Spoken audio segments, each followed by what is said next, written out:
Big cheers to everyone out there tonight. Happy Thursday.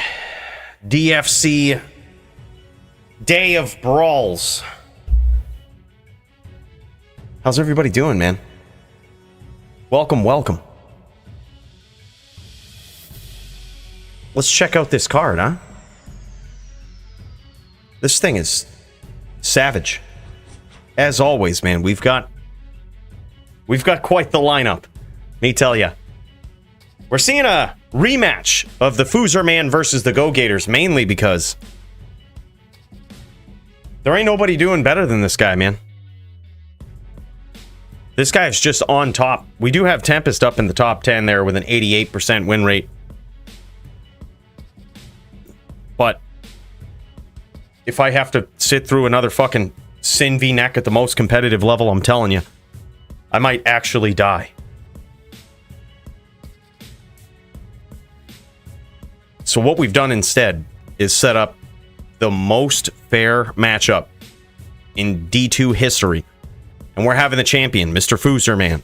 Will Foozerman turn out to be the loser man tonight when he goes up against Go Gators? We're going to see, man. These guys are doing an NVD mirror matchup. We're going to start it up with the champ, Foozerman, on the Druid. Mainly because I think Go Gators will have the advantage when he's on Druid. And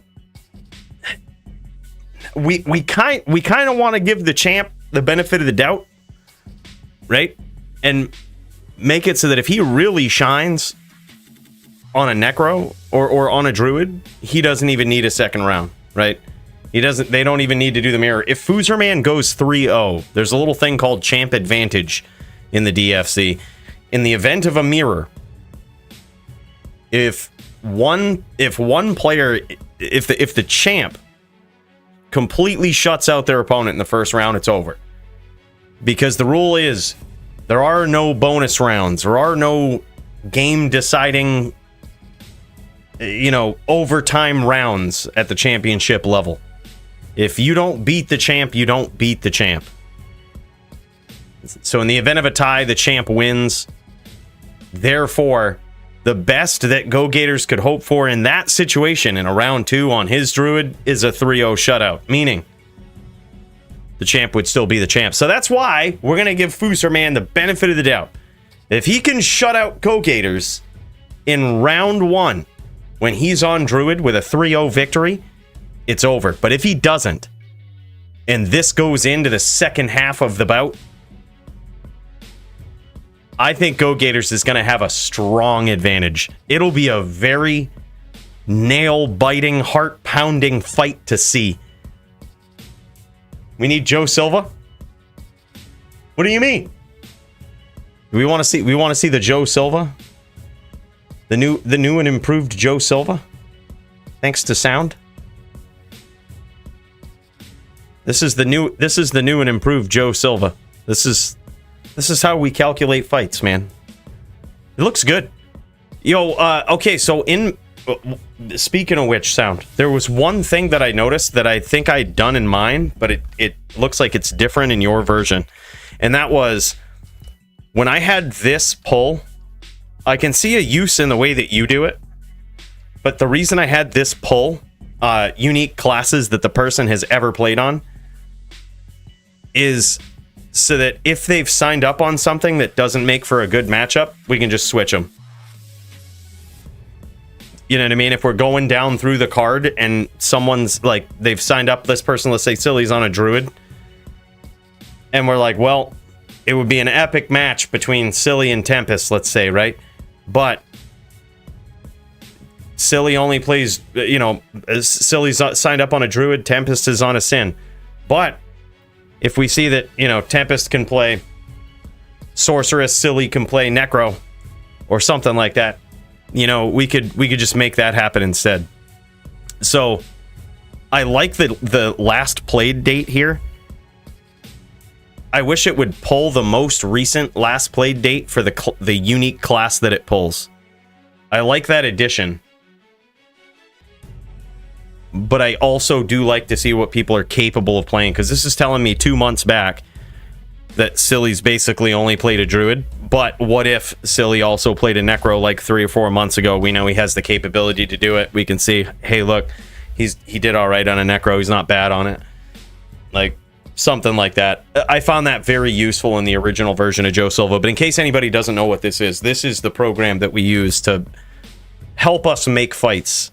And the way that Sound has set this up is the name highlighted in yellow here is theoretically the closest matchup of all of the names pulled, which is kind of cool. I tried to respect that a bit in the matchups for today, but can't always make it happen. Sometimes people sign up, sometimes they don't. Yeah, just need to tweak the formula. Easy, GG, man. Sound too smart might become a national security issue one day. Or president, yeah. I mean, he's certainly a threat. Inside and outside the Bloodmore.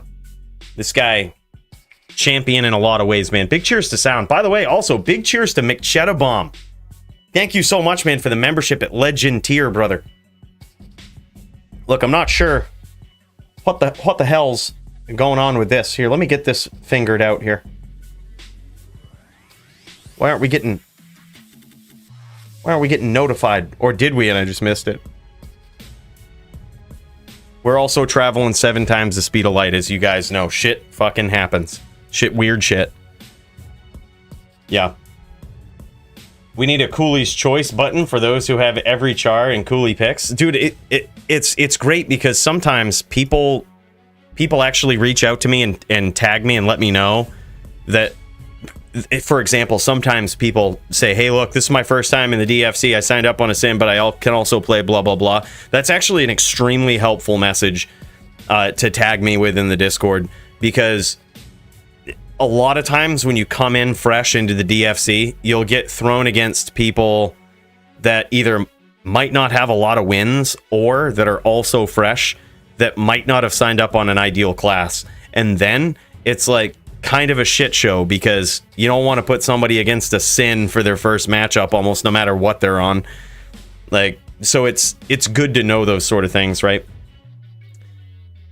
But there's basically just an inherent Cooley Choice button anyway. Like, let's be real. If eventually it's just like, all right, these people are hard to make matches for, I'm just gonna give another match to this person. Like, you know, it's a process, man. It's a process. Joe Silva has made it a bit faster though. Yingling hype, yo, what's up, Betty Beans? What's going on, Jin Chin? No, he's not sure why I wasn't before. I'm terrible at keeping memberships up on here and Twitch. Dude, look, no worries, man. Don't feel obligated. I just appreciate the support. We put it towards the spaceship, as you know, and it keeps us flying. So, look, bro, but nobody's obligated to do such a thing. It means the world when you do. But we all have things we got to do. So, look, man, don't you feel bad. I just appreciate it either way, brother. Then, of course, I gotta correct something. I gotta correct something from the Twitch stream earlier this week, which, to my defense, I was a bit tilted. Okay, I was a bit tilted after getting my ass handed to me by the Ubers earlier on this week, all right? But I misspoke. We saw a fight at the end of the last stream, and it was Kramer versus Nightfall. And for whatever reason, I don't know why it slipped my mind. I was like, I think this is a title shot. And it wasn't a title shot. Vegeta, still the champ. Unless I'm totally wrong about that. That was what we saw. That was what we saw over here. So I was like, wait a minute. Now I feel really bad. It was a title shot? Okay, so maybe that wasn't updated. All right. So I guess I just trust my gut. I was like, I thought for sure it was. But then I went back to this. And I was like, wait a minute, Vegeta's the champ? Wait a minute. I was so confused. I had one of those moments where I was like, I don't know what the hell's going on. All right. Yeah, so this still makes sense then. Except Kramer should be on the left. So it should be, yeah. I don't feel bad either way then. We still kind of called Vegeta in to go against Kramer. I think that's actually a phenomenal duel. It's a good proving ground for Kramer. and should happen anyway. Yeah, I wish I was like, going into making these matches, I wasn't sure about that. I was a little confused when I saw Vegeta as champ on the dashboard. I was like, wait, did it not get reported? Did something? What happened? And yeah, so I just kind of threw Vegeta in there anyway, just pulled him out of the darkness. I think he was chilling somewhere. He might be off on vacation. We never know.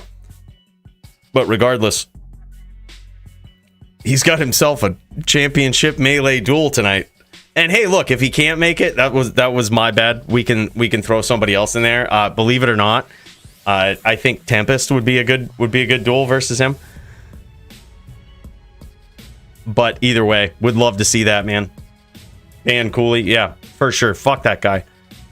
By the way, what's up, Silent Balloon? Declone at 9 p.m. Eastern for Mott J. Is it ladder, non-ladder?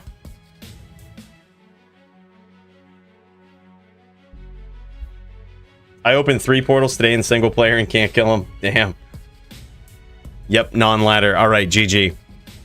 Yeah, speaking of Nightfall, this guy, he got bested by a Din the last time. Going up against Kramer. Kramer's savage on that Din, man. That Din is very well built. I think he might have the answer to these boogeyman fury druids that just litter the melee ladder. But does Kilograms got what it takes to take down one of the greatest to ever do it? Nightfall. That's going to be one hell of a duel too. Can he do it again, or is Kilograms going to show and prove and shock the world beating Nightfall here? If so, I think it's really setting that next person up for a rematch at the top, right? Or for a first match at the top if it's Kilograms. But yeah, that should be an interesting one. Then we also have IZX versus Ryan. Pally versus I think this is supposed to be versus Zon. Yeah, Pally VZ. That's going to be sick, man. Ryan, we saw him, I believe, last week when he kicked my ass on the Zon. Shit was wild. Or a couple weeks ago. But dude is good, man. And that was with me on the Din, so there's really no excuse. Yeah, dope card. And then this one will be interesting. Murder SC has I thought he also had a Din, but he's been playing on the Barb in the DFC. And I said I think this will actually be a very fun fight to see. I've always said that we need, before we do anything for ESFB, we need some more data. So I'm going to be that guy that jams the worst class in LLD just to see how we do with it. But Murder SC's got his work cut out for him, man. Best ES fireballer in the world. Hands down, proven, data-backed, data-driven. All right, if there was any better ESFBs out there in the world, they'd be in the DFC proving themselves, and they don't exist. Best ESFB in the world. And so Murder SC has got his work cut out for him, man. That's for goddamn. Then we also got Sweaty Betty versus Sawdust. This is going to be a sick one. It's Sork v Necro. One would figure that Sork has the advantage, and in most cases, she probably does. However, this is a Bow Sork, a bit different, man. Wondering how this is going to go versus Sawdust Necro. And then, of course, we've got the newcomer, the new star of the DFC, Kisufri. Kisufri. This guy, who, rumor has it, this guy's a Smurf. Rumor has it, right? This guy's smurfing. It wouldn't surprise me, dude, because holy shit, after that debut performance in the DFC last week, holy. I'm not sure about Drunken, all right? I'm not sure about this guy, but he's also off to a good start in the DFC. We're going to see who can shut down the other one's hype train right off the bat. Then we also have some Sin v Sin action. Austin versus Radiology Guy. Austin went up against Kisufri last week on the Sin. Kisufri just putting on this absolute clinic on Barb. And now Austin looking to get back into the winner's bracket. However, speaking of up-and-coming hype trains, Radiology Guy, an absolute savage on this Sin. So we're going to see between these two legends who's going to win. Then we've got Trees versus Silent Balloon. All of the shit talking that Silent Balloon has done in the Discord. Let's see if it's going to save him. Let's see if he can get into the mind of trees. Now, Dazer wasn't too happy about his matchup tonight. He didn't like this Sin v Sin. And honestly, I'm not a huge fan of Sin v Sin. However, if we look at Mr. Joe Silva, right? And we look at Plant, right? I think this is how we started it up. Or where was it?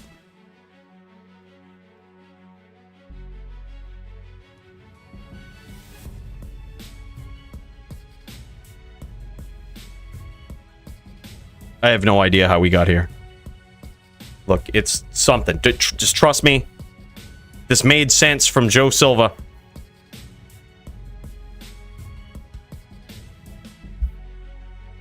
Look, this isn't a great example. Just the point is, Clint's doing all right, man. Clint's kicking ass. And Clint, I think, has been kind of underrated. All right? In recent history, he's got himself on a bit of a winning streak. And we're going to see. We're going to see if he's got what it takes to take down one of the most legendary sins of all time. We're going to see.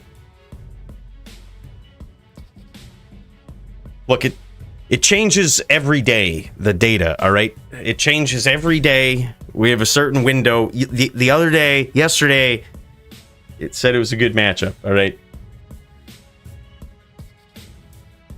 Oh, really? Oh, okay. Wait, they did it this afternoon? Oh, shit. Oh, shit, okay. That makes sense, because they don't pop up if they've dueled recently. I was going to say, like, if in Joe Silva... Oh, my bad, dude. Okay, that's why. I was like, I'm not sure what the hell's going on. But Joe Silva, the way that he pulls his opponents is if they've dueled in recent history, they won't pop up.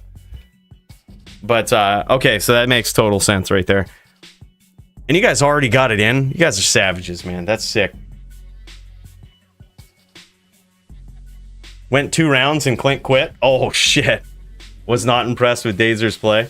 Oh, man. I got tagged from some messages in the Discord. I saw Toshank talking about some cheese sin, and I can only imagine it was Dazer. I didn't need to read it. I just kind of knew. I was like, oh, he's talking about Dazer.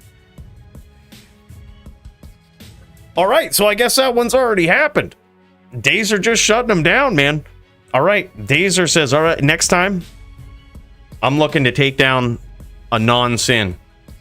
But you know, now that we've seen the sin killer himself, if he can do it again today, if Kisu Free can come up, put some stavens on a druid today, when druid is a very tough matchup for a barb. This guy, starting out, has not had an easy night, right? If he can put some stavens on a druid tonight, I say we feed Dazer to him. See how it goes. I think it would be a fun one. The Elephant Trample Clint also only had 45 minutes to duel. Oh, shit. Shit. Yeah, that sucks. That sucks. Well, that's too bad. You know what? I say we throw Clint another duel up in here if he's willing to duel. If he can duel tonight. I can only imagine they dueled this afternoon because of Dazer's schedule or something. Dazer out in the EU probably had some shit going on tonight.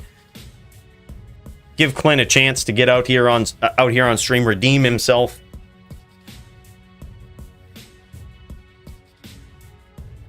I could duel my buddy Clint. Let's jam it, dude. Let's jam it. Yeah, that'd be fun. I gotta get this game fired up because I need to get some practice in, man. I need you guys to bring your most savage LLD barbs in existence. Yeah, we'll see if Clint's around later. I think that'd be cool, man. Give him a chance to duel on stream. Which, by the way, if this is your first time in the DFC, you're wondering what the hell's going on, all you got to do to get featured on this stream right here, on the DFC card, is do exactly what Montreana's doing. Make sure you're in the Discord, first of all, and then you pop into that Join the Stream channel where we're all chilling, and then just share your screen. I'm popping over to Montreana's screen right now, seeing if this guy's jamming, slamming, ready to go. We'll see what's up. Well, let me pop this out. What is this? Asmodan. Oh man, this guy. Yeah, it looks like he's getting suited up. Montriana getting suited up, dude. I think he might be getting ready. All right, I'm gonna make a game. LLD 101 aim if it's not already up. Level difference of 29 levels. Terrorized. Fuck it. Yep, there we go. Coolly, I need a 20 life, 8 cold res charm. Got one? Yeah, probably. Yeah, I got you, bro. Just join this game with a low level. I got a 6. Got an 11, got a 10. Got a 9. Close enough, dude.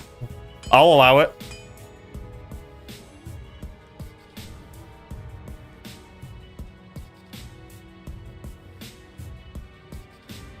I'm at 423. Yo, DJ, kill it. We got dueling banjos going on. All right, there we go. So you're at 423, and you need an 8 to -3 and go to 420. Here, take this one. We'll call it good enough, dude. Close enough. Or maybe I have an 8. Let me see.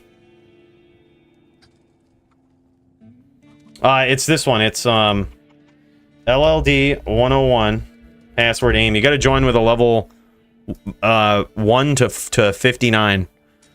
We put some level restricts on it.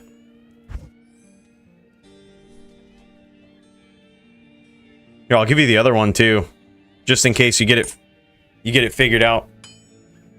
Yo, what's up, Trucker Gut, aka the Kilos?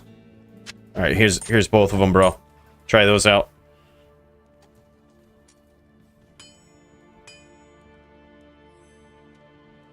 Please tell Dazer to do Hybe Sin. Coolly, he keeps doing Elephant Sin. Well, if he goes Elephant Sin, you can sorb the shit out of him, man. You can, you could just put on more sorb.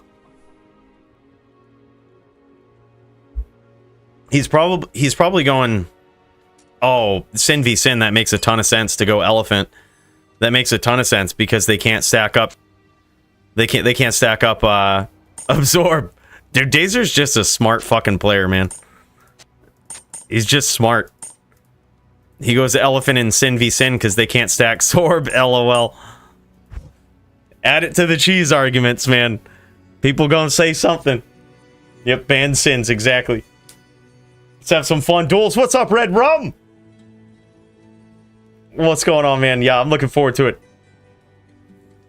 Alright, I'm an LLD 101 aim. In case anybody wants to sharpen their LLD skills, bring a barb if you have it. If not, look, I just need to get warmed up, man.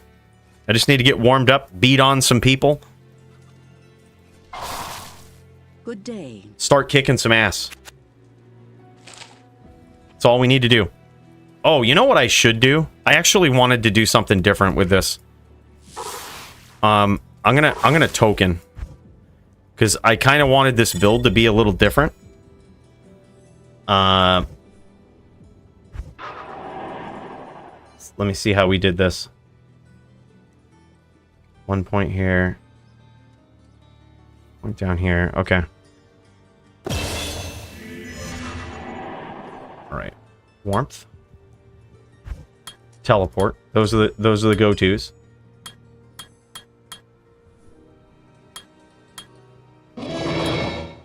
And Meteor. Yep. Firebolt. Let's jam it. All right, then we got to get 45 strength, I believe. Or I think I actually wanted to have a setup where I could use those. So 50. I'm going to go 50. And then I can go 60 block with ES. So that's exactly what we'll do.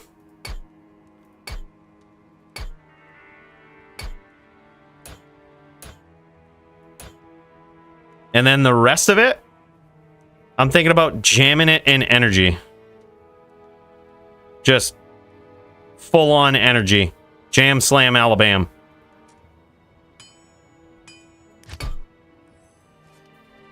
There we go. 1,700, man. I don't think it makes a big difference, but I think that was a slight adjustment I wanted to make to this build. Let's get some reps in, man.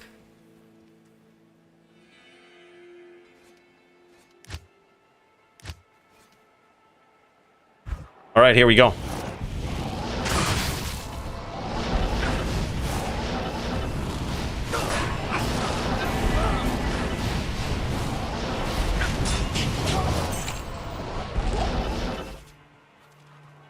Yes?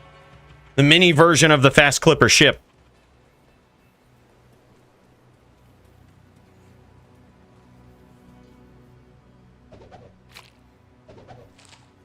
Yep, hardcore dueling, man. The only way to go.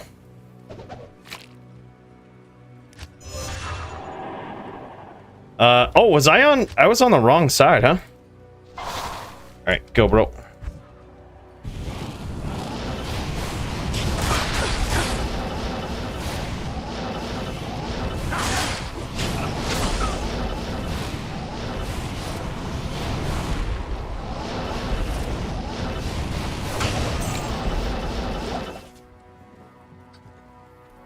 I gotta say, I love having 1,700 mana. We're still not getting any of it back, but I feel like this is how this should have been designed in the first place.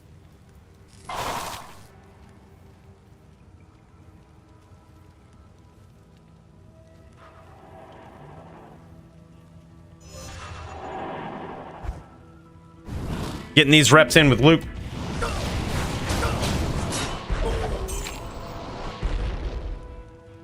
The fast clipper ship. Mini version of the fast clipper ship. Hello.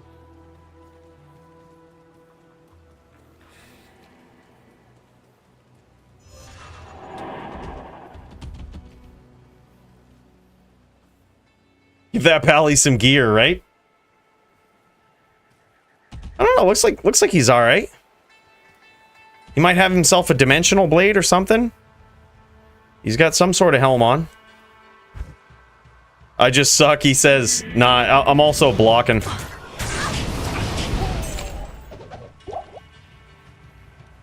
Yeah, you should charge out more though. Unless you're foot charging me, which is probably not a bad idea. But it doesn't look like you are. Just like you could charge in, charge out more.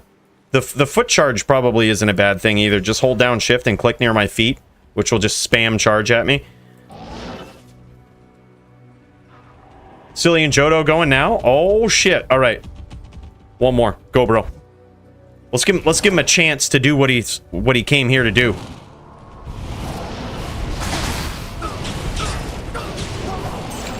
Alright, we gave him a chance. Yo, this is Montriana right here. Is this the actual duel? Is this Montriana's actual duel?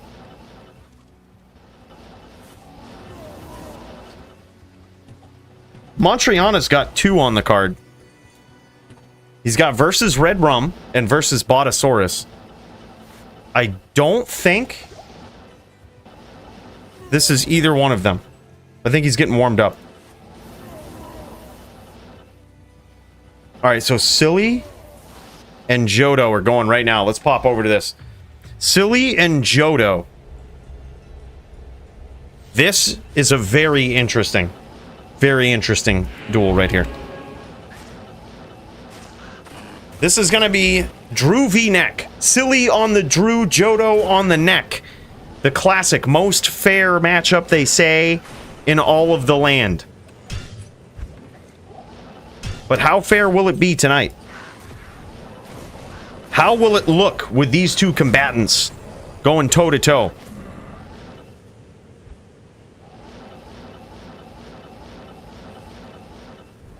We're gonna find out. Because these two are about to start throwing down. Silly is an absolute star on this druid. It looks like he's just clearing the moor right now, getting this ready for his epic showdown with Johto. Now this guy, Silly, is a big rising star in the DFC. The guy that went underrated for so long, but could very easily find himself in title shot contention with a couple of wins. This guy's one of the most savage druid players and certainly one of the most underrated. Watch out for him, man. This guy's stacking up the wins, racking them, stacking them, and here he goes. Yes. Yeah, sound just either popped in or popped out. I hope he's ready to handle those quill rats. Yeah, he did a good job at that, man. I've seen worse. I've seen worse. Both good on their respective classes. GG, matchmaker. We got to give Joe Silva a raise, man. Guy's doing it right. Guy did okay. All right, and here we go. Round one between these two savage players. A big bomb of bone spells from Johto right off the bat, man. Scores some damage on Silly, and most importantly, blows up all of his pets. Incredible chain lock from Silly. Returns fire very early on. Gets some big damage on Johto. This duel is not lacking in action. Right from the get-go, big damage from both players. And certainly a good display of skill between these two. Nice hits from Johto. And now Silly's in trouble. Neck and neck duel here. And Johto's not low enough to get Hurricane PK'd either. So Silly has to be extremely skillful if he wants to get on the inside. He has to pick his shots. He has to anticipate what Johto is going to do. And he has to be one step ahead of him. Oh my god, big hits from Johto. And down goes Silly in round one. Unbelievable start, man. Back and forth. Korean NVD guide? I'm gonna have to check that out.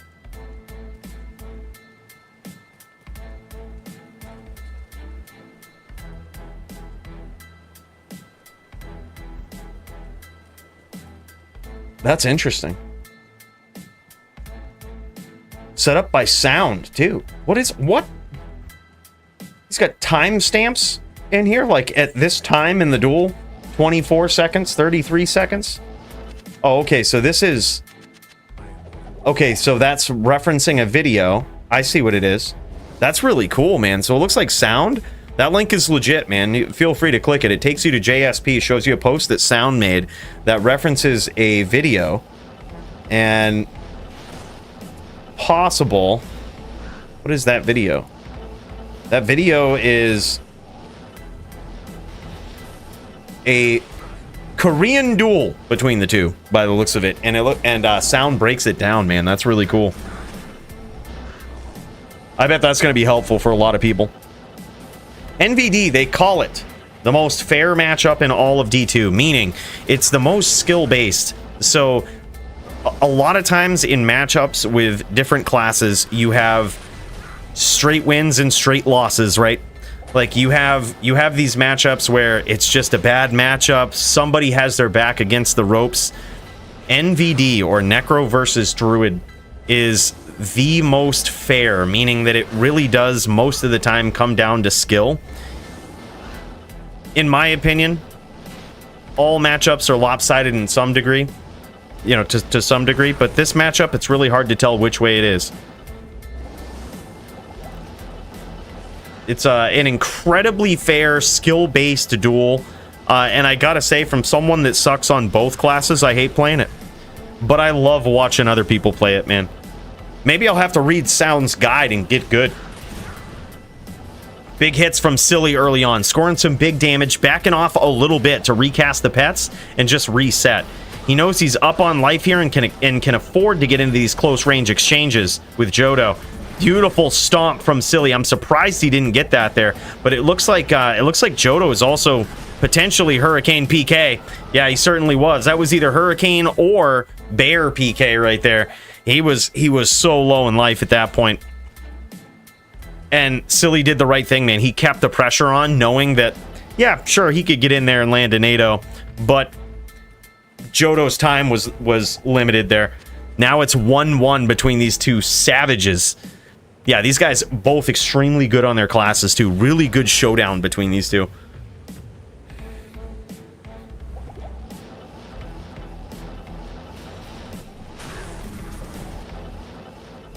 And here we go, round 3.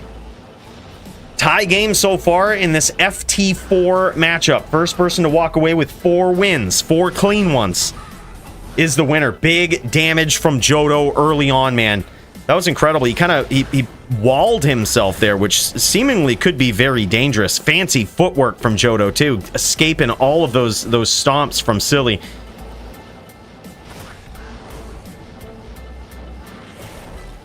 Yeah, it could have been very dangerous, one would think, to wall yourself, but it appears as though it worked out pretty well in Johto's favor. And there it is, big comeback from Silly with his back against the ropes. Hell of a duel so far.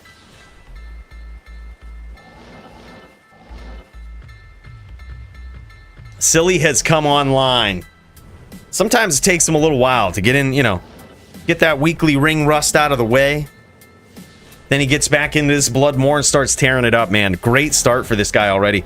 Again, love watching this kind of fight because you can really see how in these close range exchanges that often happen very quickly, you can see the skill level of both players, right? You can see the strategy. Look at that. Some nice up-spearing from Johto.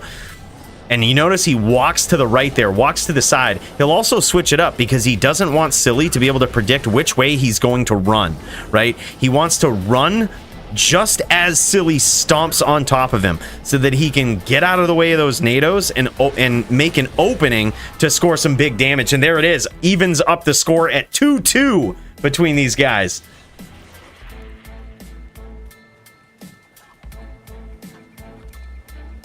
Yeah, Silly is really good on those locks too, man.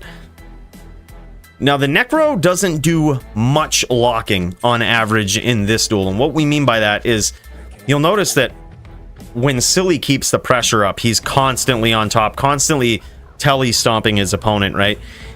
It can happen in NVD. The situation is...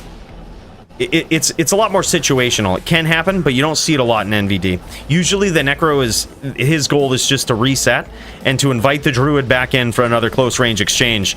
One that Silly is happy to engage in here with some big damage early on in the 5th round. Ooh, big hits though. Big return fire from Johto. And another spear from long range.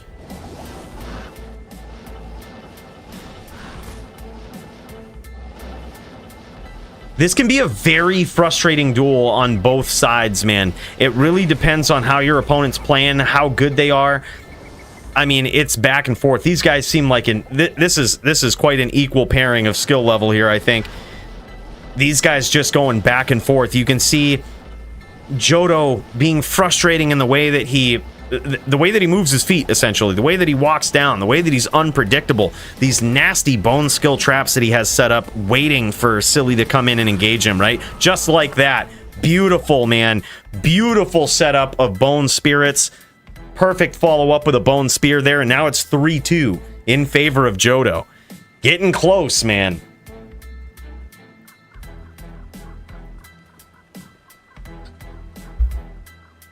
Hell yeah. Primo says he's at the bank, watching from his phone. What a hell of a guy. Look at this, just tunes in. He just fires up the Jeep, and he's like, ah, yeah, man, I got some errands to run. It's time to pop onto this DFC, because I don't want to miss a damn minute. Big cheers to Primo. Hell of a guy.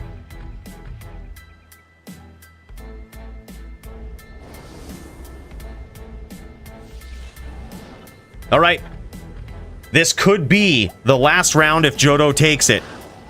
But Silly ain't trying to give it away like that. This guy, like I said, very underrated for the longest time. And this guy's extremely skilled. Beautiful lock there early on. Chose not to follow up on the 3rd stomp there. It could have just been that Johto was out of range for that 3rd stomp, but he had a nasty lock, dude. Beautiful name lock. And if you notice that when he keeps that name lock, That is skill in and of itself when you're stomping somebody, especially when you're stomping them and trying to throw NATOs at the same time. Every time you stomp on top of your opponent, you have to re-click their name, right? So you let your teleport go off, and then you have to release right-click and click again. And all of that, all while maintaining the lock, throwing your NATO, maintaining your offense, and trying to anticipate what your opponent's going to do about it. Right, knowing when to follow up when they tell you away, knowing when to chain them, and when to drain them with those NATOs. Look at this so far. So far, Johto getting some big damage in.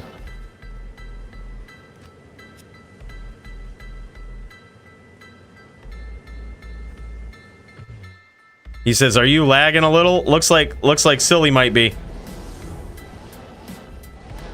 80-ish and more. Silly's ping looking good. 47 now, 62. Must be Canadian.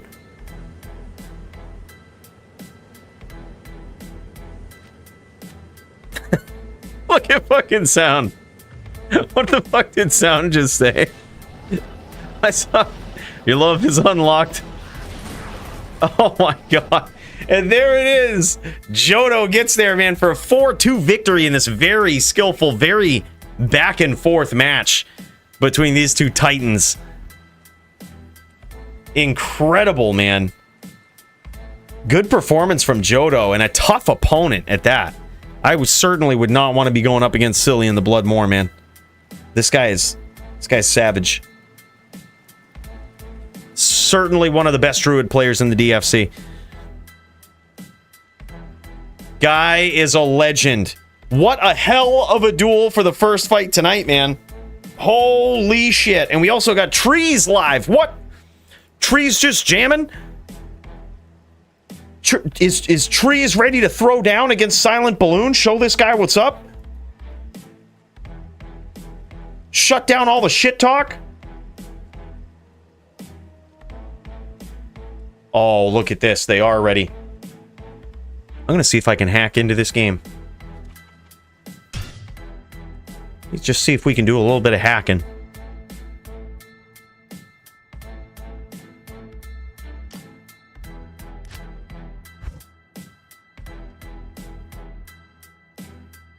I did it. I'm such a good hacker.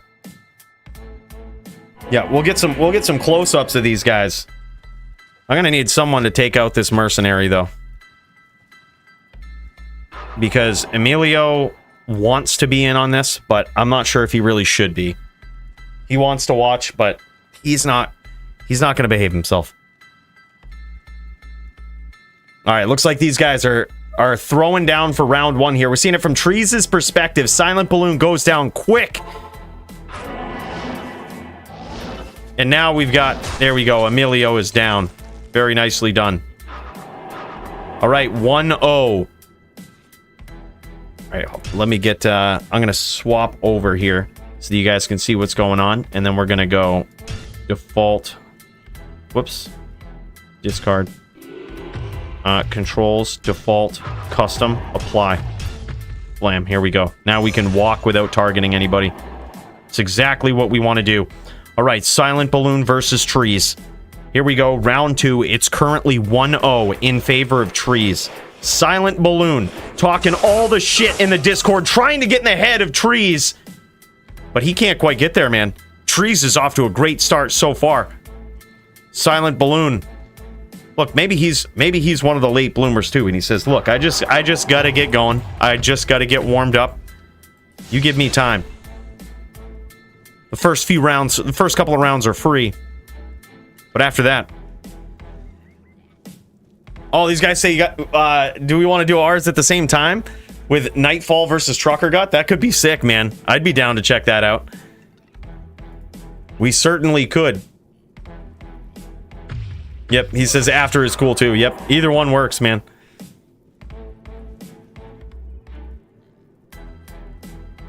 Yeah, I'm down, dude. We could watch two duels at once. If somebody's dueling up here and somebody's dueling down here, we would have two duels going on at once, man. Melee's the only place you can do that. I say we jam it, bro. I say we go for it. All right, here we go.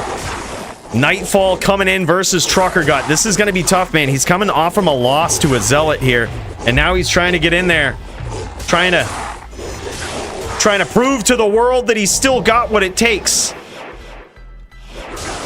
to get back to the top. And here we go. Right off the bat, Silent procs. He procs off from Fortitude, gets himself some good old chilling armor, and ends up winning himself that round. That's what it took right there, man. And now we go back into it. The next round between these two right here. We have Trucker Gut trying to land a savage victory against his opponent, and he... Oh my god, he almost got there! Nightfall went to 1 life, but his thorns killed Trucker. That was an incredibly close duel. Oh man, and speaking of close, now these are coming back and forth between Trees and his opponent. That one, Trees had a sliver of life left, but I believe the score there now is 3-1. We're gonna have to take out Trees from all of this juck fuckery. Right, and here we go. Lycan, aka the Nightfall, off to a solid start here so far versus Trucker Gut, but he doesn't get there that time. That time, it goes to Trucker Gut himself, trying to make a repeat of what Kramer did the other day versus Nightfall, trying to set himself up into a position where he can call himself a champion killer, right? The most reigning, dominant, defending melee champion that's ever existed. Nightfall himself. This guy's the boogeyman of all boogeymans in melee, and certainly on the scariest class. Where's Lamp the Champ? Hope we get to see him tonight, man. He's got himself a duel, and as I remember, it was a pretty interesting one. Right, here we go. Silent Balloon going up yet again in the next round versus Trees. Big hit from Trees early on.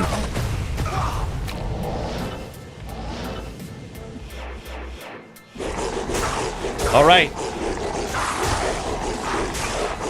Can Trucker Gut do this? He has some pretty good groundwork from the man that did it before him, Kramer, showing the breakdown of how to do this, how to go up against a Fury Druid. And now it looks like Trucker Gut making some big plays, making some big progress early on versus the Boogeyman. Big duel here, big Zealot duel going on between Silent and Jaw. That one lasted quite a while, but Trees took it in that round. And it looks like another round going to Trucker Gut. Remember, this guy is a legend in his own right, dude. The type of dude that's using 648 35s, and by that I mean this dude's using large charms instead of small charms in the inventory. And some, people might see that and be like, why? Are they cheaper? I mean, they might be, but at the same time, the reason he uses it is very strategic. If you've seen this guy's character, certainly not a cheap one, certainly not budget. The reason he's using those charms is for a big boost to AR, 20% per charm. And there it is. Now Lycan, aka the Nightfall, coming back in, trying to get back into the winner's bracket with this. Really run away with this melee victory. This is insane, man. So cool seeing two duels go on at once. We'll have to check out the scores. It's 3-3 tie game between these guys right here. And now 4-3 in favor of Trucker Gut, pulling ahead with those large charms, man. You love seeing that creativity, that ingenuity, that uniqueness that is so rarely seen. So rarely tested in melee. You love seeing it. Is certainly doing some work here against Nightfall early on, but as we know, a melee duel ain't over till it's over, and these guys back and forth. Very close one. Now Trucker Gut is in trouble. Close duel, man. Holy shit. Lycan Nightfall was almost won. All right, next round between Silent Balloon and Trees. Silent Balloon making a couple of adjustments to his build here, trying to really set himself apart, trying to give himself a bit of an advantage versus his opponent, making some swaps, but that time it didn't work. Trucker got off to a great start versus his opponent, and now, holy shit, man, Trucker Gut pulling ahead. 5-4 in favor of Trucker, aka the Kilograms. What's the game name? Here, I'll show you the game name like this. You should be able to crack that pass. It's pretty simple. All right. Big start for Trucker Gut. And he gets there now, making this 4-6-4. Trees, I believe, with a similar... Oh, no, look at this. 7-1 in favor of Trees versus Silent Balloon. Trees trying to pop the Silent Balloon over here. Making him pay for all that shit talking in the Discord. Making him pay. All right, here we go. The next round between these guys. Lycan, Nightfall is in trouble, man. Now his back is against the ropes. Silent says, waste of leveling. Oh, he got to... Wait a minute, Silent was like 93 last time or something, wasn't he? Last time we saw Silent in the Bloodmore, wasn't he like 93? He was like extremely low.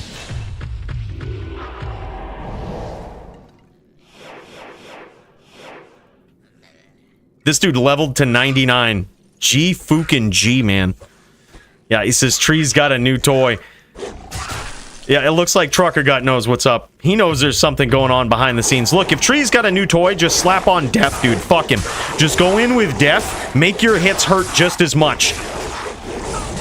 Wow, man. Nightfall in trouble here, but will his thorns kill Trucker Gut again?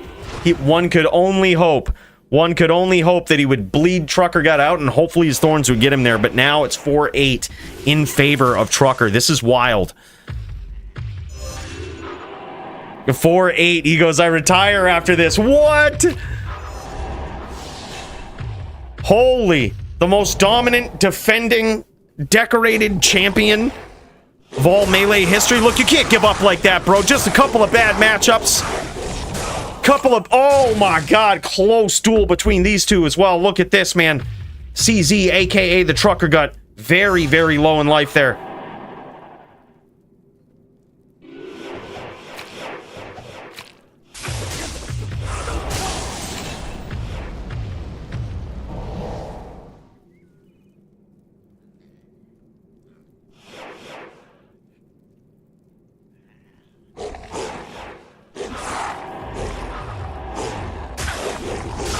Yo, what just happened with Kramer? Was that a mistake? I didn't see that. And Trucker Gut winning versus his opponent. And what an incredible performance. Incredible performance from those two. Wow, man. Silent making a big comeback versus Trees.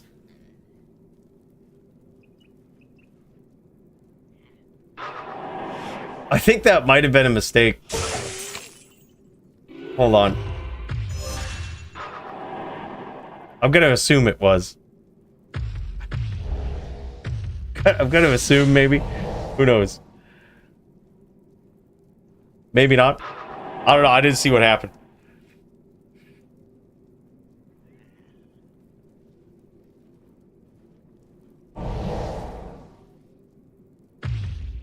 Yeah, we got some yingling going on, Laser. We're stepping it up today. Got the performance enhancers. We're gonna need it. Oh my god, what was that? Did Trees just one-tap Silent?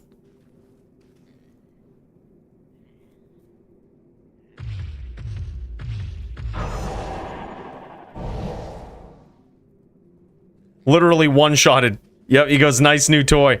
I can't wait to see what this is. He's got himself a new toy. And man, he's playing with it. And it isn't like Silent was at a deficit for DR there. It looked like he had SS. One could only imagine he had a Verdungos for the belt, so probably 50% DR. One-shotted through 50% DR is fucking wild.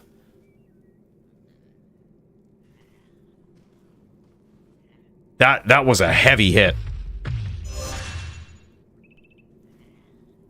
Is it really, Primo? I got given this beer by my dad, who was given it by my brother. And then he didn't want it, so he tried to give it back to my brother, but then my brother didn't take it. So we were just all there for Father's Day, and I was like, well, looks like even I get a present on Father's Day. Cheers to that. I figured it was a mistake. Yeah, I saw it and I was like, wait a minute, that doesn't make any sense. I was like, Kramer would have had to say something real bad. I was like, I figured that was probably a mistake. Holy shit, Silent getting there. Silent with a big comeback here.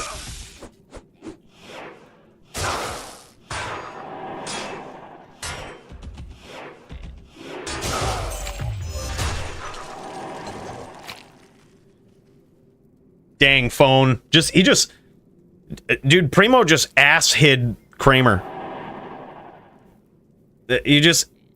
You can like hide someone from channel, which prevents them from commenting and talking and saying anything on anything.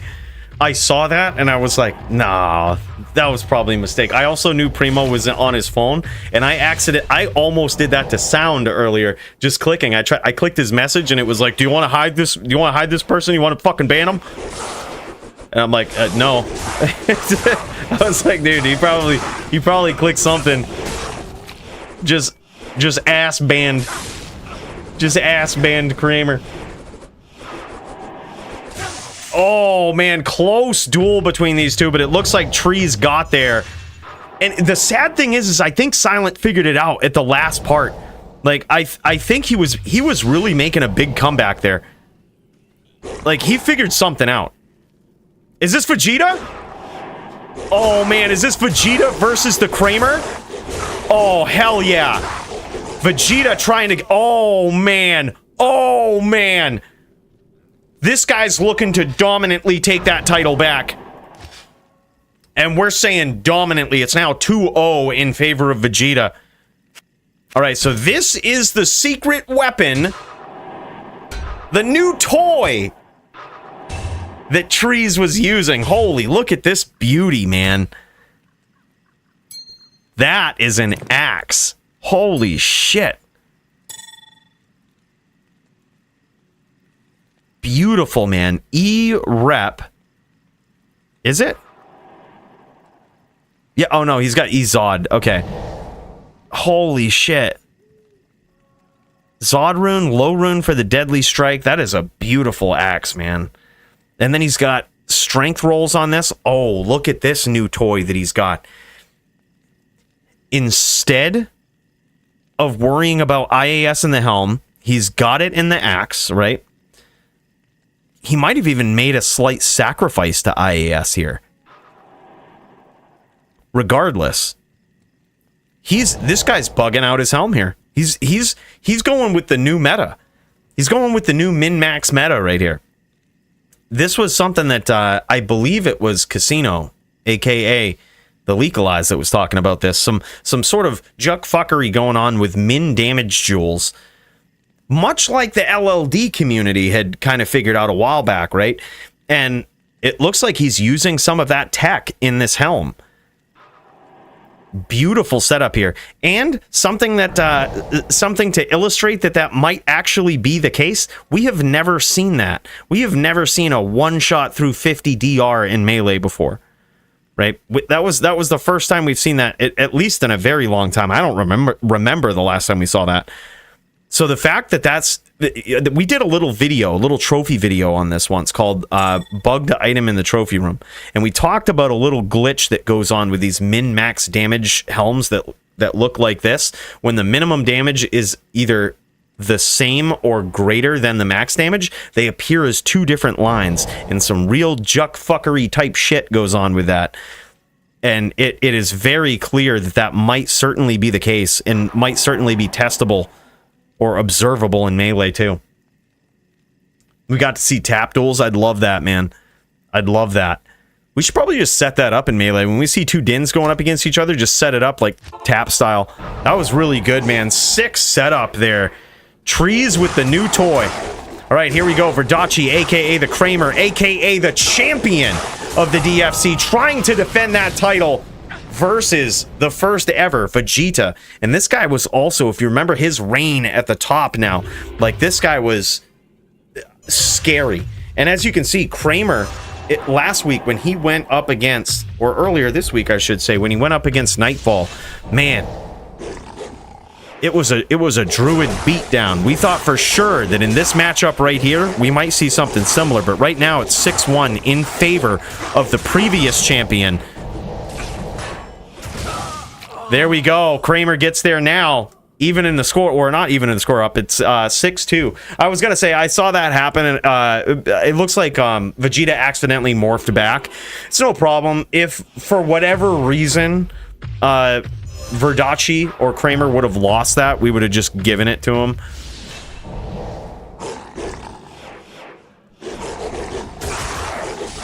But he didn't anyway.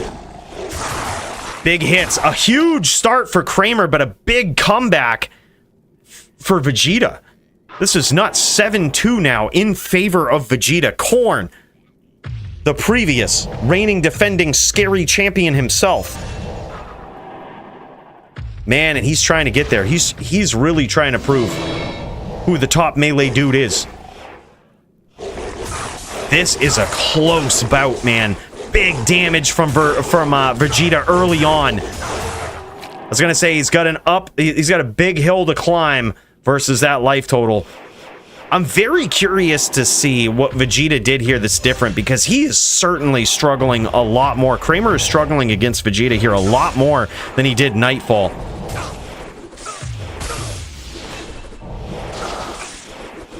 Incredible matchup here between these two.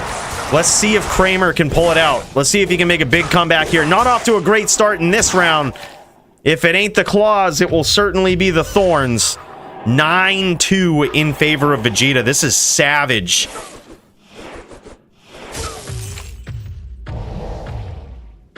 Yeah, theoretically they could. They could just agree to a tap duel, but we should be more proactive about setting it up, because I think it would actually be really cool to see. Would be a very good exhibition of what tap looks like in Melee. It certainly doesn't look like the 1.09 shit that most people assume that it would look like, but it's still pretty cool. Close round between these guys, but Vegeta gets there, reclaiming the belt. Very nicely done, man. I have got to see this. This is, what an incredible thing to see. Kramer, in his most recent matchup versus Nightfall, man, it was like, holy shit, this guy's figured it out. This guy has figured out versus Druid. Like, what the hell is going on?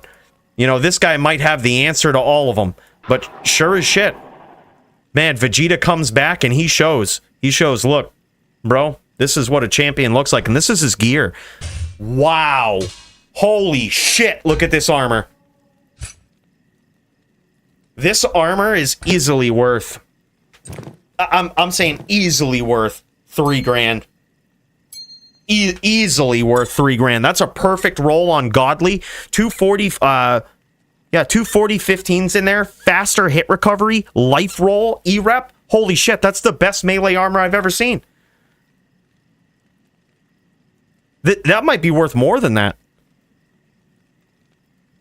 Holy shit. He's got very close to a 3069.9 in his shield. And this was the weapon. This is incredible, man. I have never seen an armor like that, man. This is the most beautiful melee armor I have ever seen. What is the only way this could even get slightly better? If it was like an Archon plate or something, or a sacred armor? That's like the only way it could even be slightly better. But even that might not be better because of the strength requirements. Like he may actually want it to be a lower strength. I guess Archon plate would be similar strength requirement, but still beautiful setup here.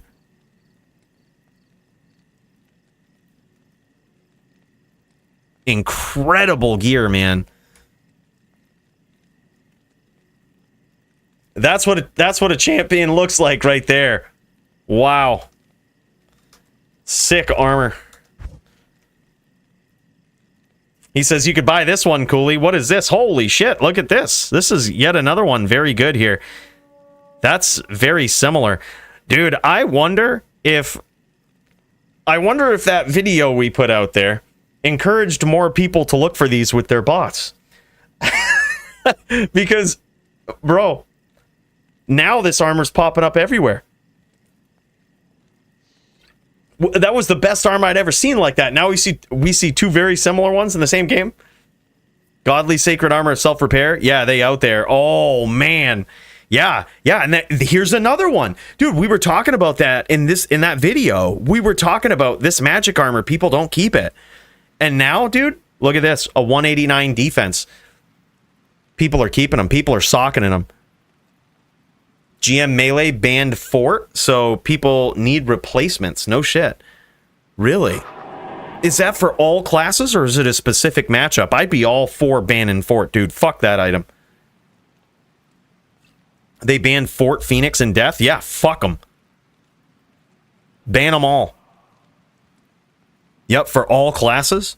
Dude, we might even follow suit. That shit is awesome. But then again, it would kind of raise the entry cost for Melee, that's for sure. Because, dude, can you imagine? Like, you go in, you plan on making a build around Fort, and then it's just like your only armor option now is to have, like, these E-Rep 2-socket. You can get Duress, you can get Enigma. That's true, actually, if you want to go budget. Yeah, that's true. E-Hades. E-Hades, in fact, when you said that, Duress immediately came to mind. I was like, I'm just going to swap to Duress if that's the case. That armor is sick. It's got the crushing blow, open wounds. It even has enhanced damage on it. Oh, I agree, Mike. I honestly think that's a little better. Like, just seeing that, I mean, that's kind of what Melee's about. And if you think about it, when we look at gear after these matches, oftentimes the armor is just assumed to be Fort, right? We just know that probably 95% of people are wearing Fort, if not all of them.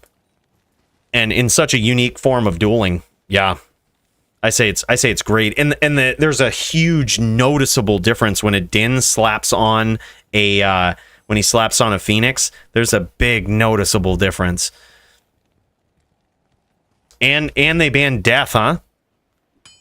Apparently we brought too much attention to Death with that video, man, and how fucking good it was. It fit right in all those rules. They had to straight ban it. They had to can that shit. You could also use Arcane's Valor. That's true, dude. Arcane's Valor 180. I don't know if that's perfect. Is 180 perfect on that? It might be. 180 defense. You can kind of see it like right there. 180 is P. Yep. Wow. 180 15. Yeah, 15 is perfect. A lot of people don't even pay attention to this. Every time I see a Magic Find video and people fucking focus on the skills on Arcane's Valor, I'm like, shut up. Like, DR is probably more important, but certainly you want them ethereal for Melee. It is certainly an option still in Melee. There's also a lot of references from what I see of videos to, like, Arcane's Valor used to be the big thing. It used to be the best armor until Enigma came out.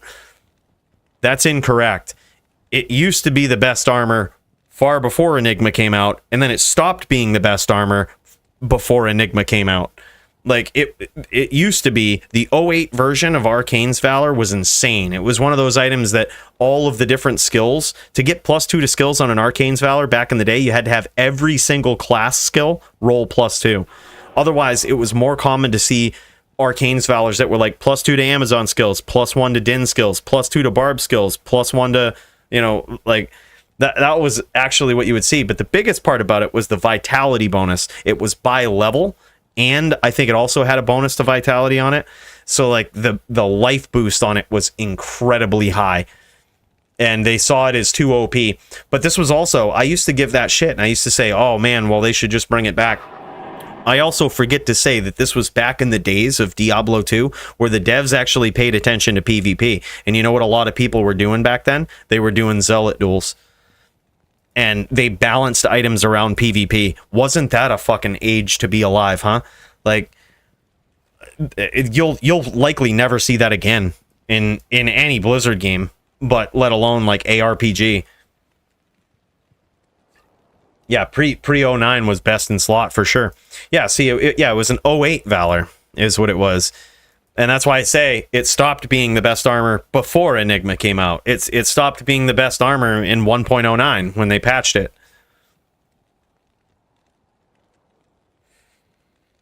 Oh yeah, dude, we're still jamming it, Otis. By the way, what's up, man?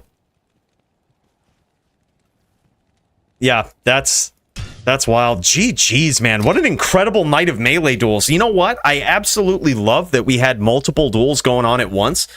The duels in melee often last a few seconds, usually not longer than a minute, right?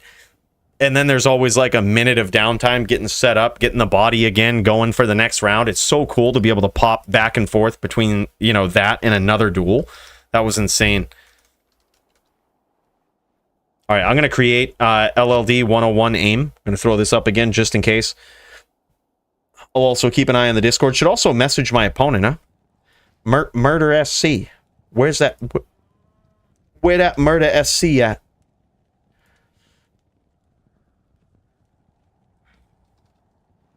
You ready for our showdown?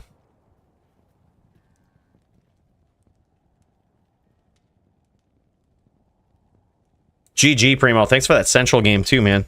Primo's got a Central game up in the Discord and DFC chat, if anybody needs one. Bridge map, non-H map. He says, sorry. But really, you know, if you want to complain about it, you want to cry about that, you go make your own Central map, all right?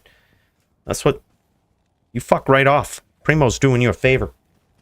Yeah, happy fight night, man. Big cheers to that, Otis. Red Rum and Manti about ready to rumble. Oh, shit. All right, hold up.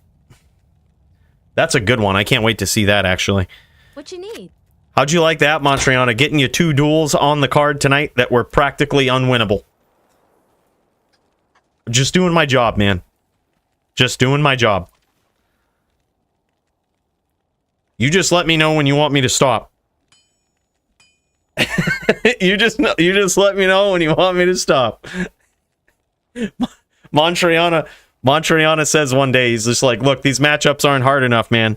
He says, you give me unwinnable ones. So we gave him a din, and we gave him a sin today. He's on the barb. Good fucking luck. Never. I have no safe word. 1.09 SS had a 75% block on it and was a square-shaped shield. Yeah, it was a little different. It had slightly better block, but all in all, it was actually worse because it used to be an Aegis. The shield, it's it's a different shield, the square type of shield. When you ID'd it, it would still look the same, but the base shield was an Aegis, and it had slightly better block, but the strength requirement on it was like over 200 or somewhere close to 200 or something like that. So when you actually factored it out, it costs you more in strength unless you just naturally had it for some reason. You were actually at a detriment because it cost you more in strength, you know, to wear the shield than it did to just put those points into dex and get max block. But it certainly used to be different. There were some builds that would use it, some very niche builds that would use it. Oftentimes, like BVAs would use it because they had the strength anyway. So they would use that for the better block. I actually saw some sorceresses use it at one point too. I'm not really sure why. But back in the day, I remember that. Yep, little rectangle shield. Looks like a tower shield, right? Or yeah. Yeah. It's like Medusa's gaze. Like it's the graphic didn't look like that. The graphic always looked like Storm Shield, but it was just a different base. Yeah, it was really good. I shouldn't say it was really good. It was just really cool that some items were like that.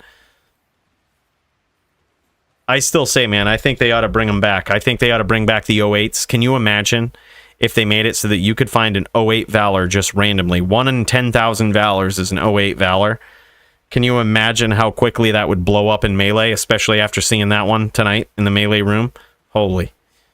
Get out of town, man. We might have to go into a pub game and just start fucking stomping people. I don't see nobody willing to throw down. There ain't even no low-level duel games up. Wow. Everybody's scared, dude. That's just wild.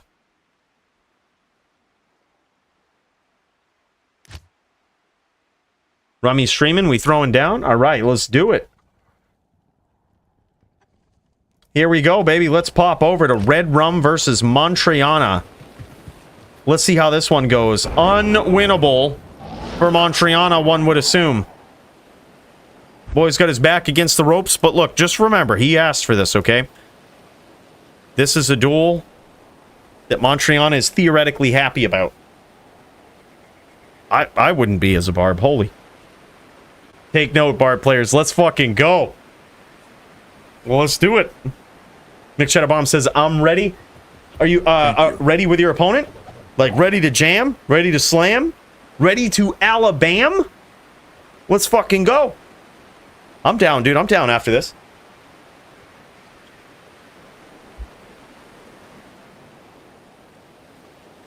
Sounds to be about as windy and rainy in this game as it is here, actually, which is why we named the stream If She Dies, She Dies. I just want to let you guys know there's a very real possibility that some windstorm just comes out and takes out the planet up here. And if that happens, we might have to pick this up another day, but just fair warning.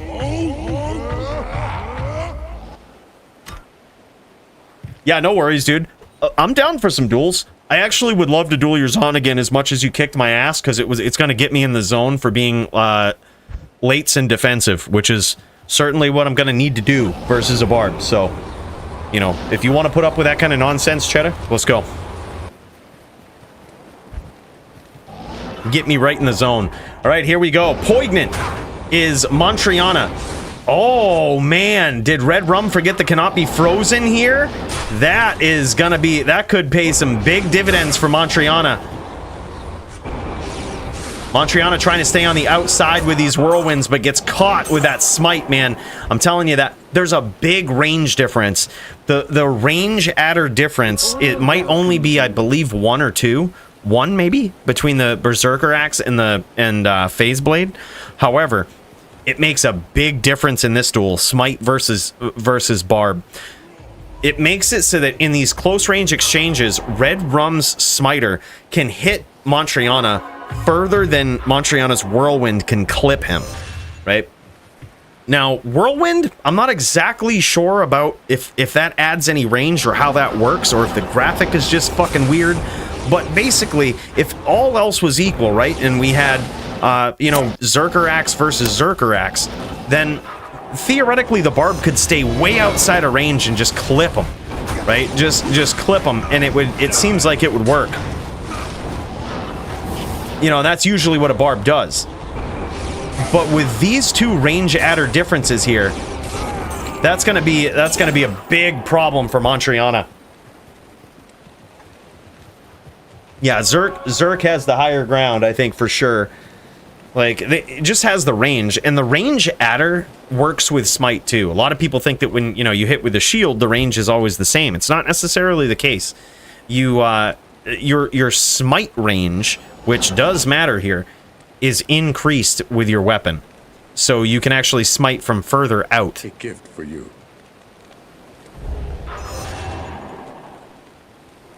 So far, 2-0 in favor of Red Rum on his smiter. Second time we've seen this guy on his smiter.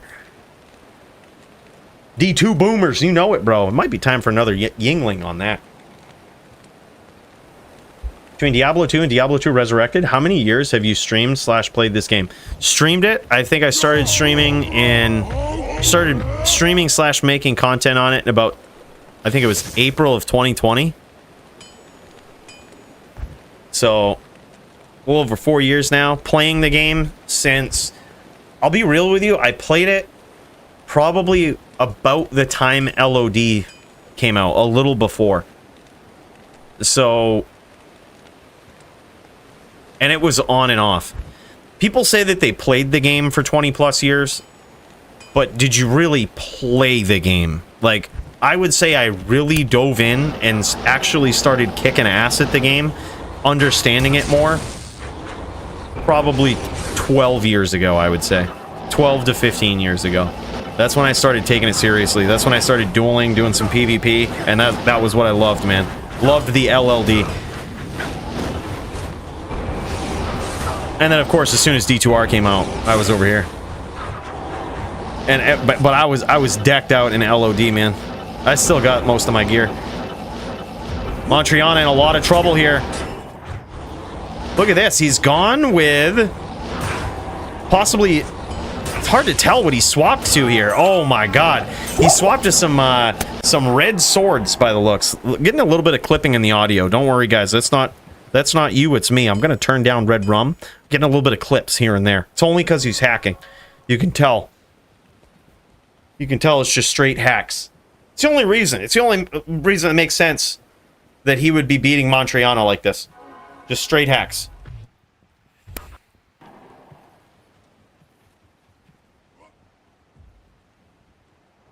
Hey, thanks. Big cheers, Mr. Psycho Killer. Appreciate you, man. Then a big gap till D2R. Never enjoyed LOD until now. No shit. Yeah, LOD is still good, man. I think it's a trip down memory lane with all of the hybrid items, the pre-patch items. Man, it's so cool to see. There's even some fused uniques and bugged items left kicking around. Like bugged belt is still a thing on Europe server on LOD, which is really cool, man. I didn't even believe it still existed, but before we started coming over to and playing D2R more often, someone from Europe, I think I put out a video and I was like, I'm not sure if this belt still exists on Europe, but it did. And the guy's like, oh, it fucking does, and like showed me his in-game. I was like, wow, okay, bugged belt still a thing. And that was probably 2020. Catches Montriana right in the corner there, basically puddles him. But that was close, man. Holy shit. Close duel. I thought Montriana might pull that out, but some slick thinking there from Red Rum. Slick thinking. We thought for sure that it was possible Montriana was going to pull some crazy shit out. But Red Rum's din skills are on point. A gift for you. Very good duel, boys. Sorry, Montriana. It feels bad, man. Look, I have to remind myself. Montriana asked for this. He asked for it, boys. He asked for those kind of duels, you know. He asked for them. Wait a minute. Is this is this murder? Is this murder SC?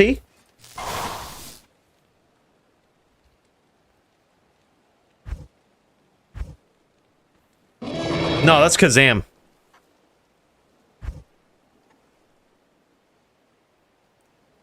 Some rando. Oh, this is great. This is Kazam. This is gonna be good. This is gonna be great. Alright, go Kazam. Bitch, you ignored my PM. Oh man, now he's pissed.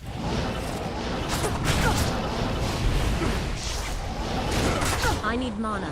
Well, that ain't good. I need mana. Time to lates.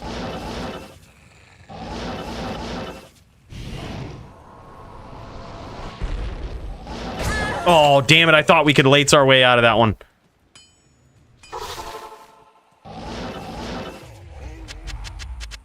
Yeah, he's fucking pissed. I ignored his PM and now he's fucking pissed. Alright, go.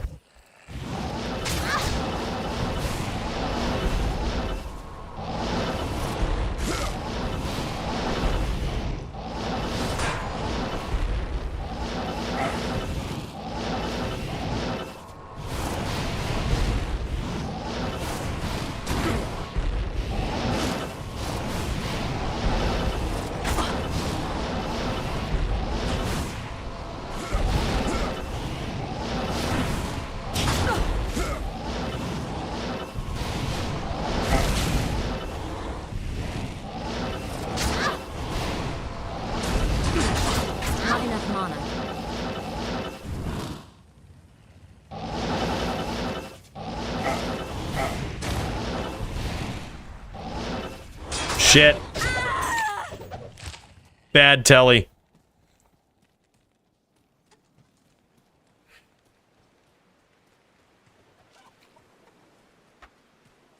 Coolly bad, but not that bad. Imposter. Don't tell him. Don't tell him I made a character named after him. He's cool, he's bad, but not that bad. Yeah, dude. Well, the thing is, there's a bit of a rule in the DFC that you can go 90 res versus an ES fireballer, which I think is a fucking stupid rule.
Yeah, right, dude. Yeah, right.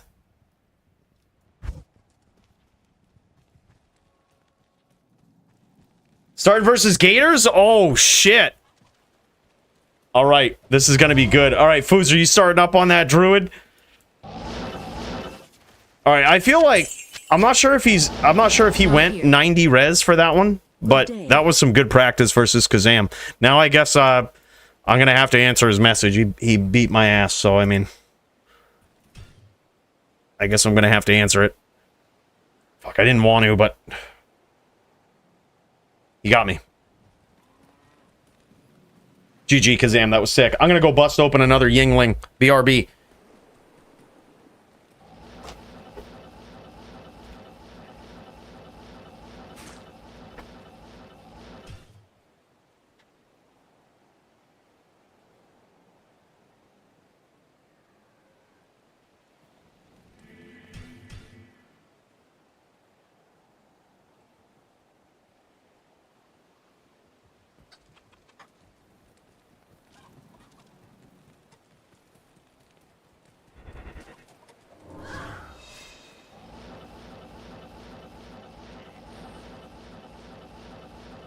Man, I'm ready for a show. I hope you guys got your popcorn.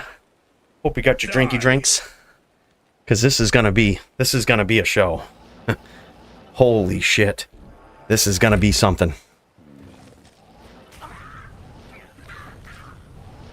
All right, hold on. I gotta get something set up here. These guys are clearing the moor. We're getting ready. Getting ready for an epic showdown. Looks like Foozerman did start up on the druid. This is going to be good. I think this is going to lead to a nail-biting title event here. Foozer is the current champion, looking to defend his title.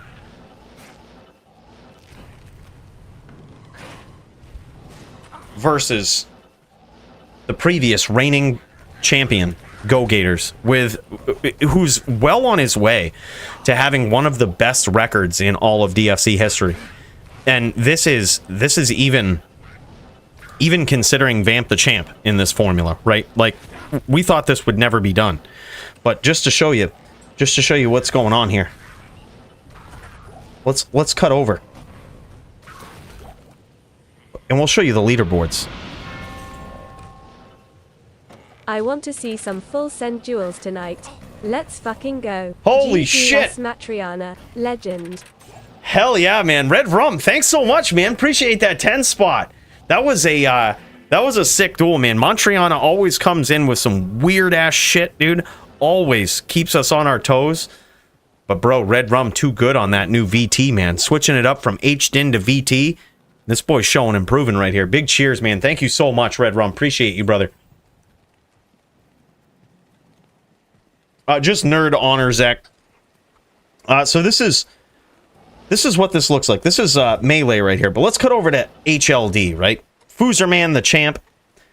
Look at Go Gators. We could even go. Hold on. Where is the Hall of Fame right here? Is this it? What was I looking at earlier? Statistics, maybe? Hold up. We could probably look at Hall of Fame. Honestly, we could look at this. So the Hall of Fame is going to show you title defenses, right? Defended, reclaimed, the grand total of amount of times that these people have had or held the title, right? And if you look, you see some of the greats up at the top, and Cooley, right?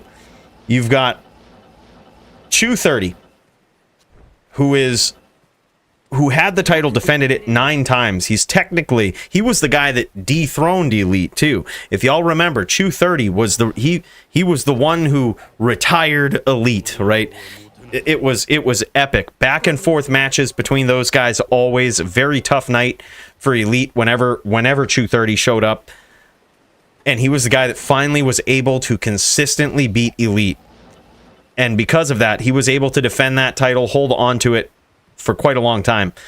Second to that is Toshank, but look who's creeping up right on Toshank here. With a reclaiming of the belt tonight, Go Gators could put himself above Toshank, if not at least tied with him, for top 3 champions of all time. Now, if that happens, slowly, methodically, surely, Go Gators could move on up with his skills and take the 2nd spot. But if you look at this, look at how many times Elite defended this. I guess I misspoke. Never mind. Ain't nobody held it. This is going to be a tough one to beat. 29 times of either having or defending the title. That's fucking unbeatable. Ain't nobody's going to do that. That was wild. That's like a unicorn right there. But who knows? Go Gators could be that guy. Like that's a lot. That's savage. That's like 6 months worth of title defenses right there. Just imagine going for 6 months straight title defense. That's basically what that comes down to. Yeah, I let him know that I saw your post in the in the chat there, Primo, too. Thank you for doing that.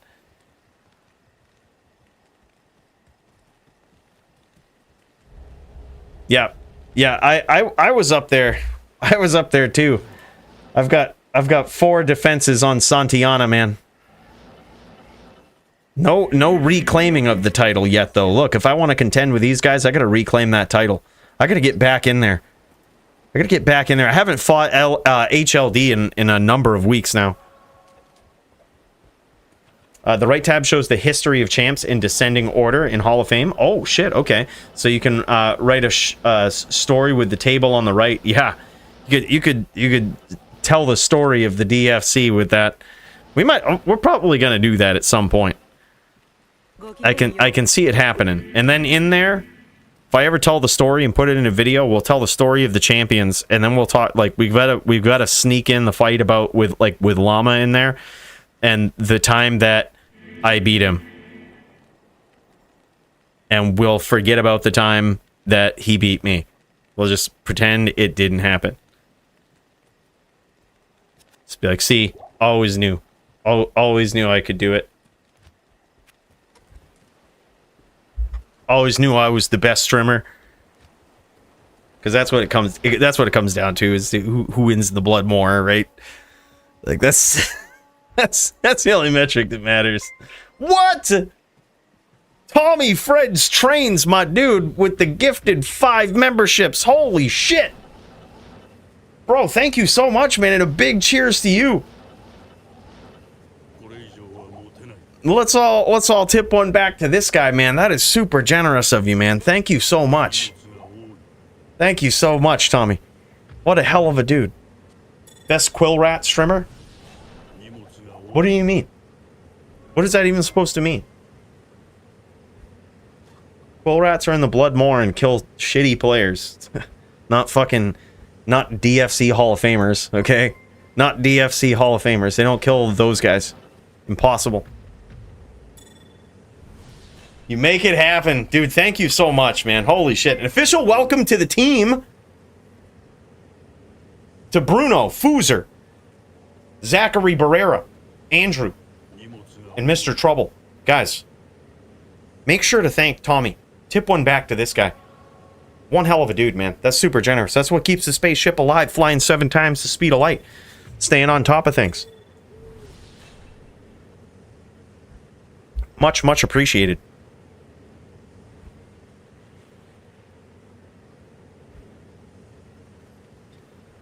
Should we do cut at den or no? Whatever you guys want to do. There's no official cut unless you guys agree to it. So you do what you want. You want to do some wall banging? I think he's asking that because he doesn't want the champ to do no wall banging. You see that? If he cuts it at the den, there ain't no wall banging going on. Look, wall banging's something you got to deal with, man. If Go Gators gets in trouble, he's gonna need to do some wall banging.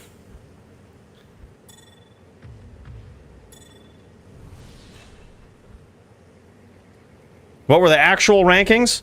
Well, let's check them out, dude. So this is the Hall of Fame right here, and this is the leaderboard.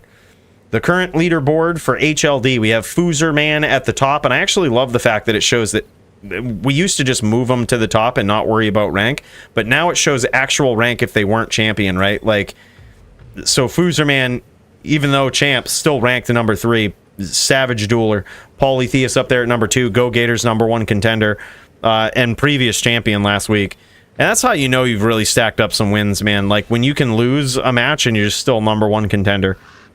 Like, you don't even fall in the ranks. And we got Jin Shin, Tempest up in there. I think that this might be... It's possible that this is counting... I should check into this, because Tempest has done very well. But I wonder if he... Does he have this many wins in the last 100 days? He might, actually. I was going to say, I'm thinking it might be counting some melee, but I could be wrong. I know that Tempest went on like a big melee kick there for a while, but he was also doing HLD at the same time. Regardless, certainly deserves to be up there. Jin Shin, Jay, Dingus. Dude, I told you this guy was a ringer. This guy has now moved his way up into the top 10 after returning to the DFC a few weeks back. Just about every one of these people in the top 10 has been a champ at one point. It's a very, very competitive field up there in the rankings, man. It used to be that, you know, top 10 made it so that, like, all right, I guess you're good. Now it's like top 20 is insane to get into, and top 10 is like god tier dueler. Oh, it's not counting melee? Wow. Yeah, so Tempest has been killing it in both melee and in LLD and in HLD. Okay, good stuff. Wow. He's dueled a lot. He's been on so many different cards. Like, so many different formats and so many different cards. Yeah, GG.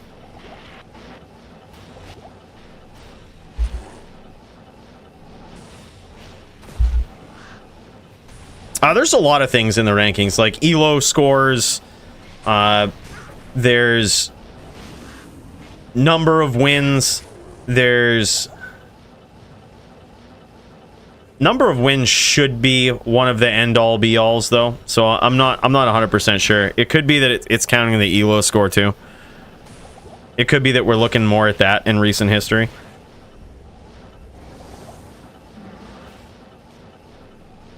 But wins, number of wins is like the biggest thing. GVN is on a trip and can't play tonight. Oh shit. All right.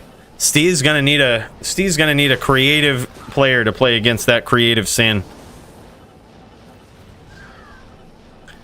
Big hits here from the champ early on. Foozerman getting some big damage versus Go Gators. Now this is a very high pressure round right here. Very high pressure first set in this matchup, because if the champ can pull this off and can go 3-0, it is over. But the real question is, can he do it? It is a tall order for anybody to take out either one of these players in NVD. It's certainly an even taller order at the highest level of competition, the DFC Championship Arena, for one of these guys to walk out with an absolute shutout in one of these rounds. But now we've got Foozer with an incredible start here early on. Sidious is Go Gators. This guy, previous DFC champion. Foozerman trying to prove it tonight. These guys also, something to note, right at the top of the NVD ladder themselves. Both of these guys, absolute savages in this matchup in particular. Big spears from Go Gators. It's so good seeing these matchups, man. Like I said, I absolutely hate playing NVD because I'm so bad at either one.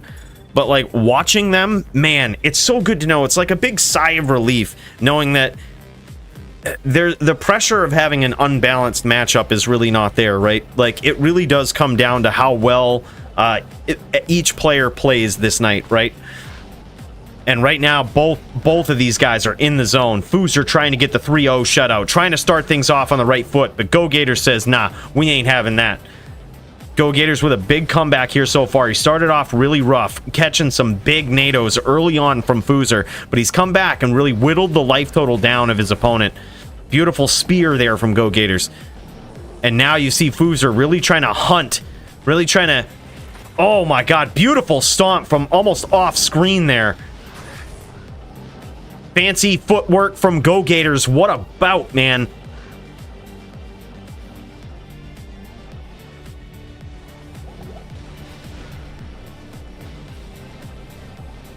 That could be it, too.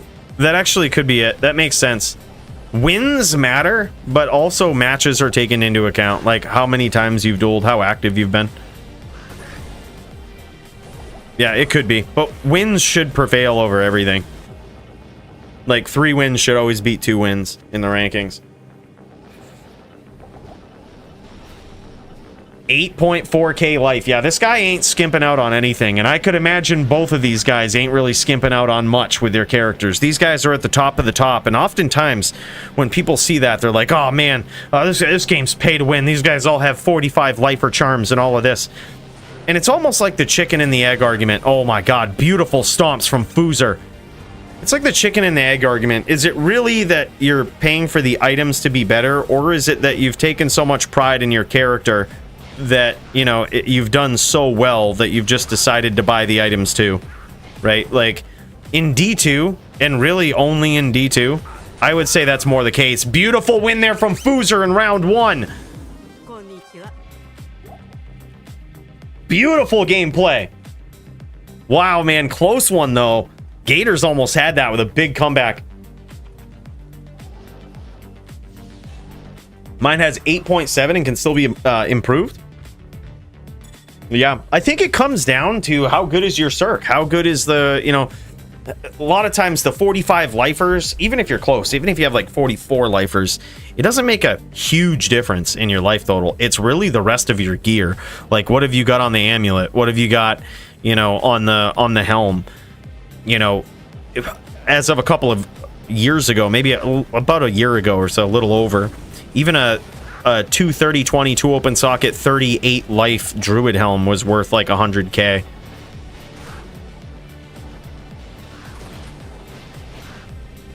I can imagine that price has gone down, but just to point out how rare it is to have all of those things on the same, you know, with a high roll on life on the same item. It's very rare.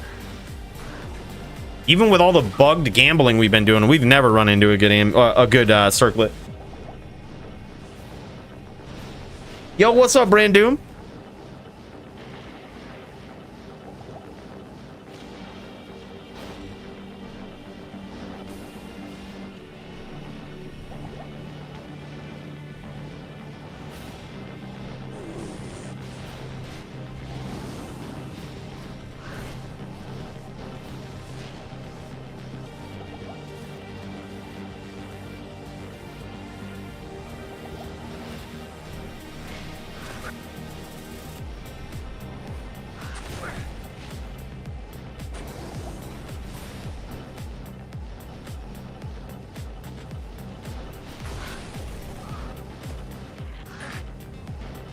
Good start here from Go Gators. I figured I finally had to answer Kazam's message. I mean, he beat my ass in game.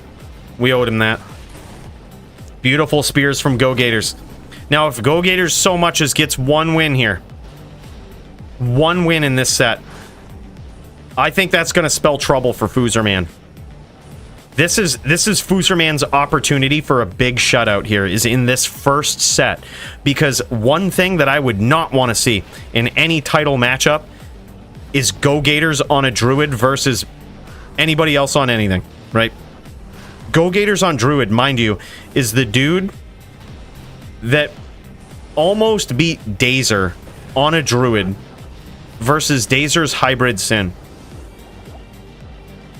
Like, it was close. 4-3 bout that went on for hours. And that should be an unwinnable matchup.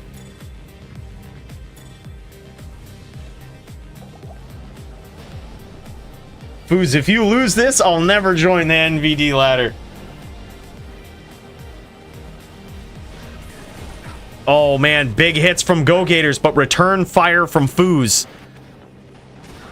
Looks like he got a good little bear clapping in there too. He tele-stomped and the bear just reached out and touched the previous champion, Go Gators, setting him off into a little bit of hit recovery animation, which is an opportunity, but it's still one you got to be careful with, man. And if you're not mentally ready for it, don't go for it. And that's exactly what Foozer did. He wasn't ready for that bear to get that smacking in there. Didn't capitalize on it, but it's mainly because he doesn't want to leave himself weak, leave himself vulnerable or open to these big spears. And we can see this just from the way that Go Gators plays. He's very good, even on this Necro, at launching those walk spears, at getting out of the way of those NATO stomps, man. He's very quick, very clean on his feet. So if you ain't ready, man, if you ain't feeling it, I wouldn't go for it. But look at this. Savage locks there from the Foozer. Now, this is a big match, too, because both of these guys, like I said, very active in the NVD ladder as well.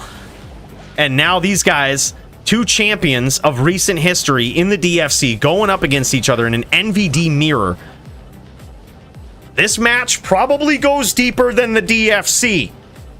A lot of pride on the line for this one, I would say.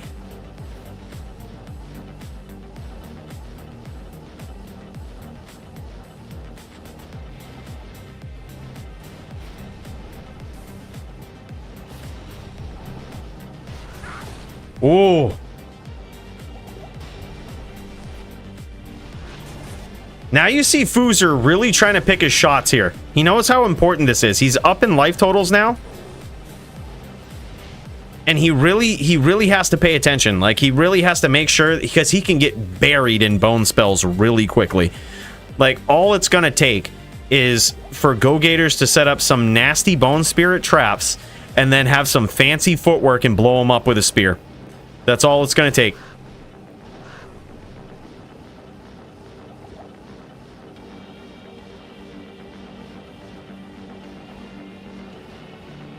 Now Go Gators remaining a bit evasive here, trying to set up, trying to gain some... I think he might be trying to lull Foozer into this false sense of chasing, right? Making him think, like, it's almost like resetting in an MMA bout, right? Like the fighters kick back and kind of readjust their footing, right? That's sort of what Go Gators is doing. He's getting in this zone where he doesn't want his opponent to be able to predict what he's doing with his footwork, right? He doesn't want him to be able to predict how he's going to be going in, how he's going to be chucking these bone spirit bombs, right? So what he's doing is he's making him chase him a little bit. He's getting his mind out of that, you know, stomp and cut me off, or, you know, try to read my game plan. That's what I think he's doing there. He's making him chase him a little bit, making him run around, just resetting, trying to fuck him up a little bit mentally, get him out of the zone. Oh, and here it is. It's working.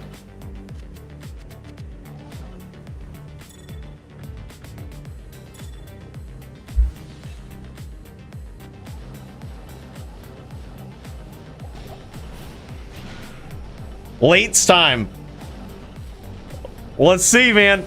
Let's see. We've got Sidious, aka the Go Gators. He's very low. But he is going to have to do more than that. If he's spamming Spirit and running away, can't be doing that.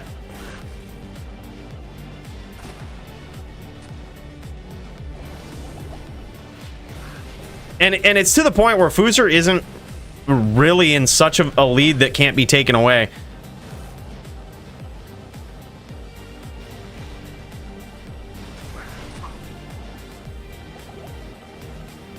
Go Gators playing very cautious here.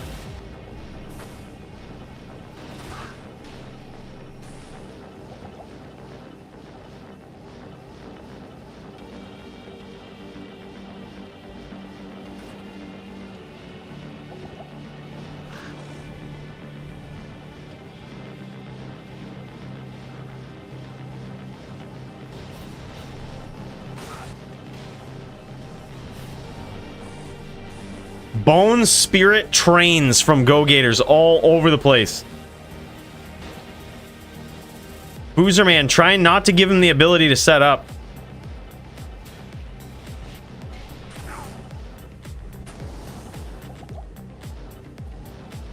Go Gators being very evasive here.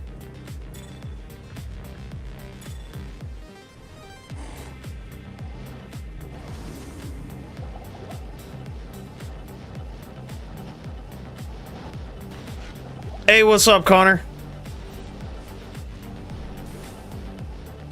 Big cheers to you, brother. We're drinking your dad's beer. We ain't fucking around today. We got the good stuff.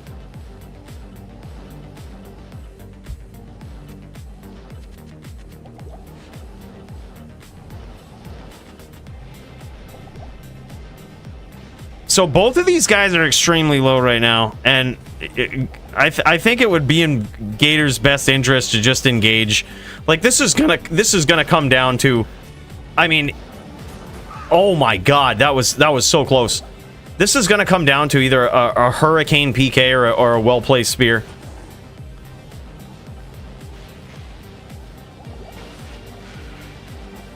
Foozer had such a lead there too.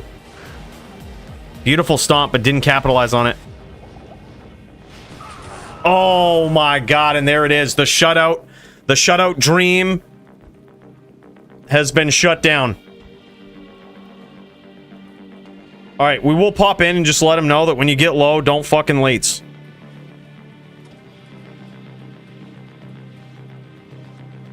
Foozerman owes you one now.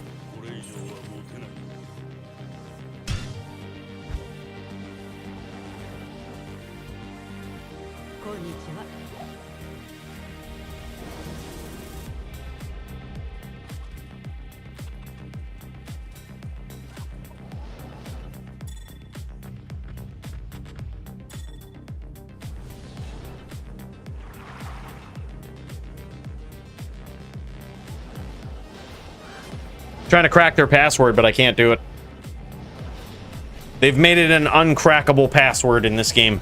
My dumbass can't pull it off. Well, this is what we'll do. If we see that happen again, where Go Gators is just teleporting around and spamming Spirit, we'll just give the round to Foozer. That's not the kind of NVD we came here for. If he's Hurricane PK, that's one thing, but he wasn't.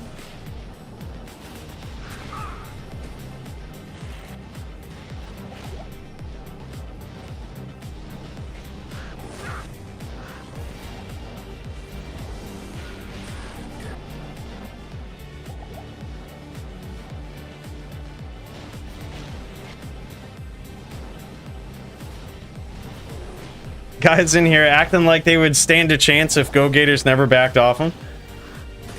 What do you mean? Like if Go Gators went full aggro? Bro, there's a difference between pub Gators and like competitive Gators. Competitive Gators is... There's few people that are going to take him out. Like, because what you saw in the last round, dude... It makes more sense in a matchup where he doesn't have the advantage, like in that the Sinvi Druid matchup. He was doing that versus Dazer. Totally makes sense there. But dude does that, man. At the highest level of competition, he'll fucking make you come get it.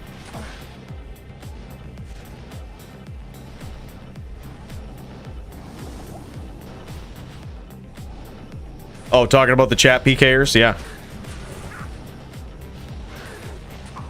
Big hits there from Go Gators.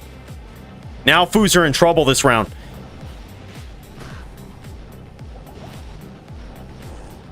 Foozer was a bit frustrated in that last one, man. Wasn't liking how Go Gators was playing. Almost breaking the bro code of running away from him like that. Almost breaking this bro code here. And Go Gators says, "Look, they gonna have to catch me. They gonna have to stop me. Cooley gonna have to call me." Beautiful spears here though from Go Gators. Now Foozer in a lot of trouble. Foozer might have been set back a little bit after that last round. A little bit of the wind taken out of his sails.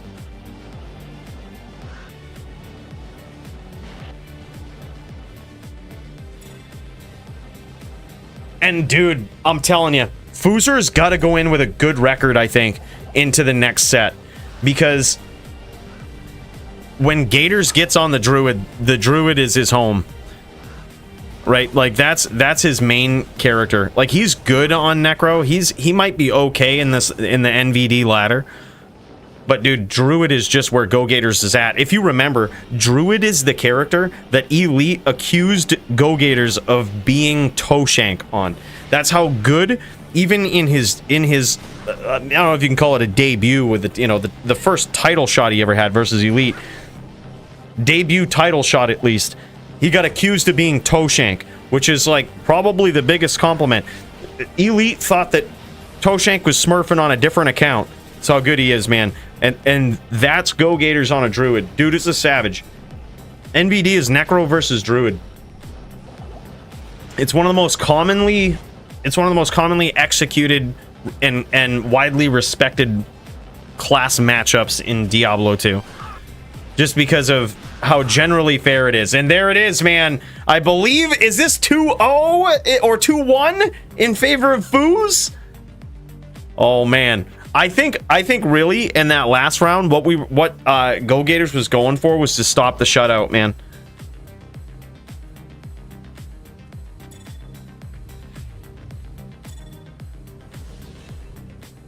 My boyfriend versus Foozer champ. Look, I didn't know you guys had a thing, Drew G, but yeah. You best be inviting us to the wedding, dude. I mean, we kind of assumed you guys must have been bumping fuglies with all those messages in Discord, but I mean, thanks for confirming, man. We never knew. The fact Foos died once means he lost.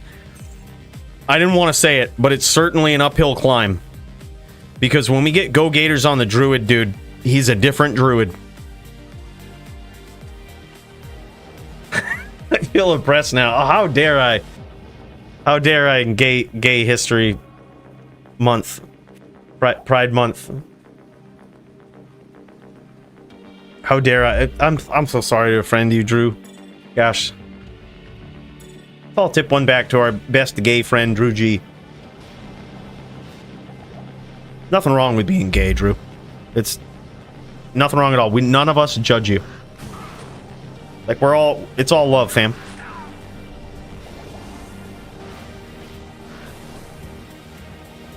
When will we see the Up NATO King on Druid side?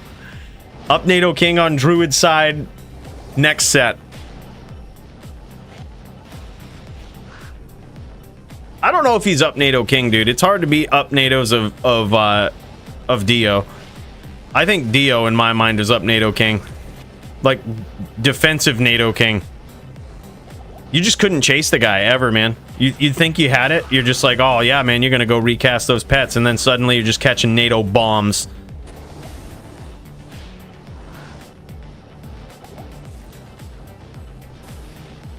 Boozer doo-doo clean.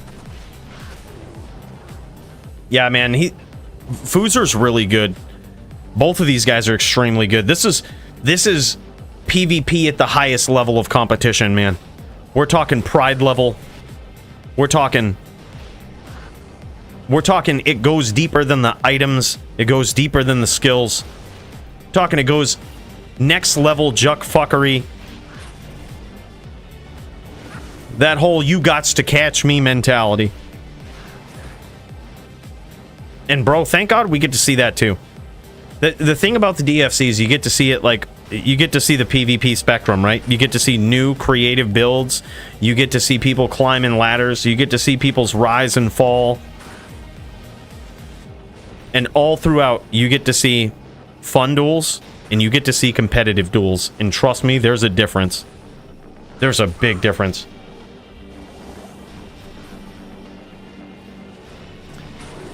There's other fair matchups, but this one is the most fair, is what it is. All of them are lopsided to some degree. Like, to a very slight degree. Some of them more than others, like Zon versus VT, or, you know, Smiter FOHer. Pretty lopsided in favor of the Din, right? Like, that's a pretty bad matchup. Almost unwinnable for the Zon. Almost. You know, Cold Sork versus Druid, another one that's very lopsided in favor of the Druid. But with statistics and gameplay and just throughout history, this has just been considered one of the most even matchups of all of the characters. So all of the characters on different classes. Beautiful stomp there from Foozer. Sin versus Sork, I don't think that's very... That's not a... It might be slightly lopsided, but... Actually, I really don't think it is. It's kind of like back and forth. It just depends on the type of Sin. If you go Hybe Sin, maybe. But then again, is it a Cold Sork? Is it a full Vita Sunder Sork, right? Like, what are we talking? Is it ES Fireballer? I think ES Fireballer is Sin disadvantage.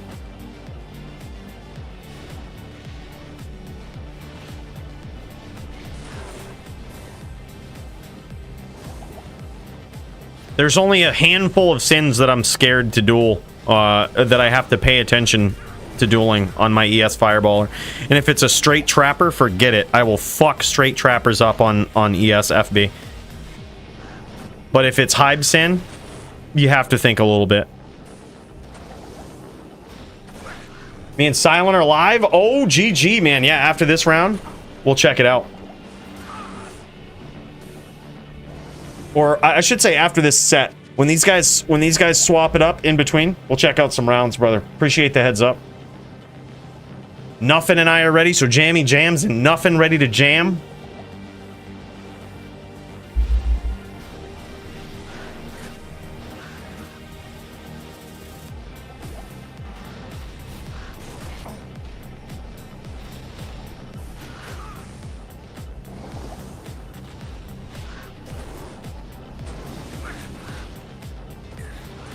Oh, fancy footwork, dude, from Go Gators. But, oh, unbelievable win. It's now 3-1 for this set in favor of the Foos.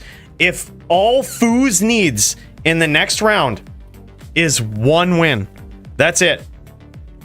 Foos needs one win on the Necro, and he takes it and defends the crown. Go Gators gonna have to shut him out on that Druid, and trust me, it is possible. That shit is possible. Let's cut over to Bruno.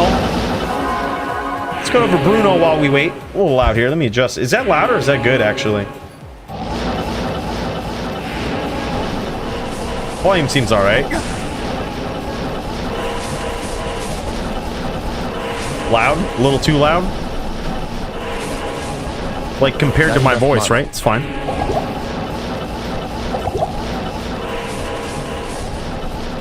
Alright. Oh, man. Bruno just got aced by those bone spirits, man. Now, this is one of those matchups that is fun, but technically at the highest level of competition is not fair for the Paladin. But if you're having fun with it, it's can be a pretty fair match. And a different kind of NVD. Necro versus Din. I can't carry anymore.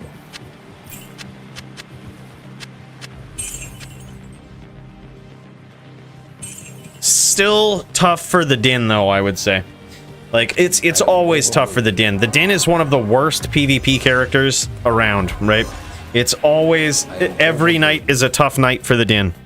There's no matchup that's good. Except for the Barb. The Barb is a good matchup for the Din. Other than that. Bro, this is Bruno's concoction of crazy shit. I'm not exactly sure what he's doing. I think he might be on a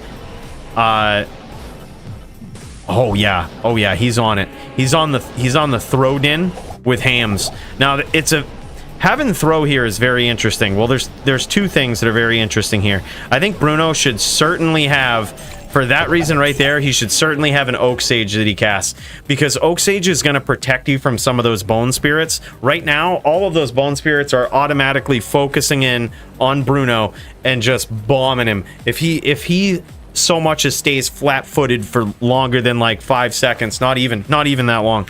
If he's approaching his opponent and stays flat-footed for a little longer than he should, those Bone Spirits are going to blow him up.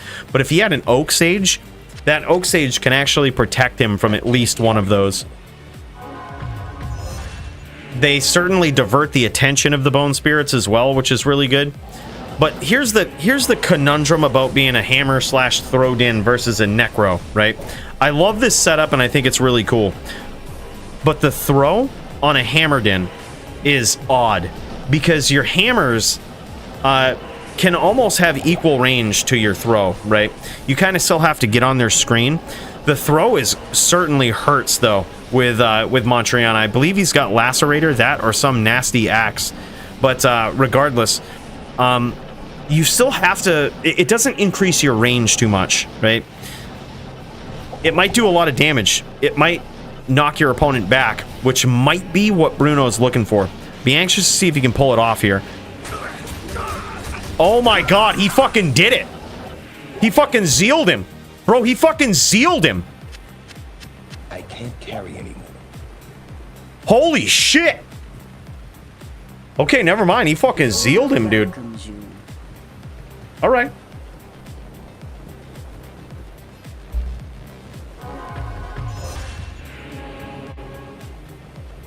Nice zeals, Austin.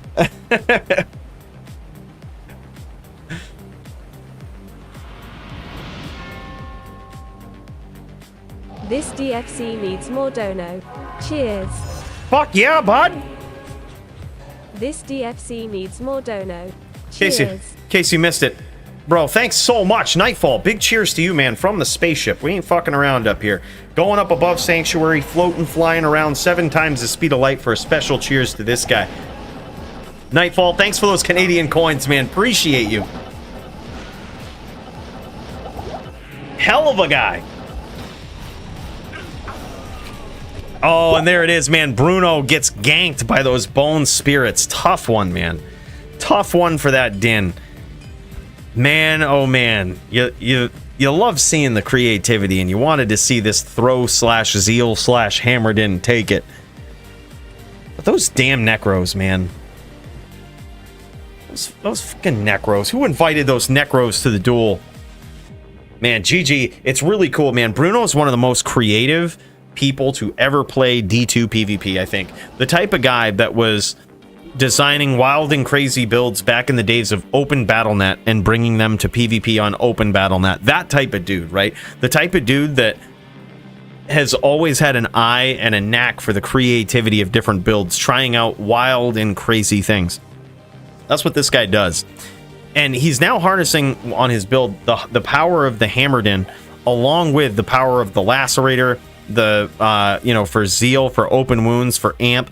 I love it. It's like I was kind of talking about in the duel, the only thing that is sort of the drawback about that build is that the throw doesn't really, and the zeal don't really change your range too much, which in my experience is the biggest thing you want to do by swapping to some crazy shit, which is why we use Widowmaker, because it increases your range, allows you to address opponents in a meaningful manner from off screen, right? Something that hammers can do, but you kind of have to lure your opponent into them. The throw is like, it's very interesting. The throw and the zeal. I love that stomp there. That was actually sick. And especially whereas the Necro has a few pets, that zeal probably paid off pretty well for him right there. Actually stunned his opponent, kept him there.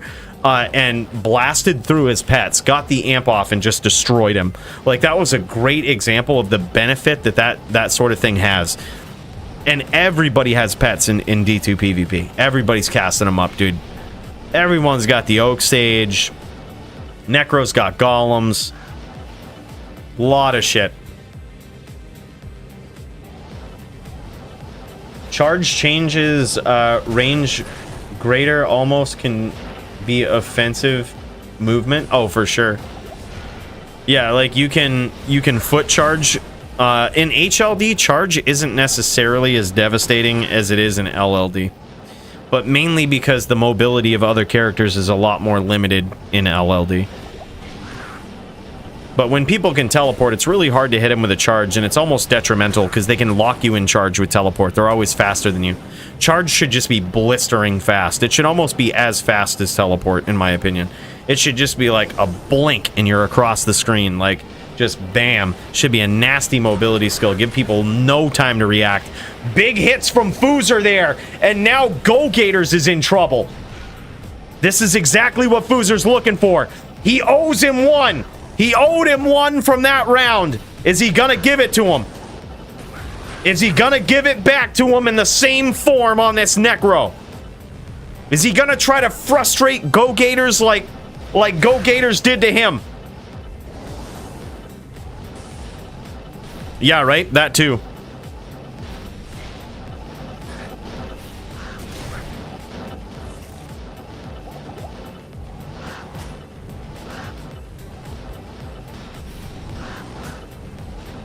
Wow, man, this would be unprecedented. Like, when I saw Go Gators getting on this Druid, man, I'm like, this is bad news for the Foos. Like, Foos is just in trouble. This guy, in my opinion, is just unbeatable on the Druid. He's so good. Look at these locks. Look at this constant harassment from these locks, man. Just constantly on top of him. Holy shit, another beautiful spear from the Foos. Yeah, if Foos wins one, it's over.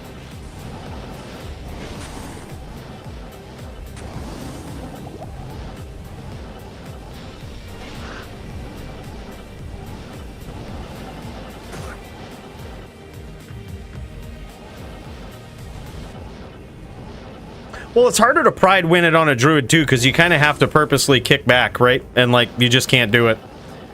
Like, you're the aggressor. You like, there's no reason to sit back. Like, there's no excuse to. You kind of have to get in.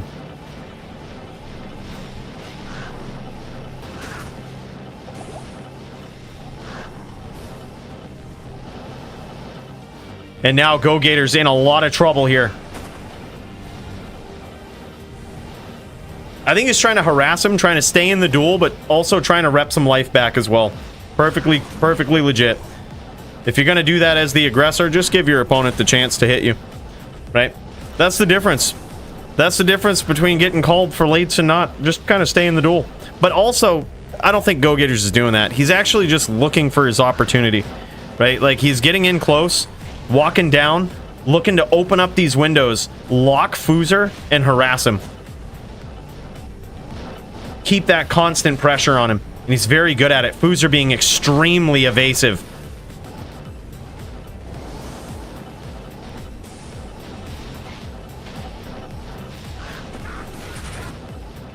Well, it's usually like that, Drew. And but in DFC, if you don't beat the champ, you don't beat the champ. Right? So if it's a tie, which if Foozer wins one, the best Go Gators could do is a tie. He could just 3-1 after that, right? So it would be 3-1, 3-1, champ wins.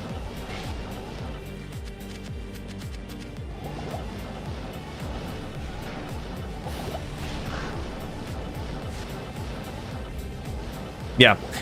In some other places they go to a bonus round or whatnot, but especially whereas we can have people playing from different countries and all of this stuff, it's like, to me, especially at the highest level of competition, if you don't beat them with everything else being fair, you don't beat them. So that's kind of what we've settled on. It makes sense. It's not just some ass rule that was like thrown in there. It actually just makes sense. At the highest level of competition, you can't win or can't win or lose by draw. Unless you're the champ, then you can win by draw.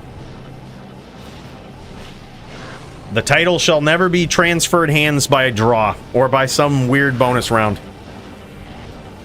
Go Gators is in a lot of trouble here, man. But we have seen him pull this off. We have seen him come back from the brink of defeat, and this might be Foozer's only opportunity when he's got him low like this, because Go Gators hunts his prey, man. That's what he does. He gets in there, he figures you out, he figures your strategy, and he pushes that pressure, right? He figures you out, he gets in front of you. He learns how you're gonna walk, where you're gonna walk, predicts you, and before you know it, man, you're in a lot of trouble. Before you know it, your character's laying there with his face in the dirt.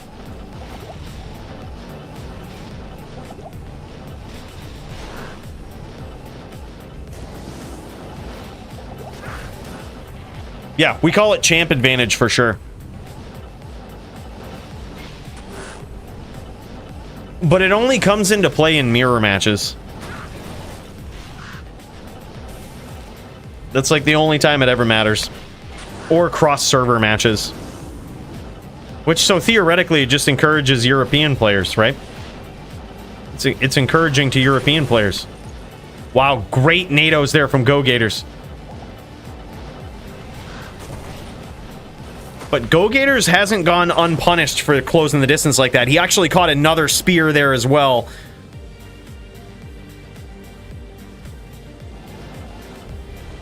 And now Go Gators at just over 300 life. He's certainly one spear away. And it's going to be an uphill climb to take down Foozer. Like I said, we've seen crazier shit from Go Gators. You can't count this guy out. We've seen crazier shit.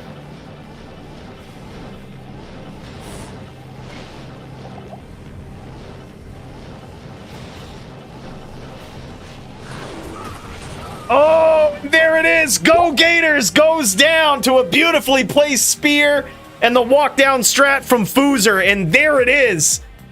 Wow, man. Foozer defends the title in the NVD mirror versus Go Gators. Incredible, man. Gotta say, I didn't expect that. He goes, dumb rule. Well, I mean, think. Even if we play this out, right? Even if we play it out and you go 3-1, then what? It's just a longer duel. I mean, we could, but it's just a longer duel. And then we go to what? Some game-deciding bonus round? It doesn't really make any sense. GG though, man. Holy shit. Foozer, the man, the myth. Foozer, the man, the myth. This is the guy right here. Bane LeFant's in. Like, I'm not sure what the deal with these name changes is. I think that these guys lost a bet or something. But this is it, man. Yo, Foozer, show us off that gear if you can hear me, man. This shit, yeah, GG, Foos. That was incredible. I honestly expected that was going to be rough when Go Gators got on the Druid. I thought it was over for Foos. I was like, man, that sucks. When we saw him lose one round versus Go Gators in the first set, I was like, Foos is fucked. Foos is dead. He's not beating Go Gators at all on the Druid. But he did. That was crazy. All it took was one. He would have had to fight just as hard if they would have started that matchup a different way. That was wild. I don't think he can hear us. But bro, that's so nasty. Elk Brew also live now. Let's cut over to this guy. Absolutely generous dude right here. Don't knowing some memberships. Just being the dude, the man, the myth, the legend.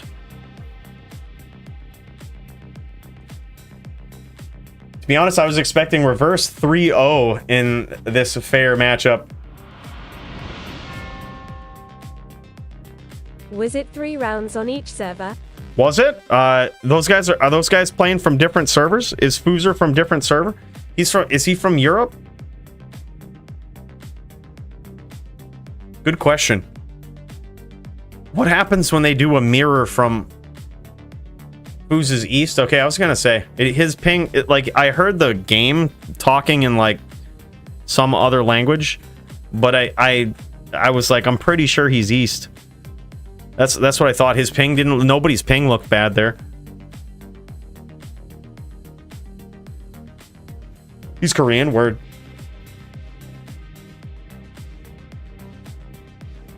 GG, man. Wow. Boozer the champ.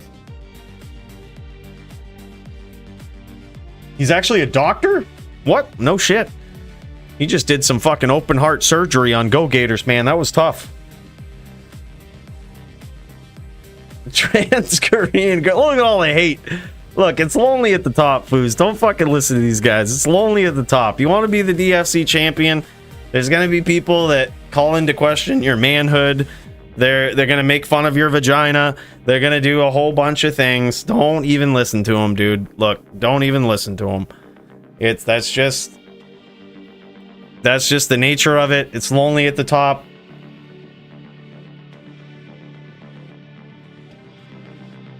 This is Dingus versus Elk.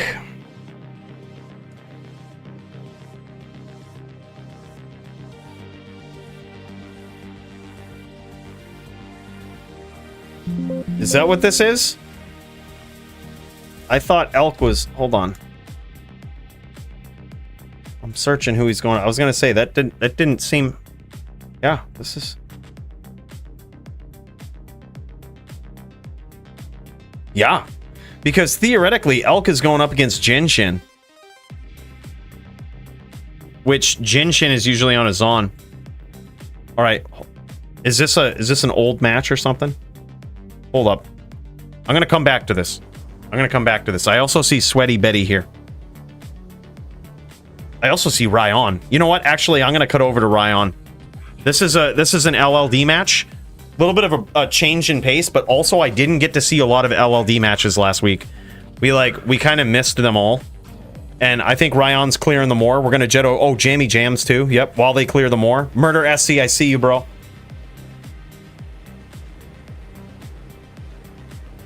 Jammy Jams ready to jam. Alright, I'm also gonna go find Murder SC's game here.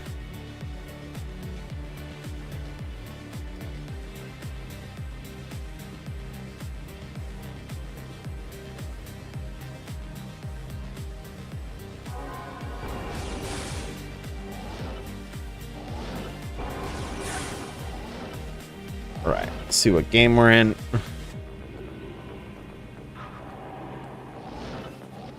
This is Mr. Jammy.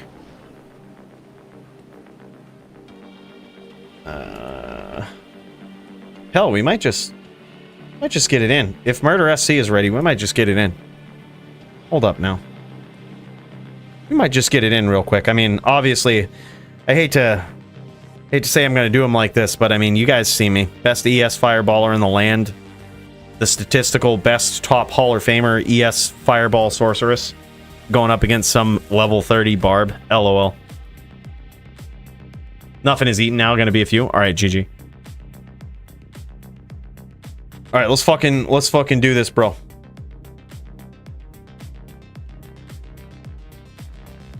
Let's just go beat up on Murder SC real quick, okay?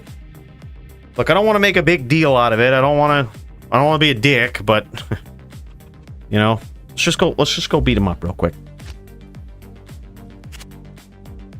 Best ES Fireballer in the game. And we here. 125 is now BM. Well, good thing I only have 115. That was close. Oh shit. Maybe I should switch to 125. I don't even need 125. Fuck that noise. Like... Fuck that noise. Sweet. Thanks for being patient, bro. You ready? Oh, 105. Go, bro.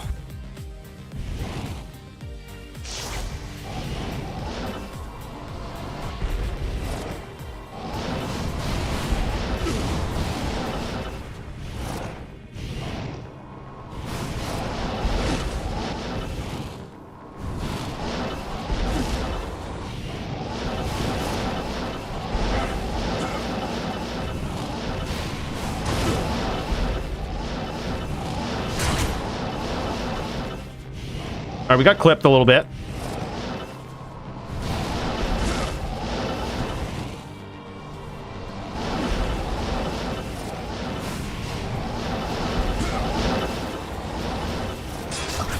Damn, we got clipped hard.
Good duel. Holy shit. It's close.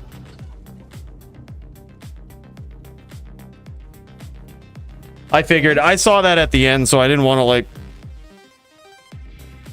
I tried not to use my telly to too much of an advantage, but I mean, you know, I mean... we had to get in now. We had to get in now. Foozer versus Max win? Oh... Oh, man. That would be a duel.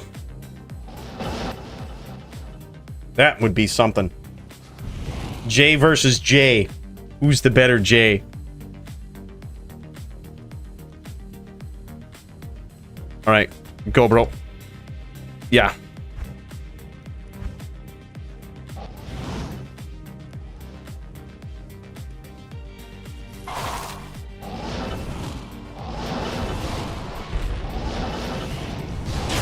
Damn, good hit. Clean.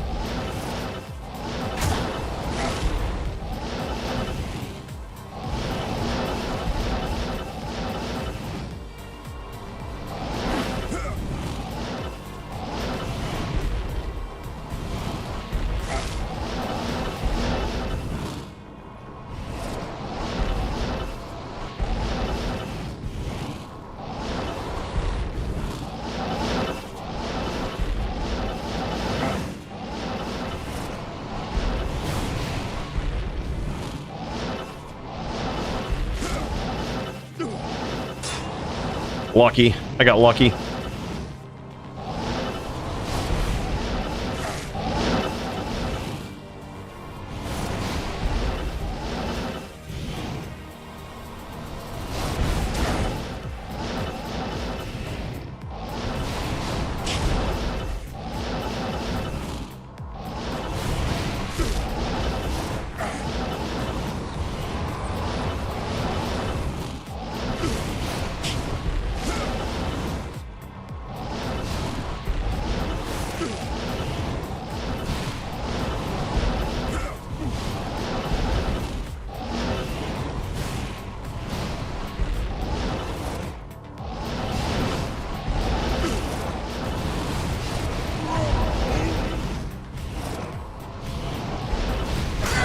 Damn.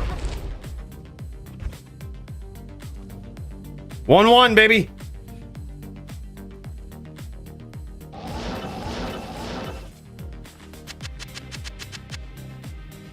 All right, I gotta be more cautious.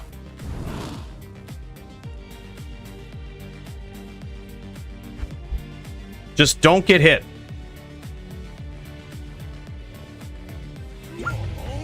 Just don't get hit.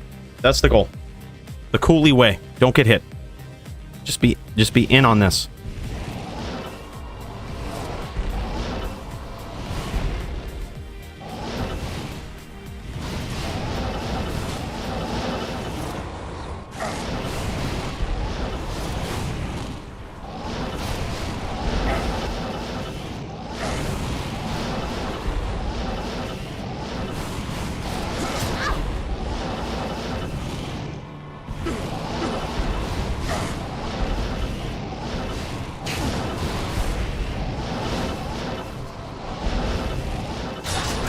Damn, shit, dude, that was quick.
Damn, good hit.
Wow.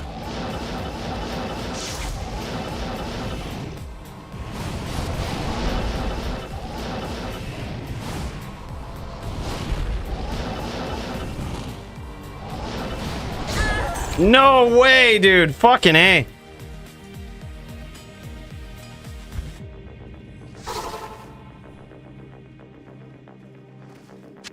I can't carry Yes, anymore. Fireballer needs some help.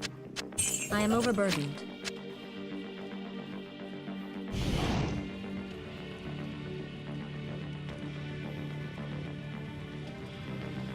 Bro, sniping with meteors is hard. You try landing a meteor on someone in PvP. They call me the best in the world at it. You're only saying that because I make it look easy. I make it look like it's no problem.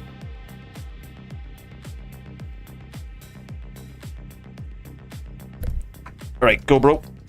1, 2. And we landed like 72 meteors. I was counting.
As soon as I get hit, it's over, dude.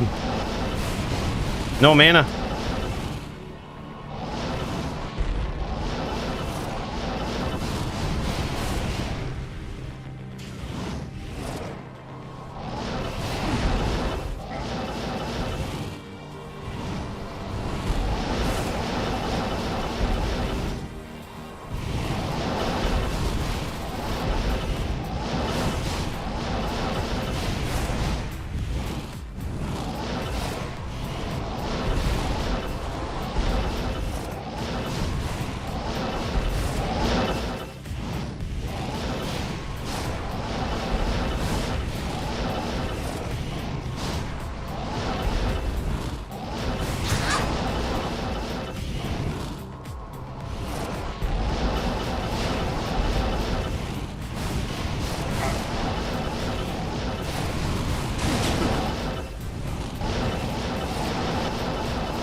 Not enough mana.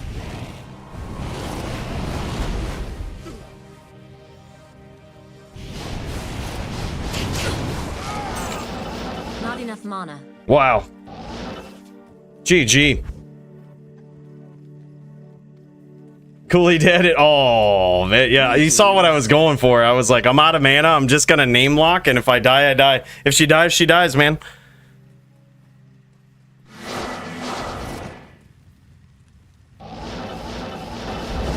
Two, baby. Meteoring people hard as fuck. Bro, I'm kidding. Meteoring PPL hard AF. I'm genuinely embarrassed when I get hit by that skill lol. Ribbit. Not a frog. Big cheers to you, man. Thank you so much. Yeah, I figured. Yeah. Sniping them. Just sniping them with those meteors, bro. That's what we do. It's hard, all right? You got it's a lot of bait and switch going on, bro. Thank you so much. Big cheers to this guy. Let's tip one back for someone who's clearly not a frog. Which that's means he's from the US. He's not, or at least not from Canada. That's what that or he's trying to hide it. Thanks so much, bro. Appreciate that, man. All right, here we go. Just don't get hit.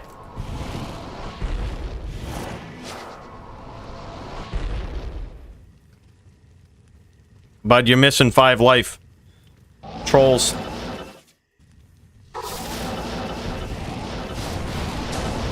That's alright. If it comes down to 5, he can have it.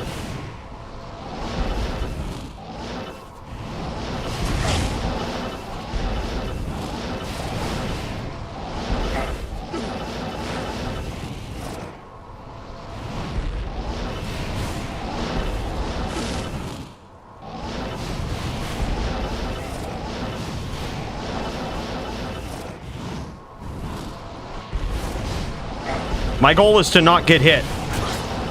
More than that. Don't get hit any more than that.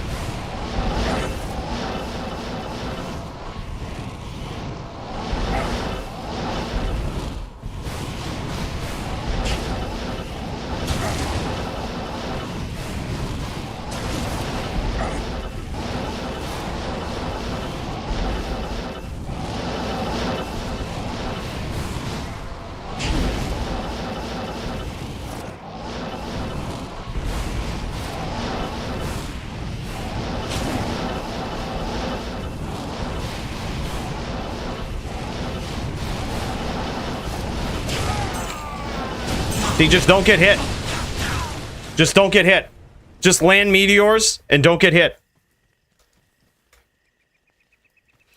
Good evening.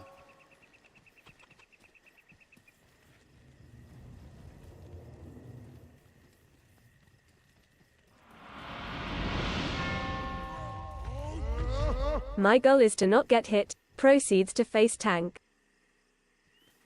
Look, Kyle, I'm going up against a dirty opponent, okay? He's a fucking dirty player. Plays dirty. And by that I mean he tries to hit me with axes. Right? Dirty.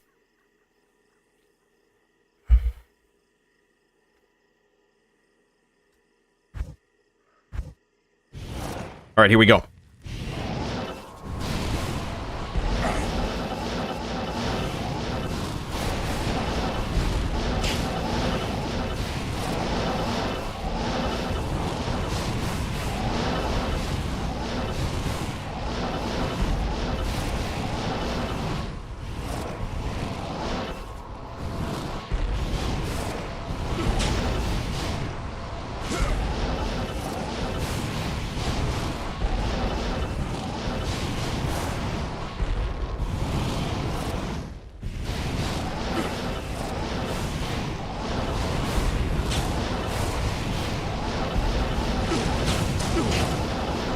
Those were good hits.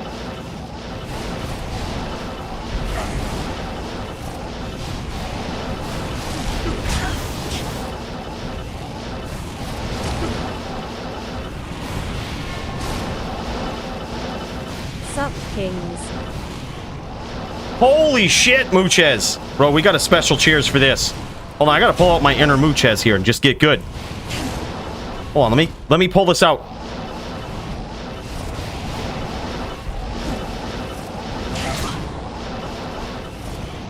Bro, Mooches, that's fucking wild, brother. Thank you so much.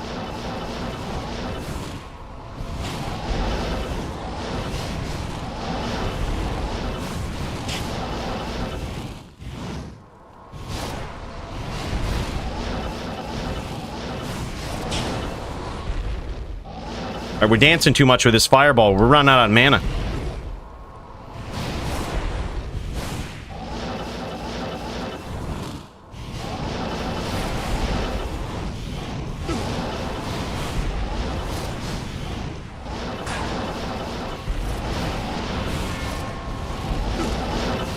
Don't choke. God damn it, Drew.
Mooches, where you at?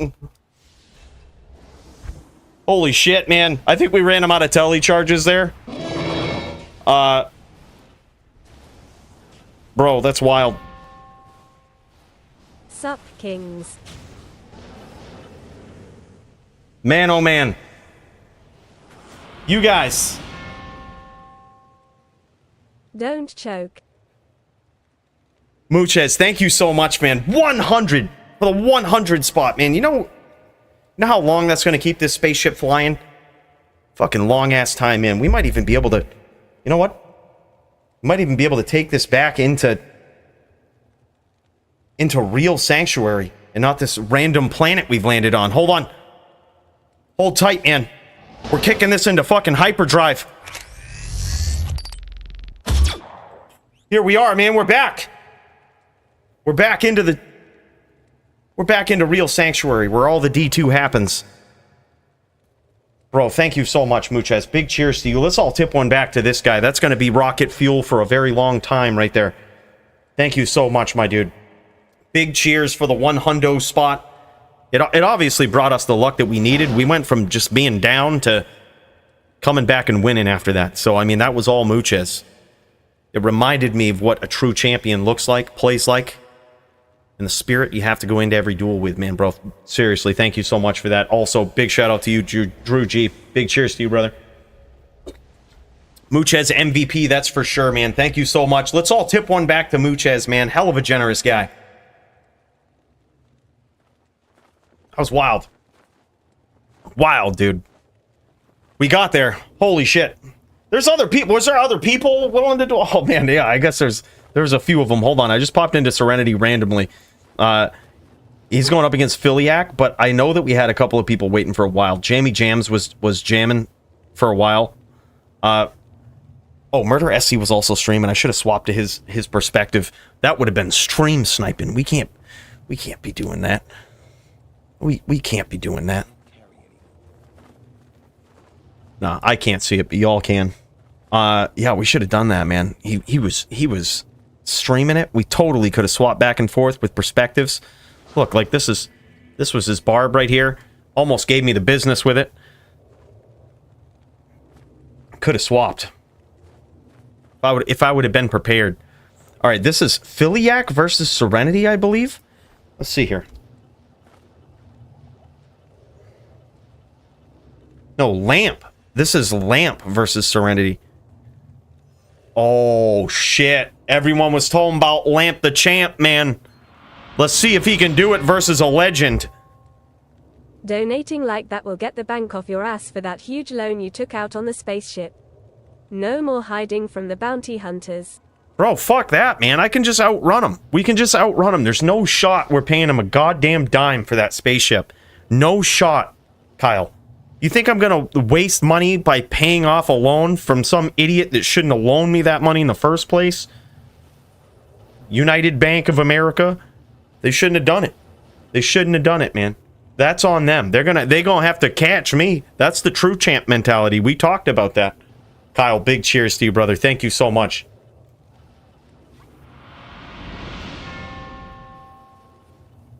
Who the hell is Lamb? It's a good question. Look, it's... We shouldn't even adopt this title of Lamp the Champ, which was given by Coolio Low, all right? Biggest Lamp fan ever is Coolio Low, which, if that's saying something in and of itself, okay? But regardless, he hasn't been the champ, all right? He hasn't earned the champ. We can't call him Lamp the Champ yet. That's a title he's going to have to earn. By the way, Toshang, thanks so much, man. Big cheers to you, brother. Yeah, he's reinventing Blizzard Sork from the ground up. Like, he has actually racked up a ton of wins, some of which it doesn't even seem like he should have racked up. I mean, he beat Elk Brew when Elk Brew was on a Druid. It felt bad making the matchup, but Joe Silva was saying, look, this is theoretically a good matchup, even though it's unbalanced. Like, this is theoretically fair. And dude, it was 4-3 win for Vamp. Or for Lamp. Lamp a light with a shade. What is Lamp? I love Lamp. He's if you get it, you get it. If you know where it's from, you know where it's from. Look at this, man. So this is Lamp's strategy here. He's full Vita. He's trying to sunder his opponent away. He's trying to sunder that cold resistance away, and he's extremely evasive. He's landing some big shots, and you can see Serenity actually closing the distance, getting these stomps, but Lamp is so slippery, dude. It's hard to hold on to him. It's hard to get those hits in there. The good thing is with the rule changes to cold resist, the Paladin can last a little longer. And you see what's going on right here? I actually love this. You see that Serenity is actually aggressing? You're not showing the jewels. Oh, shit. Fucking A, dude. Thanks, Toe. God damn it. Look, it's been a long night. It's been a long night. Look, when I go in Sork mode, there's not much else that can happen. I'm all kinds of fucked up. One job, man. Fuck, sorry about that, guys. Look, all right, well, I gave you the commentary, all right? In case for the deaf viewers out there, they know what was happening, and I mean, for the blind ones, look, I told you, you get the fucking point, all right? I was articulating it, I was talking, and so now we're all caught up, basically, all right? Me and Jam's ready after this fight. All right, GG. Thanks for the heads up, man. We'll kick over after that. I know you guys have been waiting a bit. Too many coolie shots to be the host tonight. I need a co-host, Kyle. It's all on you, man. You're in here. Get in here, man. It's all on you. Big cheers. Thank you guys so much. Toe, thanks for the reminder, man. So, back to what I was saying. All right. Lamp is very slippery, but do you see with these new cold stack rules, something that's been happening that we might not have exactly seen, but when I was talking about it originally, but you see that Upsmite, aka Serenity, is able to aggress a bit more. You see this? He's charging in, he's looking for the name lock. He might be waiting patiently for Lamp to come back on screen, right? But when he gets there, he can actually aggress. This is at least an upside to the new cold stack rules. It allows more of this type of dueling as opposed to just kind of staying off screen and FOHing like you have, like you have one life or some shit, right? Which is typically what you would see from an FOHer on this, like versus Sork if they were low. Dins were doing that from the start, man. There was nothing they could do with the cold stack rules. They would just get one tapped all the time, 2, 3 tapped maybe. But dude, now you can see Serenity looking for these name locks, charging in. The fact that he's able to play aggressively this matchup, and Lamp can remain evasive, but he has to do it very well. Just like the matchup that we just saw between me and Murder SC. Very good duel, by the way, Murder. That was incredibly done. You did great. I think if you would have had another staff with like tele charges somewhere in the inventory or something, that could have been a different duel. But dude, you gotta be consistent with it. Like the class is powerful because of teleport, right? In LLD, and here it's powerful because of the cold spells. It's powerful because of cold mastery.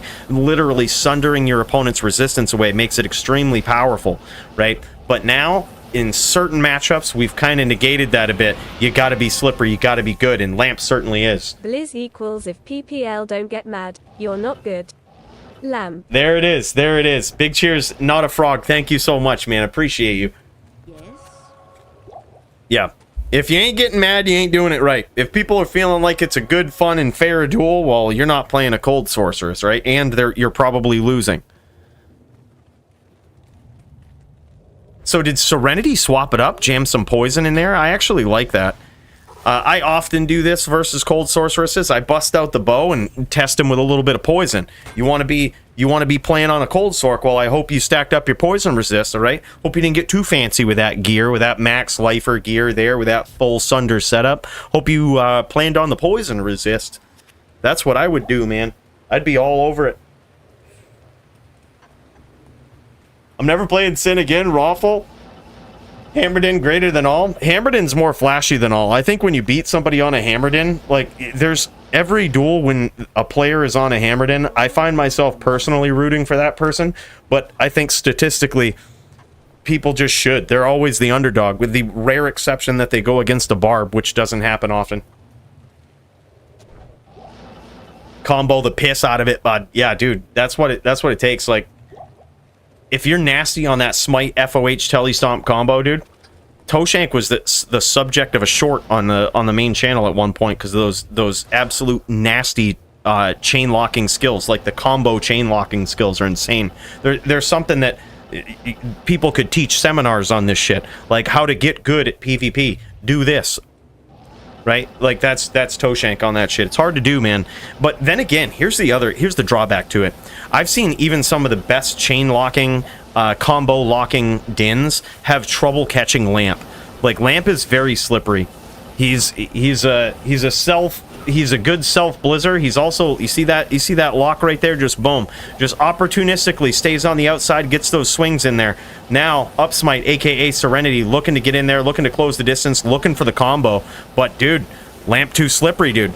Lamp too slippery. He's gonna make it tough for him.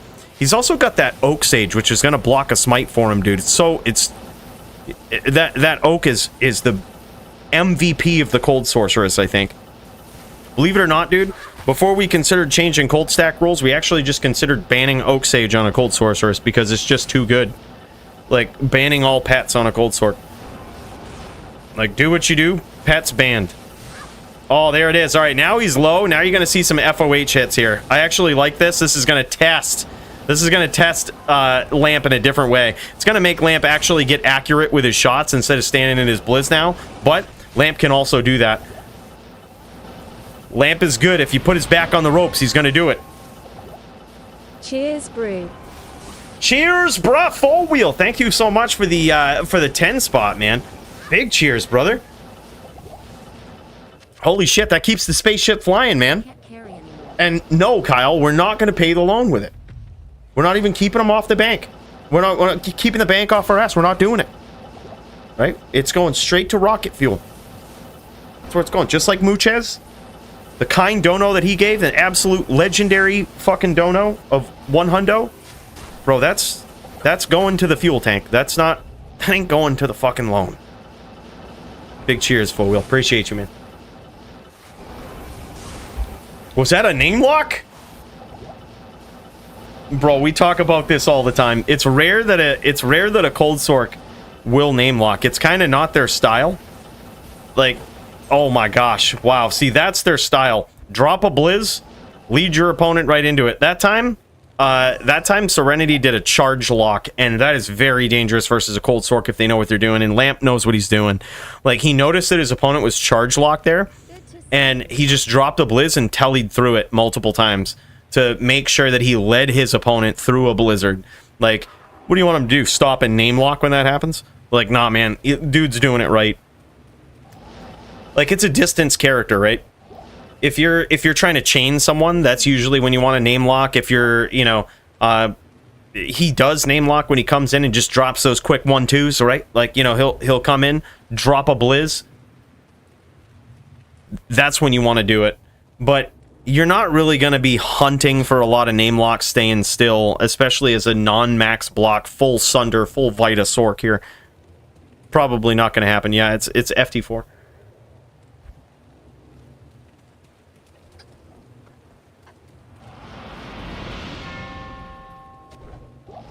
Ice Blast chain locks are op as hell.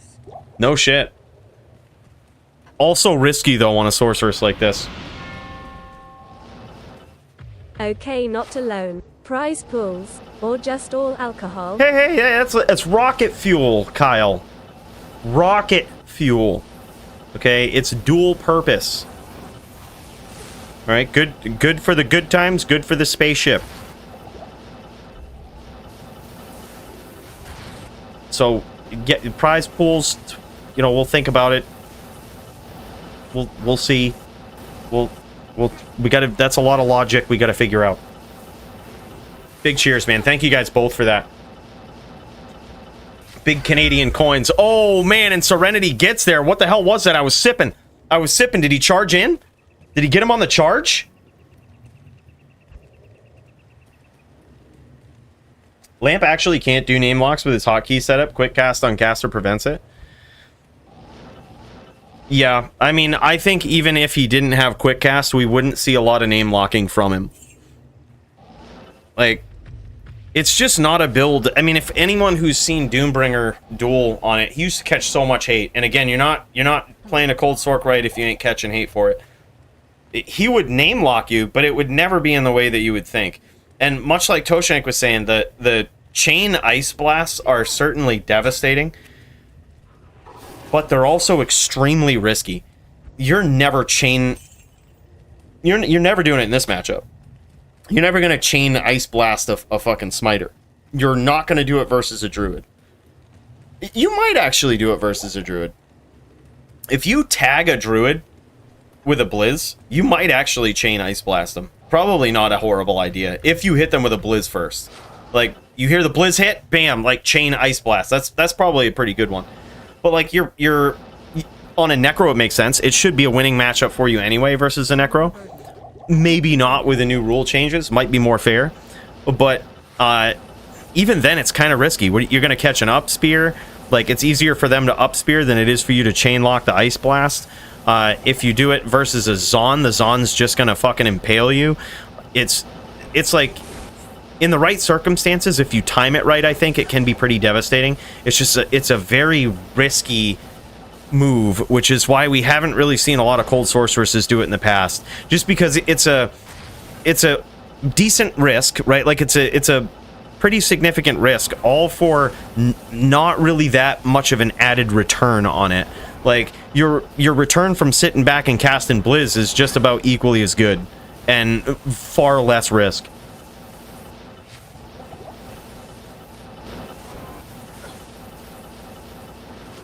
Wrong, he can use previous next skill, but then lose teleport. LOL. I was the one who told you that. Now he's selling it to you like it's a news flash, man. I think the rocket ship is just you getting drunk on Thursdays. All green screens. What? All jokes aside, I love your content and donations help keep it up. That's not a green screen, dude. Don't worry about the fucking bottle getting chromed out every once in a while. That's a real spaceship. Dude, what the fuck, man? Gosh, what are you, crazy, Kyle? Thanks, brother. Really appreciate you. You know what?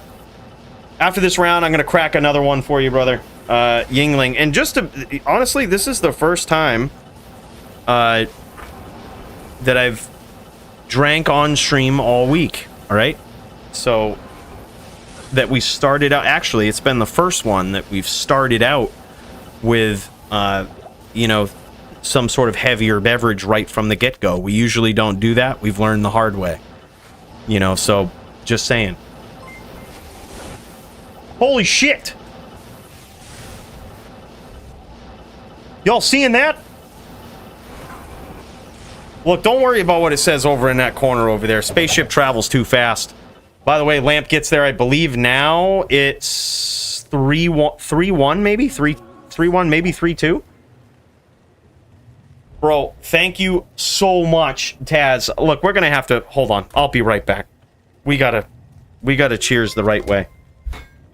This is getting ridiculous. We're running through rocket fuel here far faster than we need to be.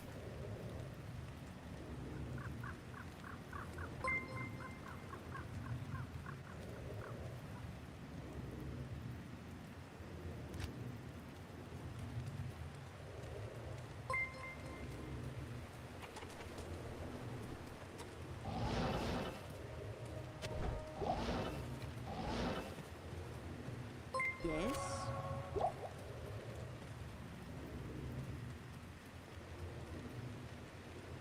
Big cheers.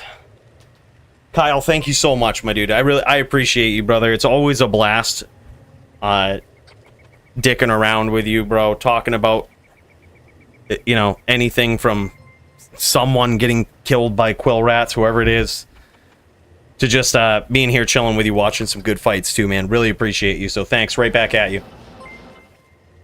Also, Taz, my dude. Holy shit. Big cheers for the 10 gifted subs. 10 gifted memberships. Holy man. That's wild. That is wild, brother. Are we gonna get to see your duel tonight, bro? We gonna get to see this? At least you picked an American beer, and not Bud Light. Look, it was They were just handing this out at the last family get-together, man. And, you know, we took it. Cooge, thanks so much, man. Big cheers to you. Sound versus Dingus time now? Oh, is that it? Was that it? Was that the last round? I think we were actually waiting on Nuffin versus Javito. We were actually waiting on Nuffin versus Javito. Echo, echo, echo. Nuffin versus Javito. Echo, echo, echo. Nuffin versus Javito. Echo, echo, echo.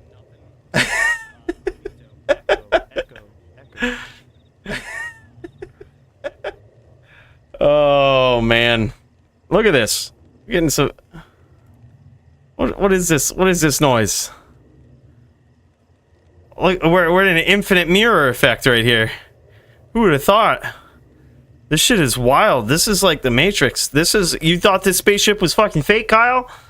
Yeah. What do you think now? This is what it looks like to travel at 7 times the speed of light, bro. Yeah. Yeah, this is what it looks like. It looks like fucking Johnny Cage throwing a shadow kick or some shit. Fucking shadow punch. See that shit? That's me doing that in like different dimensions and shit. Yeah, see? We had to prove it. We had to prove it to Kyle. He thought the spaceship was fake.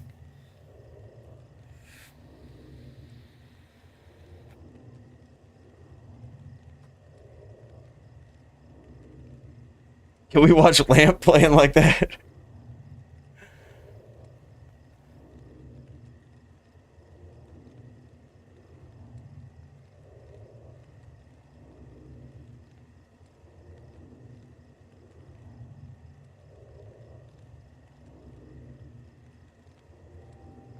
Oh shit, my bad, dude.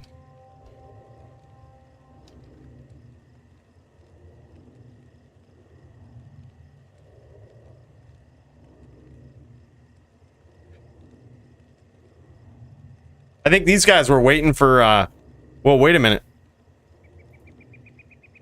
Was that duel not over between Lamp? I think Lamp just won, though, did he? No, he didn't. What the fuck is this? This is still going. Hold on. This is not over. I don't think the Lamp is over. Because these guys are waiting. Like, Nuffin and Javito are waiting for these guys to finish, I think. Like, they're in the same game. I think it's 3-2. Yeah. Bro, this is good. Okay, this isn't over. I'm actually happy that I didn't miss the end of this. This is nuts. Lamp's opponent is cheating again. All right. All right, Coolio. Lamp is winning right now. All right, good, dude. Yeah, I saw him in there. Saw him in there. We'll cut over to you guys next. I know you guys have been, like, super patient. I appreciate that, man. This is epic. Serenity is one of the most nasty Din players, dude. Savage on that lock. You see him getting these, like, really... He's so close to, like, landing these chain smites on Lamp. Lamp's so slippery, though. I mean, he's getting in there. He's telly-locking very well. He's caught him a couple of times. He caught him that last round, which we missed. We saw it from Nuffin's point of view. We saw it from Town. We saw it from chat PK perspective. Like, and we just saw it happen. Fucking, it worked. Now it's 3-2. It was just a different... We did that purposely. It was just a different, perspective that you get to view the duels. Sometimes we watch teleporting all around. Other times, we watch Town/chat PK perspective. Nice hits there from Upsmite, aka Serenity. I actually like the harassment with FOH. As you can see, that FOH does over 100 damage to Lamp. That's huge. So if he continues to harass from the outside like that, that's going to force Lamp to play differently and make it so that Lamp can't just sit there in his blizzard, right? Like, he can't just sit there and look for these opportunities to hit these blizzes. Beautiful, beautiful up blizz there from Lamp. Might have actually connected there, too, at close range. Yeah, those are doing like 100 to 150 a pop. And when Conviction goes off, look at that life drain, dude. Yeah, Lamp don't like that at all. Lamp ain't liking that at all. Terror's about to be unleashed on Sanctuary, boys. Diablo has invaded. Too bad we're in a normal game. Damn.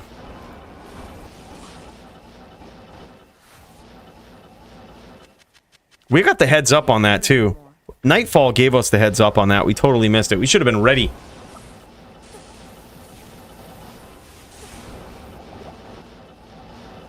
Big hits from Serenity, man. He is draining the life.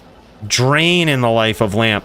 That FOH is really paying some dividends. This is something that even in the old school days of, you know, when sorceresses enjoyed even more of a Sunder opportunity versus Dins, this is something that they hated. Certainly forces them to do that a lot more, though, which is look for that close blizzard. Go and hunt your opponent. That's what it forces them to do. And it also forces them to get a little bit more risky, right? And that is going to give Serenity the opportunity that he's looking for to get that name lock, to get in there close. He's going to lead with that FOH. He's going to look for that name lock and possibly chain with a smite. But dude, FOH is wearing Lamp down, man. And now Serenity's got hit quite a bit too, though. Serenity's pretty low. Yeah, and he's still looking for that name lock, dude. He has essentially lulled Lamp into this sense of, oh man, he's on the FOH plan. I got to go looking for that name lock. And the longer he takes looking for it, that's going to give Serenity the window that he needs. But man, that FOH is doing work. He's literally 15 clicks away, 15 close clicks away from a win.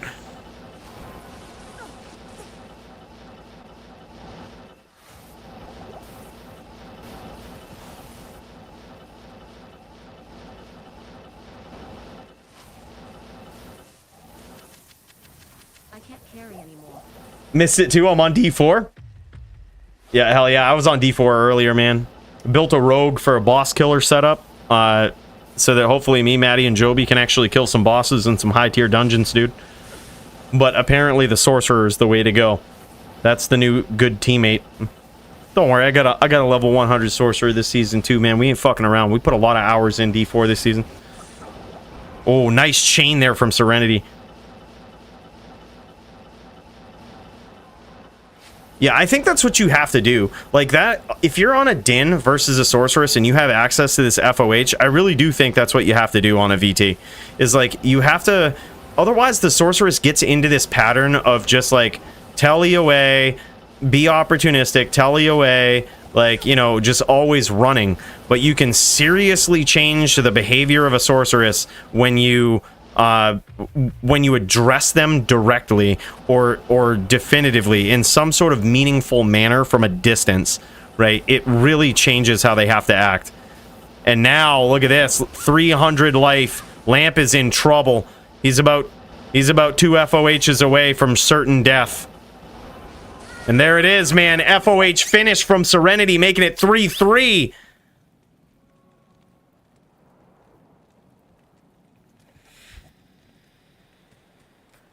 That's just unfair, he says. Well, I mean, put on T-Gods. Fuck him.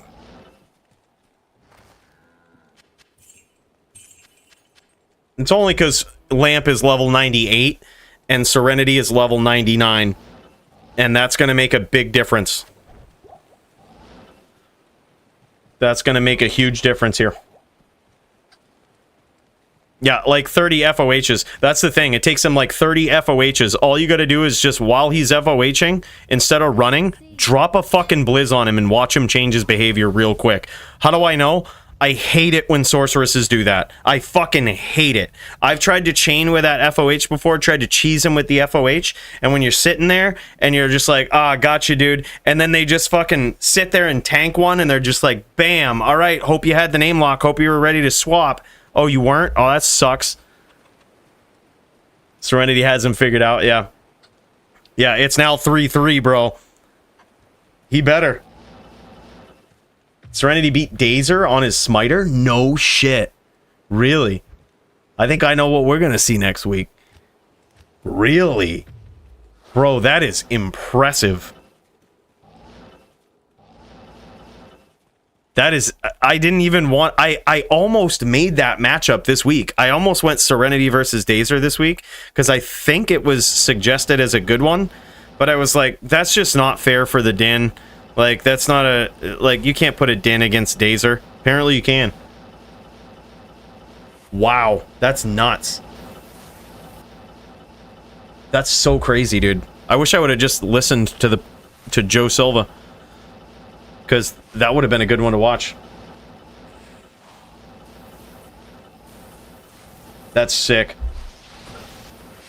Serenity, dude. This is a big match. I don't even know, man. If Serenity wins this, who's to say he can't just go for the title next week, man? Go up against Foozer. Put Foozer on that Necro. Really see what's up with Serenity versus Necro. That'd be sick, too. That'd be a good duel. We'll have to see what Joe Silva says. See, there you go. Now you're seeing Lamp looking for that close cast with the Blizz. Possible name lock if he gets it, but he's hunting for Serenity now. That FOH has changed how he's playing this. See, and there you go. He actually landed one there, and that's pretty devastating for the Din. Like, it really sucks when they do that. And now he's looking for that, dude. And now Serenity quickly gives up on that FOH. When he sees him kicking around, he's quickly giving up on it. I think if he can turn the corner and, you know, if he predicts when Lamp is going to come in and do that, and instead of, you know, instead of giving up on it and telling away, he just goes in for the chain smite, shit's going to get real quick.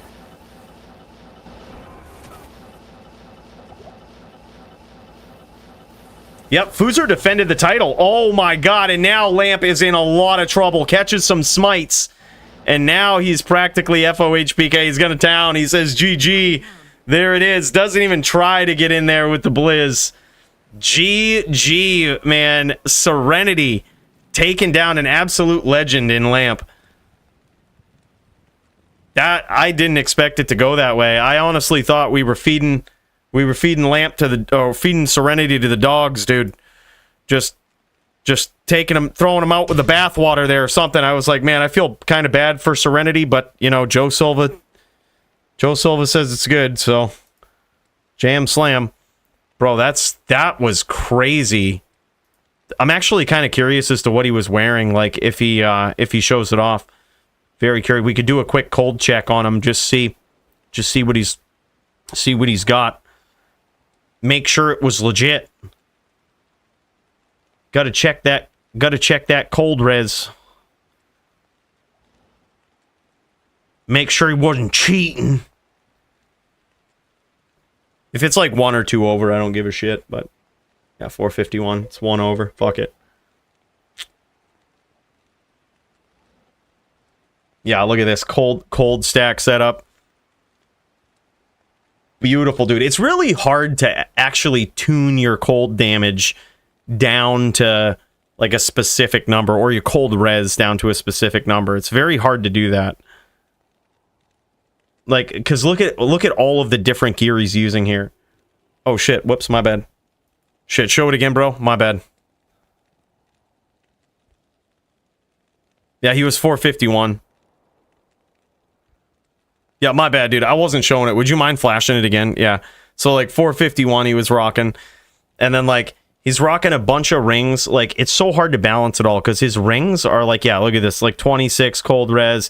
He's got another one that has, like, stacked up cold res, multiple resistances, all of these different things here. Boots. It's so hard to get it, like, exact, which is why I'm just like, if it's 1 over, fuck it. Like, 1 over isn't really that big of a deal. It's hard to balance it all. Yep. Yeah, GG though. Supposed to be that ring. Whatever. It's not a huge deal. But still, yeah, that's really good. That would have given him more rep life too, and in a very long duel. Ooh, look at that. He's got rep life on his amulet, so if he would have had rep life on his amulet, rep on the boots, he might have been He really couldn't give up his ear, huh? GGS Serenity. Couldn't do it, man. Red Rum, big cheers to you, man. Thanks for the 5 spot, brother.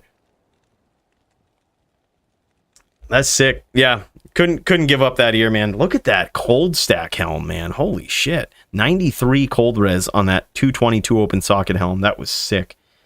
44 lifers on the combat charms. You love seeing these interesting cold stack setups on a din. I was very curious just to see that in and of itself, man. Yeah, let's do it. Let's cut over to Nuffin versus Javito. These guys have been so patient, waiting so patiently this whole time, man. These guys are just legends in their own right. Big cheers to these guys. Guys ready to throw down. Javito versus Nuffin. The Joe Silva suggested fight, Din v Neck. Let's see how good Joe Silva is at putting this together. I expect nothing less than fireworks between these two guys. Should be a close one. Theoretically, Joe Silva thinks it should be a close one. Me, Hellion, after these boys, let's do it. Let's fucking go, Punch. I plan to name lock. Let's fucking go. Joe Silva said, all right, a new employee for the DFC. Joe Silva says it's a good match. Look at this. Look at this. Getting those quick spears in there. Fucking Jammy Jams getting that bow off. He's better wake the fuck up, man. It's time. Some nice FOHs there from Jammy Jams. Harassment from the outside. That's exactly what we're looking for. Harassment from the outside. Beautiful hits there. VT is what Jammy Jams is on. Now, theoretically, the advantage is Neck. However, when you get a din like Jammy Jams jamming away, oh my god, I did not expect that. I had no idea Jams was so low. Good duel, man.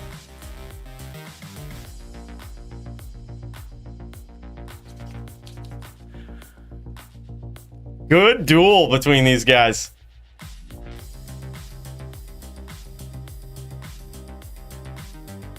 Québécois aussi. Je suis encore important en tabernacle.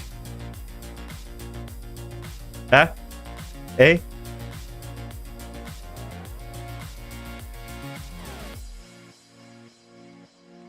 Tabernacle. Good pressure there from Jammy Jams. Oh, man. Big pressure from Jammy Jams. Now, he's got his opponent in trouble. It's hard to tell if he's FOH PK because you don't know how much of a commitment Jammy Jams has put into the FOH, but he's certainly a few hits away with it. He's looking for it for sure. He has some confidence in it. Oh, man, that was close, though. Oh, my God, dude. Close duel. Both of those guys super low. Jammy Jams was looking for it. I think he was looking to finish with that FOH. But the thing is, nothing caught on to that. And he was like, okay, he's going to be looking. I'm in no danger to just hold this name lock here. What's he going to do? Just turn the corner and try to stomp me? I'll just up spear him. He was looking for a perfect angle. He went below Jammy Jams and was trying to get Jammy at like this 45-degree angle upwards, right? So that way, if Jammy decided to stomp, he would still have a pretty good up spear angle. That was some genius positioning there from Nuffin.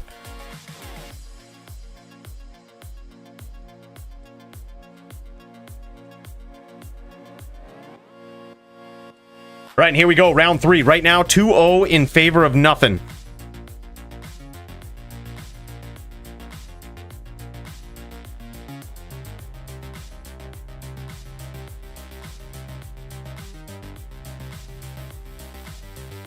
Fancy footwork here. Fancy teleporting all around from this guy.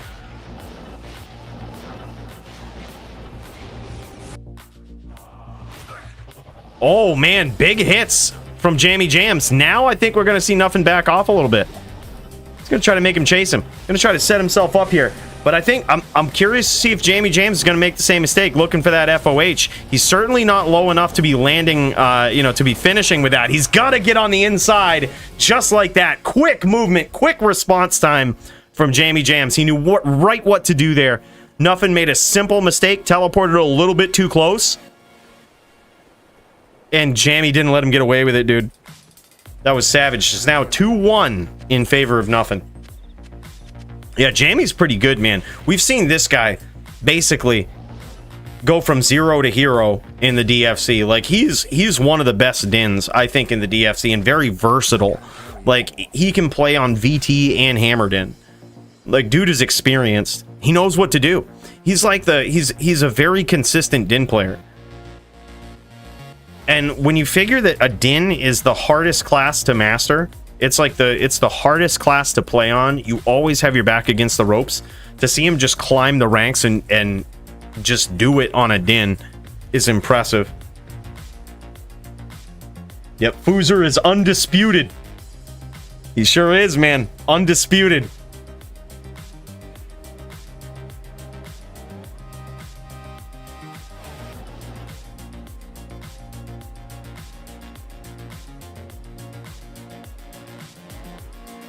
Yeah, both of them are playing well. I think I gotta say though, I respect this about Nuffen Kreider, is that he isn't the type that is staying off screen spamming fucking spirits, right? Which is like the lamest way to win versus a Din.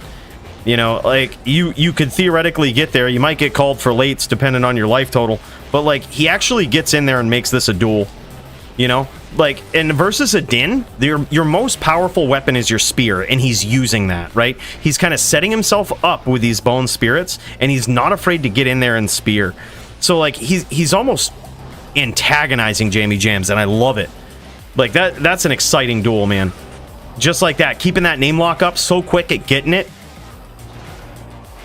Beautiful walk down from nothing. See, now that is something right there that not a lot of people do in that matchup. Not enough people do. It's very effective. Oh man, there was another walk. Fucking A. It's very effective to like walk down. The walk down strategy is insanely good on a Necro versus a Din. It's extremely good. And that's because Joby showed me at one point that you can theoretically just beat a Din if all they're doing is just trying to walk up to you and smite. If they're not charging and putting some sort of varied pressure on you, you can actually win that. You can win that duel. You can win that exchange all day. So the fact that he's keen on that and that he's doing it is big. So he's getting close, but I think it's in the interest of making this a duel. But also, it's not a bad strategy. Like baiting the VT in, getting him on that smite plan right up close, and just up spearing him. True. Yeah, and it's very, very hard to, you know, it's like, do you really want to take that risk and make that call up close with such low life? Jamie Jams caught some heat, caught some damage from those spears right up close there, trying to get that smite, but he did land some big damage on nothing. Oh, beautiful chain there from Jamie. Wasn't able to capitalize on it, though. That was a beautiful chain. Nothing did not expect that. He was caught with his pants down there a little bit. Nice walk down spear. Even at low life, dude, nothing doing the walk down. Way better of a play versus a Din than most people give it credit for. And there it is, man. Long range spears setting himself up. And sometimes the spirits just get there. Man, GG. Good fucking duel between these guys. Holy shit, dude. That was a duel. Beautiful gameplay from both of them. That was wild. GG, fellas. That was nasty. Holy shit. All right, hold on. Punch, before we get to you, I think Ryan has been waiting patiently, and we said we were going to get to him earlier. If he's ready to go, if Ryan's ready to go, I think we should cut over to this. This is an LLD match. These guys have been waiting a while, man. We said we were going to get to this before my matchup. And we totally missed it last week. I felt bad. Sorry to make you guys wait. I know we got a big grudge match on our hands. Hellion versus Punch.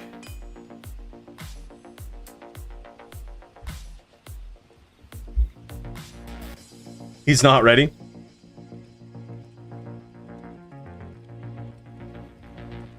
Yeah, no lates BS. That was so good. By the way, what's up, Kreider? Big cheers to you, man. Good to see you.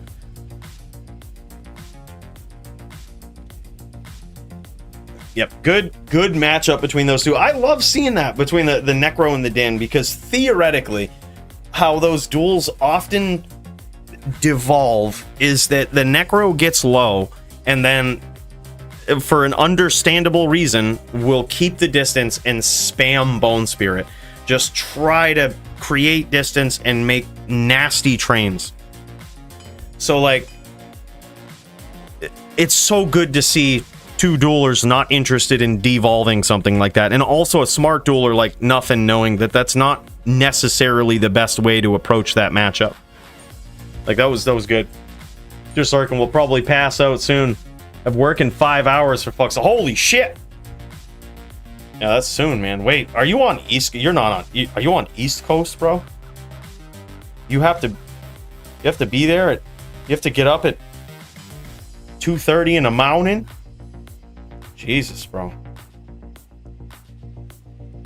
That's wild. Damn, dude. I work at 4 a.m. nightfall. Jesus, you guys.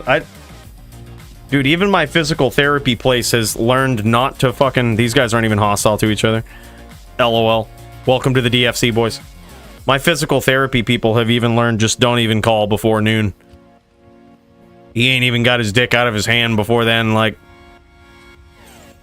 He ain't ready to go. Oh, shit! Hi, big lamp hater here. Holy shit.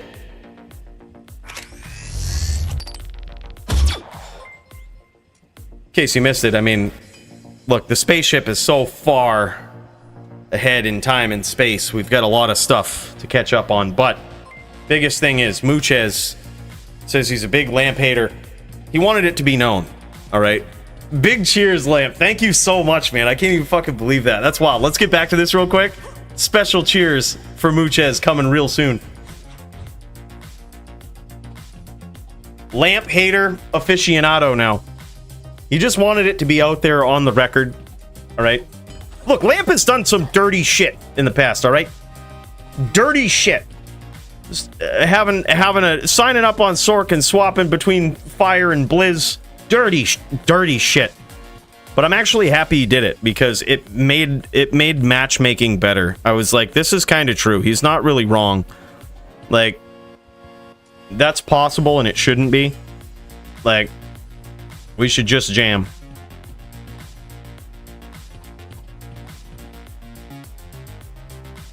Holy shit, man. Down goes McChettabomb to Ryan. Ryan really trying to stack him up. This is an interesting matchup in LLD. First of all, it's between two Zon players, right? Seasoned Zon players. These guys know what they're doing. They've been around the block a few times with this.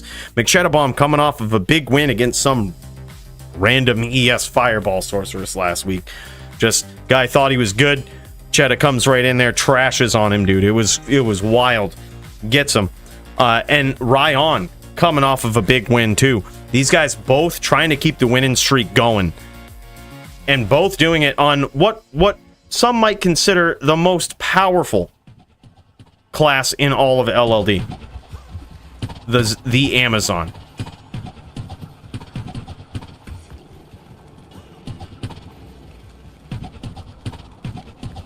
This almost reminds me of like the 09 duels from back in the day. Back where, like, Amazons were certainly some of the most powerful characters, but they would all duel from off-screen. Like, 1.09, early 1.10, no ability to get out of this lock from McChettabomb, and there it is. Dude, this is beautiful. You notice how important that name lock is. You saw Ryan, even though both of these guys couldn't actually hit each other through all of the obstacles that were on the terrain right there, Ryan held that name lock, hoping that McChettabomb would move. Like, he knew that he wasn't going to hit him. He was relying on McChettabomb moving out of that to keep the name lock. He quickly gave up on it because it looked like McChettabomb was doing the same thing.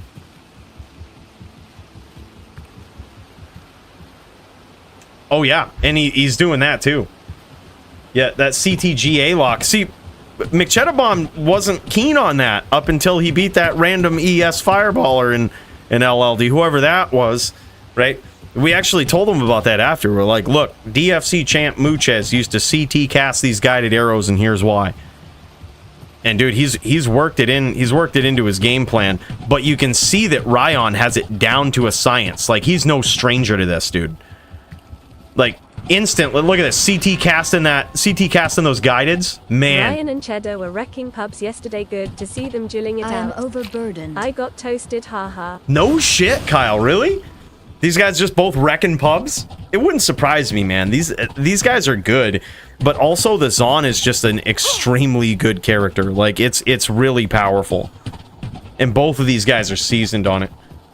What were you playing on, Kyle? Did you have a din? The ever so slighted din?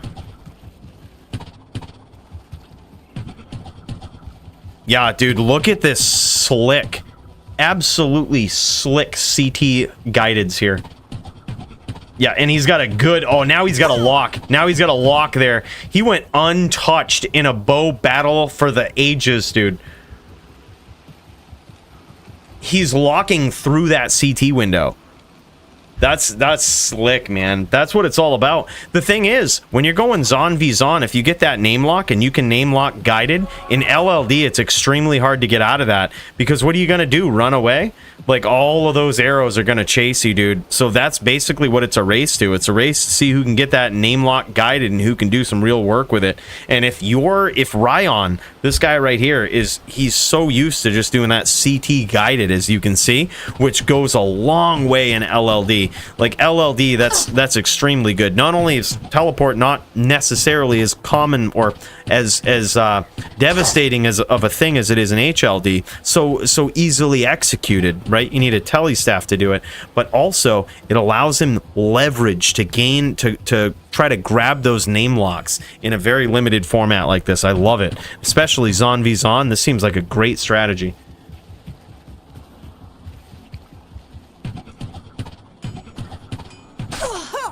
Big hits from McCheddabomb, though. McCheddabomb learning his strategy. Now, as McCheddabomb walks in, Ryan's got that CT window up. He's still looking to grab that name lock, but from the outside, Cheddar's punishing him, dude. And that's exactly how he wants to stay. Right now, Cheddar's just trying to get him from long range. No, I wasn't playing on the din. Still need to work on my champ. Hoping to be ready for next DFC LLD. Dude, that's sick, Kyle. I'd love to see that, man. Yeah, that's wild. Get Kyle in the DFC? Man, maybe we'll put you against some shitty ES fireballer, you know? Easy win. Easy win. Start you up on the right foot. Can you give me LLD lessons? My LLD Libby ready for action? Yeah, dude, for sure, man. Let's jam it sometime. Totally down for that.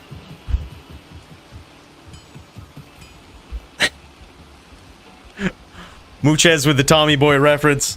Big cheers, brother.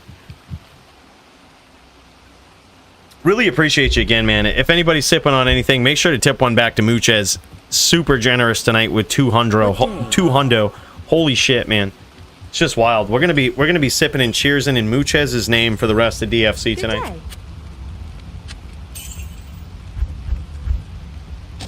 Let me know if you still want to practice versus Cold Sork. Oh shit, I'll play Lampy style. Look at this. I love how people have their own signature styles that people plan around. By the way, I think that's it right there. Is that it? Is that a big win for Ryan?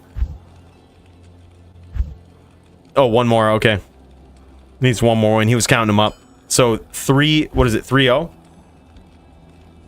I got 2 fights. Okay. He's got another fight in here. That's right. He's on the card twice. GG. All right, let's cut over to Punch real quick while you get ready for that next matchup, Ryan. We're gonna cut over to Punch and check out this grudge match while we see if Ryan can keep it going. That's right, I remember that. We gave Ryan a couple of matches because we were like, look, dude, he just kind of came into the LLD scene in the DFC here. Everybody else has kind of a couple more duels than him. Let's do him a solid. Give him a couple of matches tonight. I am overburdened. So this should be good. He's stacked up 1 win, but can he do it again? And McCheddah's a hell of an opponent, man. That's a good win. McCheddah's bomb's very good on that Zon. He knows what he's doing.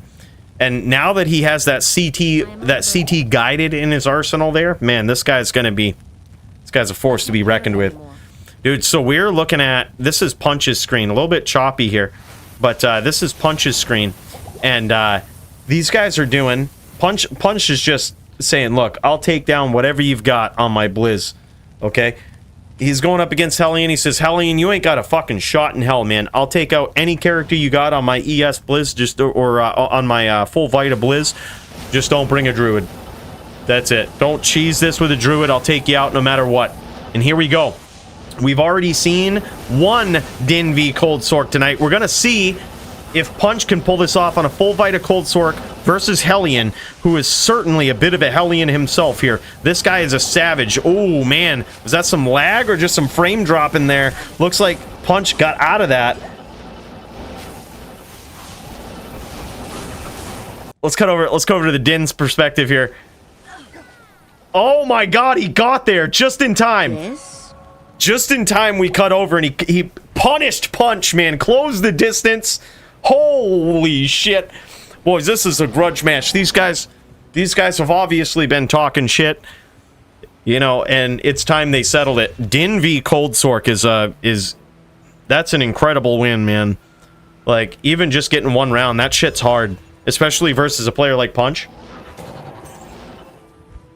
They're doing declone every 15 minutes, Boozer. Thank you. I am in a hell game now, I believe, just in case. Keeping an eye on the... Yeah, there we go. I'm keeping an eye on it. I don't think I can kill on this account, though. I might need somebody to help me.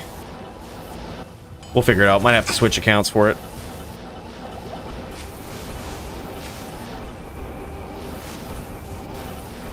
And look at this. We've got Hellion hunting with that FOH. And he's doing some damage, man. He's doing some harassment damage. Along with some vicious chains. This is looking tough for Punch. Beautiful chains from Hellion. Holy shit. I am overburdened. Get that bully, Allen. That's right. Beautiful chains from Hellion, dude. I think people, including myself, done forgot how good Hellion was, man. Hellion's a savage. Look at that. That's some, like, Marvel fucking speed. Like, swapping back and forth between that chain, that smite, and then just immediately right back on that telly. Dude, that's some big shit. Now Punch getting these blizzes in. Noticing that his opponent is back on this game plan, this aggressive game plan. He's going to try to lead him into it. He's going to try to punish him for it.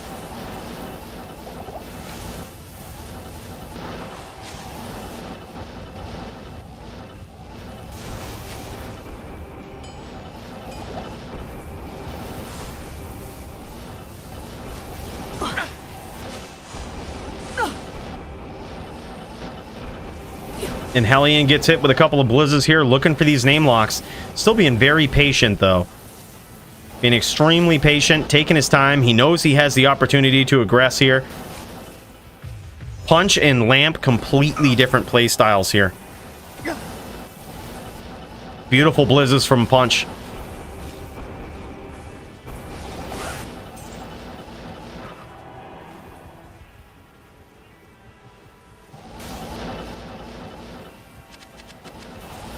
Does it go server based, or is it like hardcore and softcore split up? I forget. I think they're split. Relatively certain they're split. Wow, close duel, man. Hellion very low, Punch very low.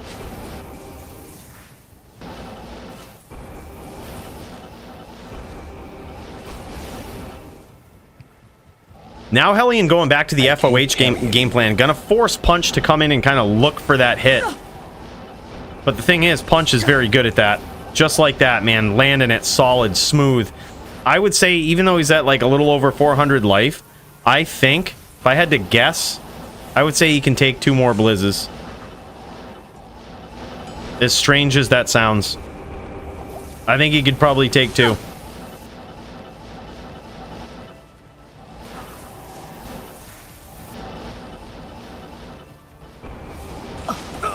Yep, there it is. 1, and here we go. Bros, if your boy don't know the Din, he don't know nothing.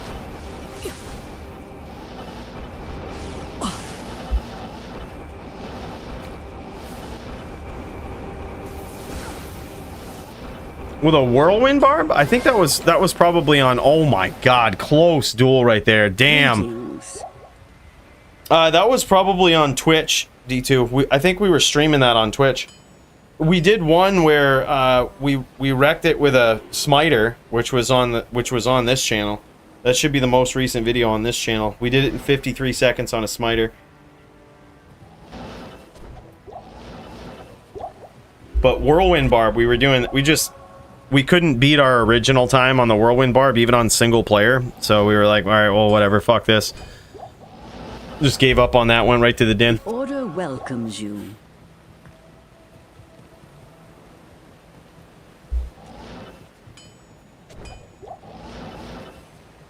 Good day.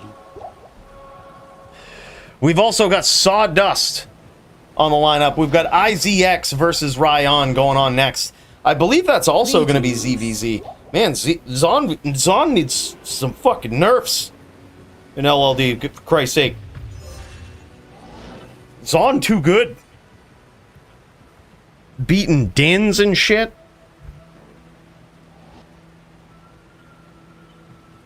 Toddler oh shit. Okay, wait, yeah, okay, never mind. Toddler versus Zon. Din v Zon, right?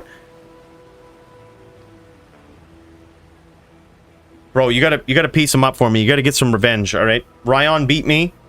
IZX, you gotta fucking put him in his place. You gotta take a stand for the Din players.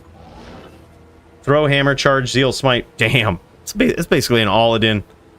Basically. With throw in place of FOH. It's beautiful.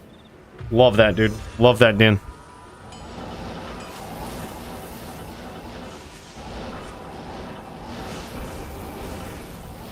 Nice pressure here from Hellion. See if we can cut back over to punch, see what this looks like. Landed a blizz there right as we swapped. A little bit of frame drop in here going on. Just a tad bit. Just a tad bit.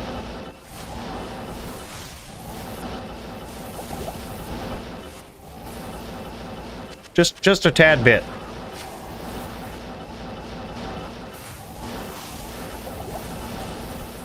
All right.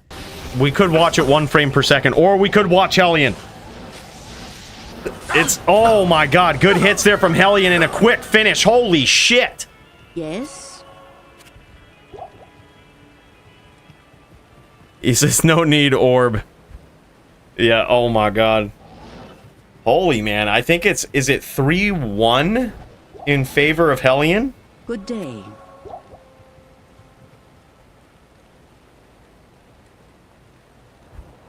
(3-0) in favor of Hellion. Damn, dude.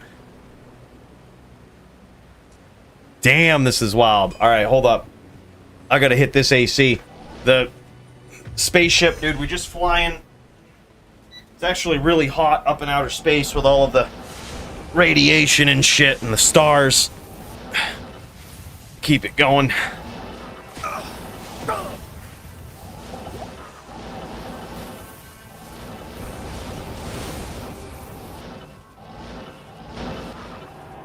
Yeah, LLD's a whole different game plan, man. Zons are very powerful in LLD. And it's just like, what do you even do about it? Big hits there from Punch. That was a big chunk, man.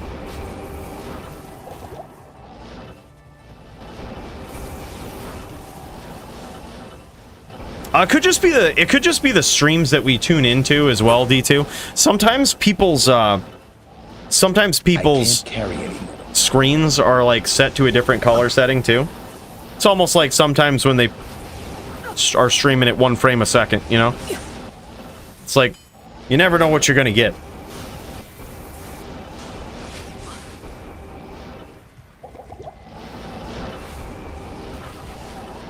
Nice blizz there from Punch, but I think he tellied away, stopping that blizz from doing any further damage. Now Hellion looking for that name lock. Ooh, dude, nice ice blasts. Those are really hard to set up. They're not like bone spirits in the sense that like you can just set them up and rely on them so easily, right? Like bone spirits on a necro, you set them up, you set them, forget them, man. They'll track down their target, they'll do whatever. The ice blasts have such a small hitbox, and you really have to aim them. You really have to plan around when you set up those ice blasts. You have to teleport almost directly in front of them if you want them to protect you. But additionally, if you're trying to land them on your opponent as they're coming in, you would better be really specific about where they're going to be. There's been a number of times here Punch is trying to predict where Hellian's coming in, but he hasn't quite been able to do it. And now Hellion in a lot of trouble. He's certainly one hit away. And it's hard to tell exactly where Punch is at. But I believe he was above half. He was certainly above half.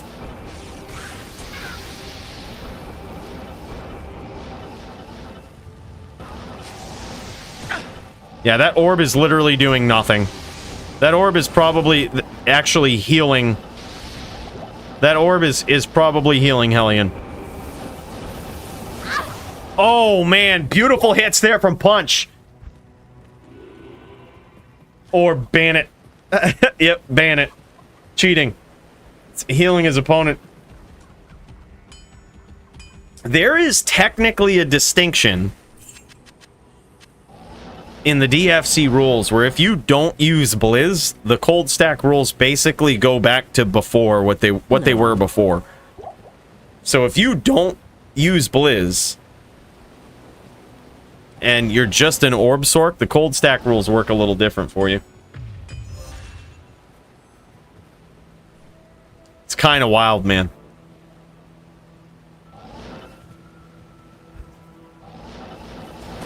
Yeah, I gotta build me an LLD Zon, man. I just got donoed some very good stuff. Some max AR lifers. And I'm thinking we gotta put them to a good use, right? Like we gotta put them to something. I think that might be where they end up landing.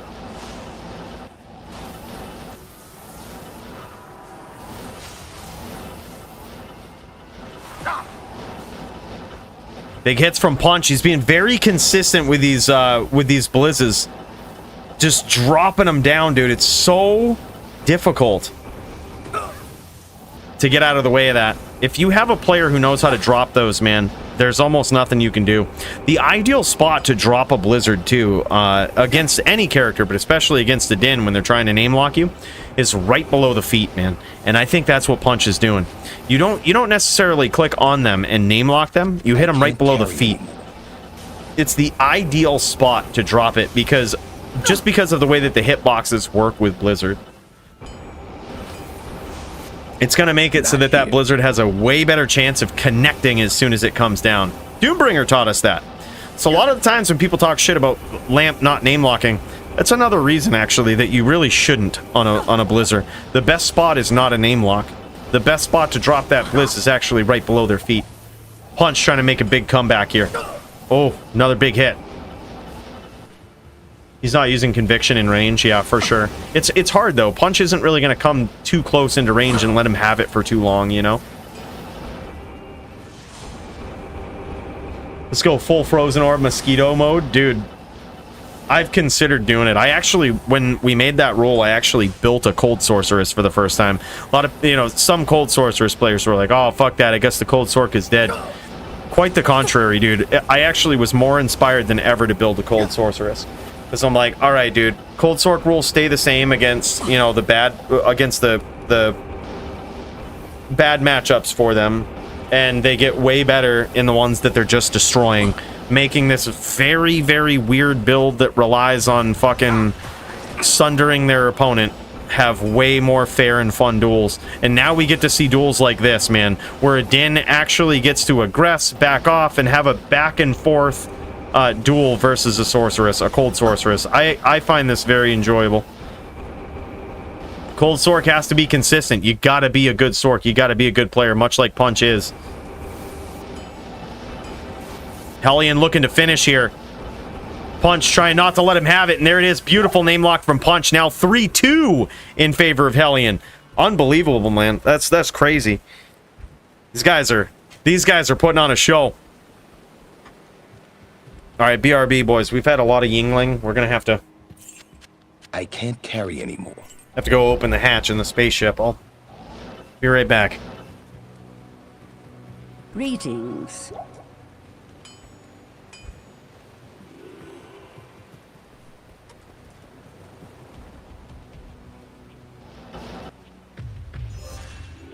I can't carry anymore.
What happened? What did I miss? Is it over? It's over. I can see IZX is getting pumped. It's over. It must have been... It must have been Hellion that won, huh? He was up?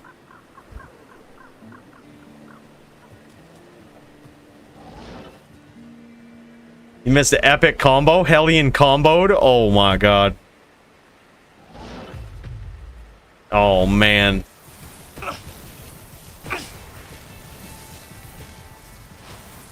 They're testing how many blizzes it takes. That's 4, 5, 6, 7, 8, 9. 9 blizzes.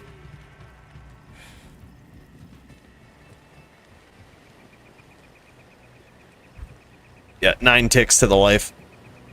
GG. Yeah, let's do it, man. LLD time, baby. Let's fucking get it. Let's check out Toddler, aka the practically Aladdin. This guy is this is a really good character, man. So this is in-game name Toddler, IZX right here.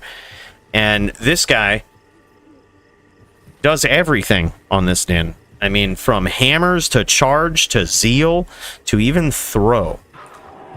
There it is, man. He's got the jabs out. Now he's ready to go. Trying to take on Ryan, trying to close that distance. Oh my god. Love it with the throws. You gotta be quick versus the Zon, dude. Ryan's got incredible footwork, dude. We noticed this when we actually dueled him. He has incredible footwork. But look at this. He's got backed into a corner, and he gets out of it. He was backed into a corner, escapes unscathed. Ryan's footwork, man. Look at all of this. The faster run walk on this guy. Like, this guy is just built. He's built for this matchup, man. Holy shit. Beautiful hammers there, though, from IZX.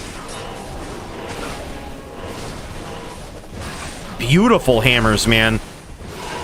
Good footwork on behalf of both of these players here. This is wild. Now he's out of mana. Duel's over. Yep. Duel is over. He was out of mana, and that's the thing, man. In this matchup, when you're on a Din and you're going up against a Zon, the most important thing is to make sure that you can always keep the pressure on them. If they do a great job of, you know, avoiding you with their footwork and making it so that in this what will likely be a minute or a little over a minute of pure aggression from the Din, if they can avoid all of the damage in that time, the duel is theirs, because you run out of mana and the duel is over. You can't fight them anymore. You have to back off, and when you back off and you try to come back in, you're dead. Yeah, and here's the thing. This speaks so highly for both players, because IZX here is playing like a fucking champ. Like, this guy is playing very well on this Din. His angles on his hammers, his choice to throw, to dodge these jabs. Look at this. Like, he's staying just on the outside of these jabs, like really making it hard for his opponent to hit. Gets in there. He's probably going to go in for the smite. Oh, gets there with the FOH. He is an Aladdin, man. He's got the throw, the FOH, the hammers, the smite, the zeal, the charge. This is an Aladdin. What an incredible display of skill right there from Toddler. That was sick. That was how you do it right there. But that's what I mean, man. As a Din player, that's how you got to roll. You have to push that pressure on a Zon, and you have to finish them before you run out of mana. If you run out of mana, it's over. Yeah, this Din is nasty, dude. I've got to check this out after, man. We saw Ryan's Zon, I believe, a couple weeks ago. No, we saw...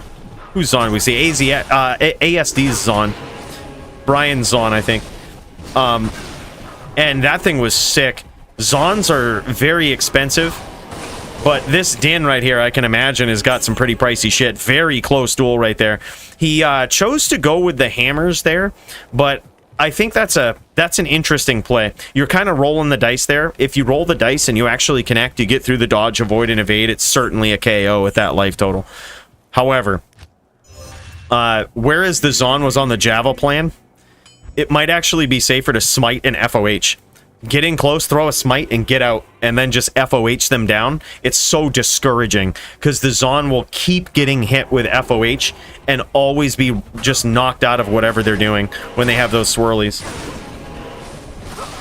Beautiful footwork here from Toddler, aka the IZX. Dude, look at this. Beautiful hams. Great angles here, but now he's looking like he's in trouble, man. Just one jab away, and you know Ryan's looking for it. Yeah, there it is, man. He tries to get in there with a smite. That was insane. Good fucking duels, man. These are insane. Let's see how this looks from Ryan's end. This Zon is beautiful, man. I believe it's, what is it, 3-1 in favor of the Zon?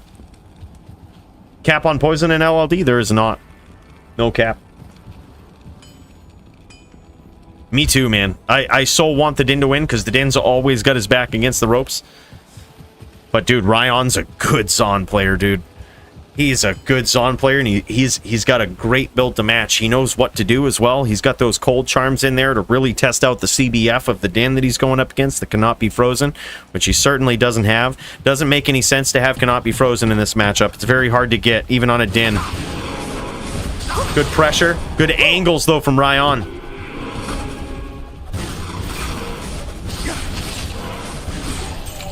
Very nicely executed from Ryan's perspective here. We get to see it. Fancy footwork. Dodging, avoiding, evading on top of actual good footwork there. This guy is insane on his own. Good duel, man. It's always good to see Toddler just jamming, aka the IZX. Jamming with this. Let's take a look at both of these guys here. Let's take a look at this Din first. I think this is most impressive. Like, This shit is actually wild. Like, this is what he's got. You can tell by those charms, man. That's beautiful in there. He's got some jabs, the good old harpoons. Big stack size on that. Quantity of 159 with 161 damage. IAS on there, too. Max damage in that helm. Inherently on that helm, but also with a 24 max or jewel, it looks like. Beautiful amulet. Love the lightning resist on that, too. That's really good. Piece armor for the critical strike. Spirit 65 121 Akaran Rondesh.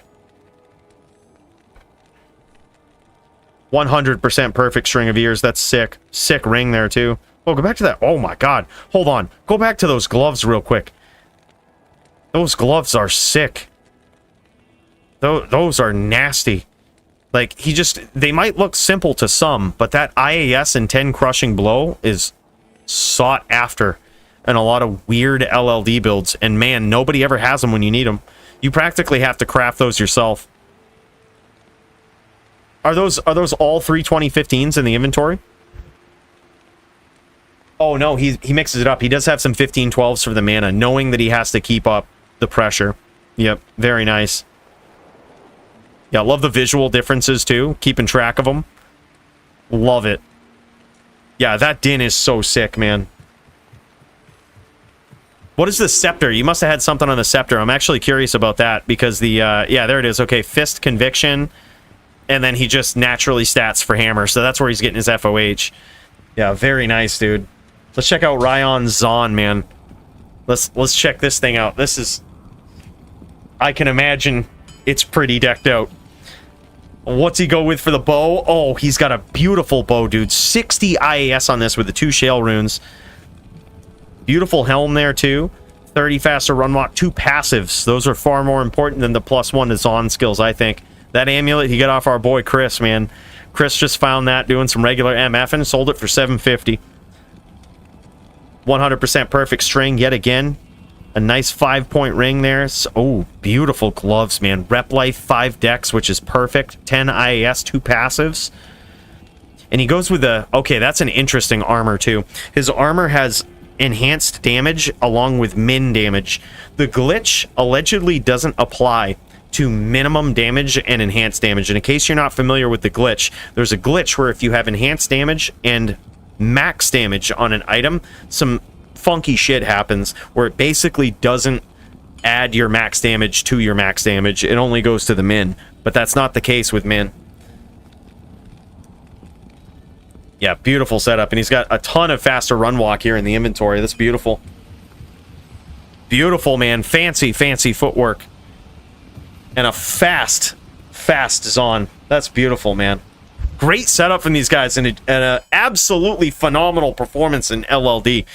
That is my favorite way of dueling, man. Ever since the days of LOD, fun fact about me is I never really used to HLD a lot, and I think that's probably pretty obvious when people saw me start doing HLD on stream and stuff, right? I was mainly LLD all the way. It was my favorite way to duel. I was on the din, I was charging around, I had my crazy shit. You know, I had my FOH scepters, my insights, all of the 320-15 charms back in the day. It was just so fun, man. It was so different. And it was my favorite way to duel. That was how I started up in PvP, was low-level dueling.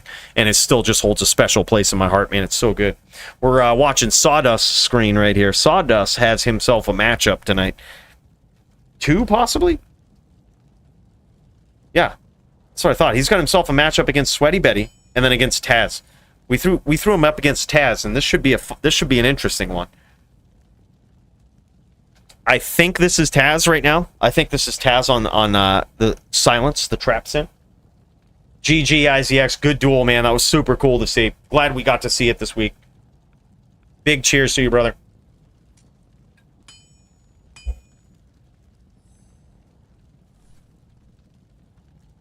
In contrast, his next inventory is doing me psychological harm. LOL.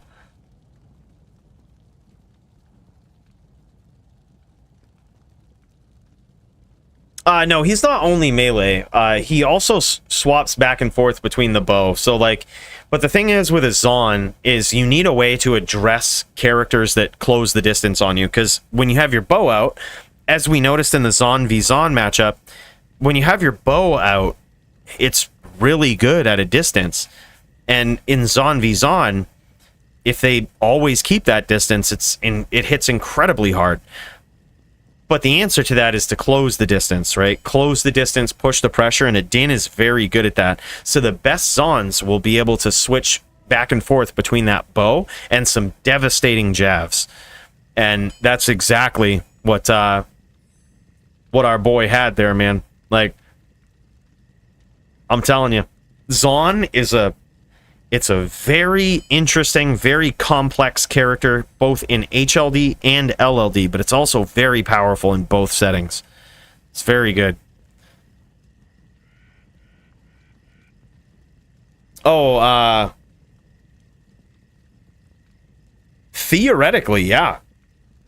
Because, Kisu free? Yeah. I know who you're talking about. Theoretically, yeah. He's on the card versus Drunken Noodle TSK. But I haven't heard from these guys. We haven't seen him up in there.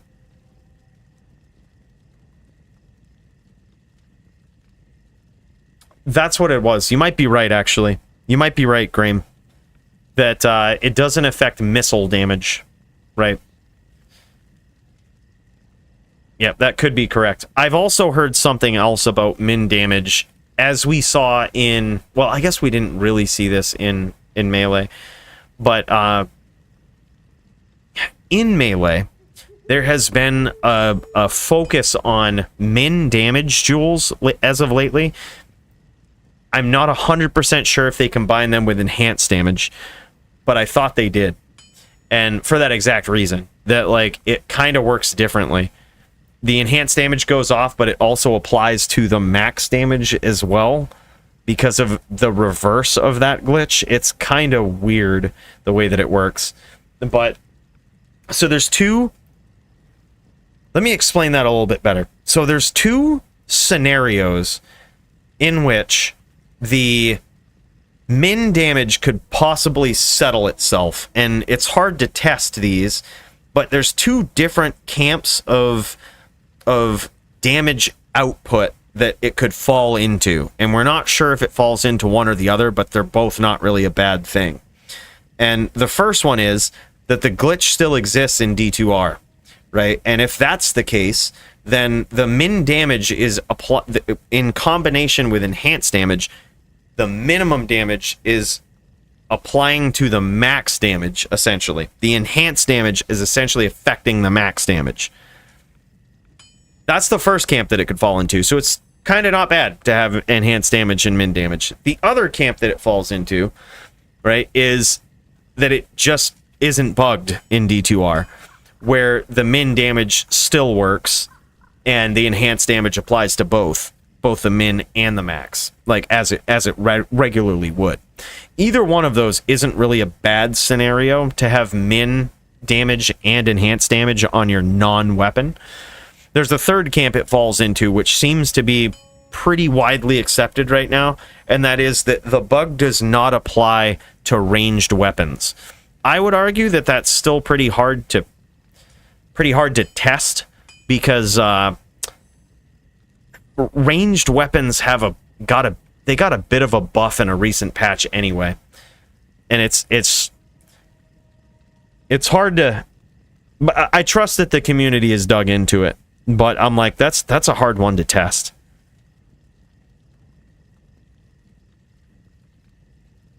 I don't think Kim Sulky Stud Barb has fought yet. Yo, is that who's smurfing on Kisu Free? Big cheers, Joe. Glad you're liking it, man. Yeah, Kim Chi was the barb of Duke way back in the day. That was Duke's barb. Duke E. Legendary barb player. Right now we're watching Sawdust's standpoint. Theoretically, he's got himself a duel versus either Sweaty Betty or against our boy Taz. Now, Taz might have fallen asleep. It's hard to tell. Jin Shin dueling tomorrow, not today? Damn.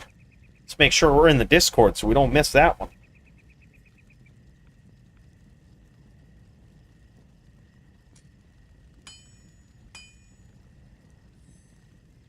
Oh, he left? Oh, I see. He left. I win.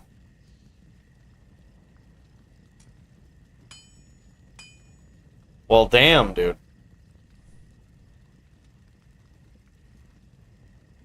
Well, shit. All right, well, hey, look at that. Sweaty Betty's ready to go. There it is. Hope you're fucking ready. You thought you were going to get off that easy? Nah, Sweaty Betty right on deck, ready to go. Sweaty Betty is ready. Yeah, his stuff might have cut out. Yeah, for sure. I'm not sure. I think he's playing from... I don't think he's East. I don't think he's US.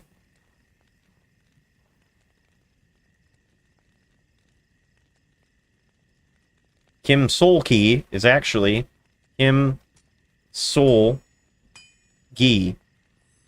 Kim Solgi.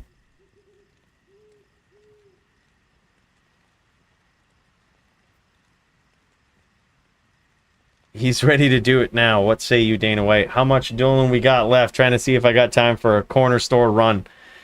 It's hard telling. These I see Bruno in there. You probably have time. I would jam it. These guys are getting ready, depending on how far away your corner store is.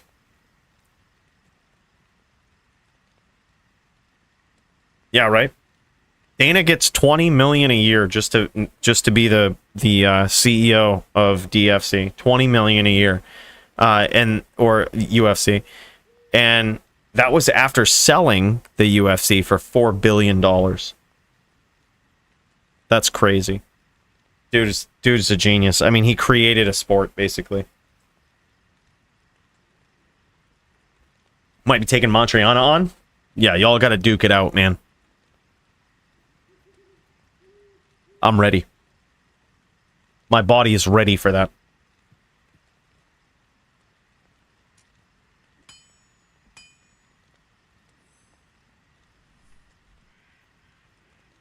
Hell yeah, dude.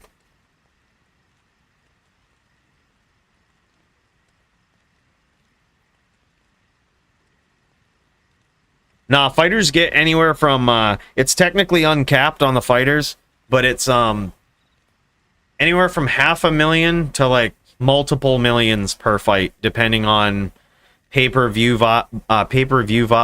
buys. I've had fucking too much Yingling apparently, but like pay-per-view buys and popularity. Like, it basically all comes down to PPV though. Like, how much they sell on that is they get a cut of it, especially if they're the headliner. But they're at least getting $500,000 per fight. Yeah, and then they get bonuses like 50K fight of the night.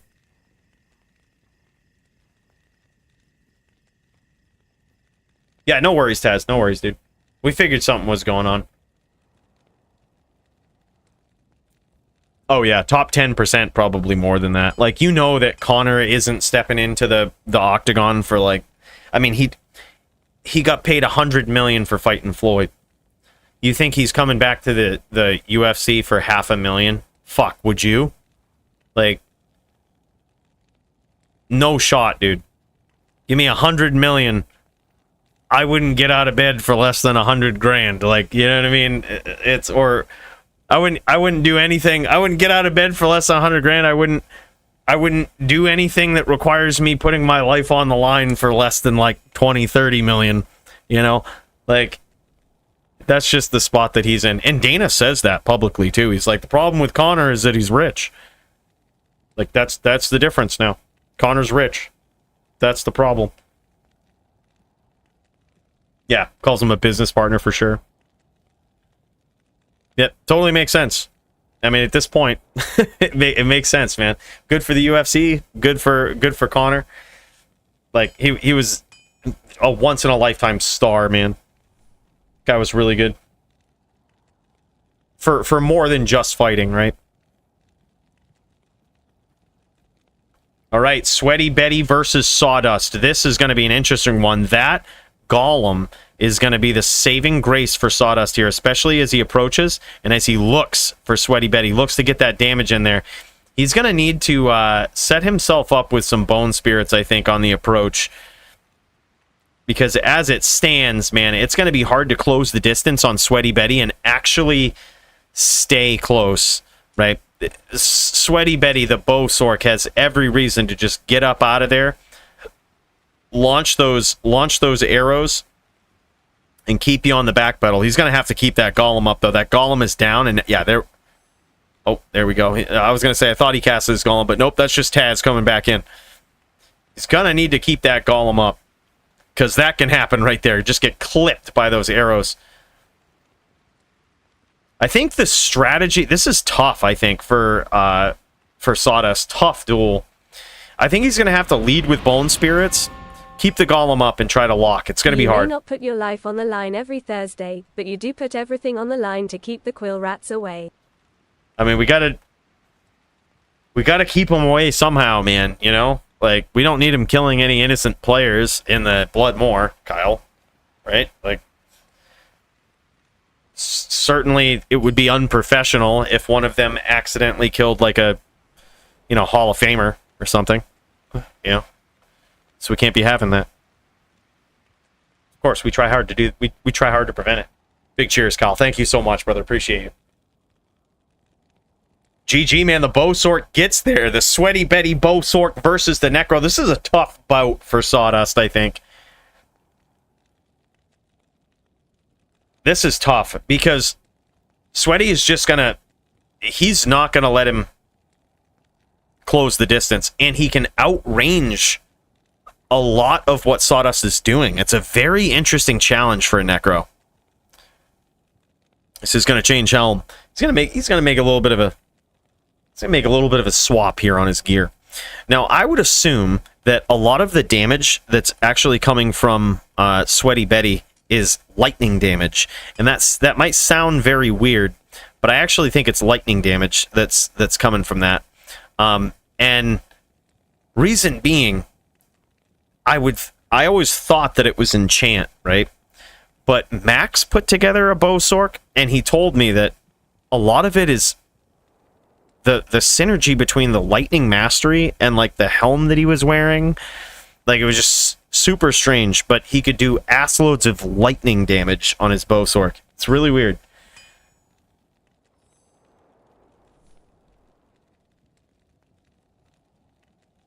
What's going on with the game over there? The game seems to be glitching out.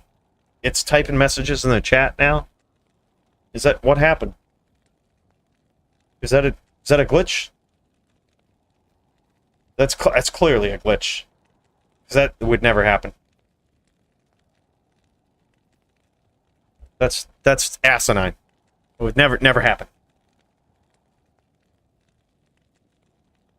The game has spoken. Is the Invincible Necro a viable PvP build, or could it be made viable? Is anyone theory crafting this testing? It's not viable.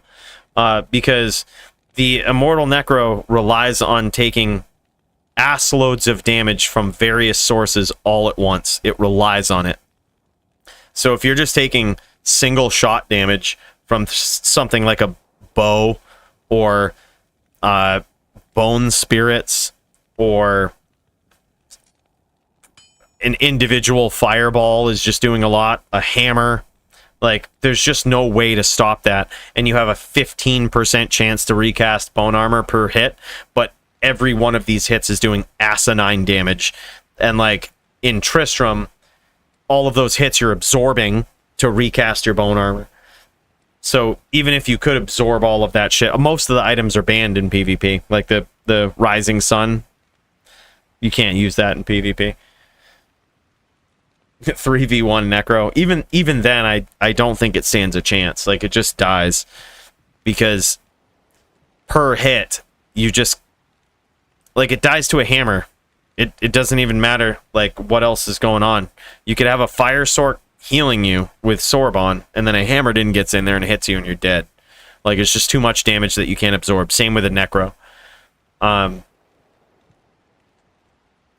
Same with like a smiter. If the smiter is hitting you hard enough, that was one of the big things in the run with the Immortal Necro, is that one of the biggest problems was when all of the Uber bosses would just choose to physically aggro you. That was extremely problematic because they did so much damage and you're relying on that bone armor recasting. So if their minions weren't like hitting you with a bunch of shit and they just chose to physically aggro you instead of casting minions and all of this, you're screwed, because 15% chance versus actual physical hits that are doing real damage, it's hard to keep that up. Like, so the smiter would just trash that, the din would trash it, a cold sork would probably trash it. Assuming you could use all of the absorb, maybe it beats a fire sorceress if you can ever catch them. Yeah, it's just bad in PvP. It's good versus brainless AI that just keeps hitting you no matter what.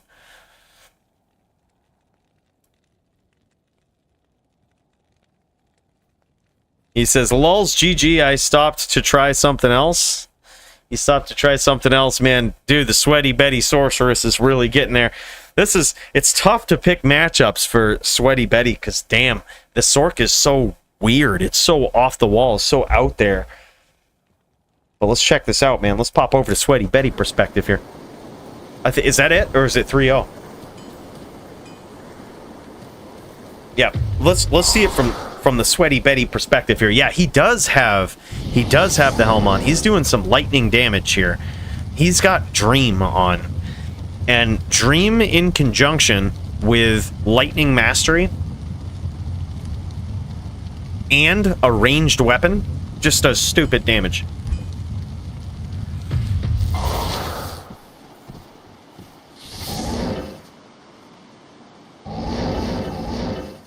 Yeah, he clearly hacks Silent. I say yeah, something's... Yeah, we got to appeal that. He's just clearly going to lose. Yeah, we'll get you a good lawyer. I think he can fight it and win. He's also got the 451s for the poison. Damn, he's doing lightning and poison damage here. Good luck absorbing that.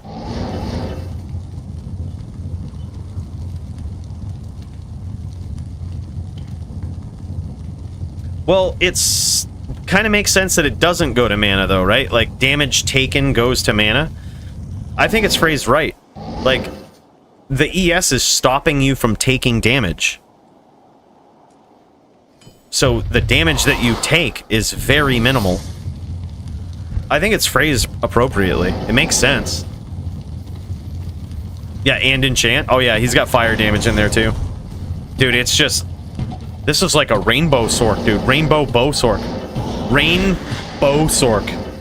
That's the new name for this. Rainbow sork. Nailed it. That's it.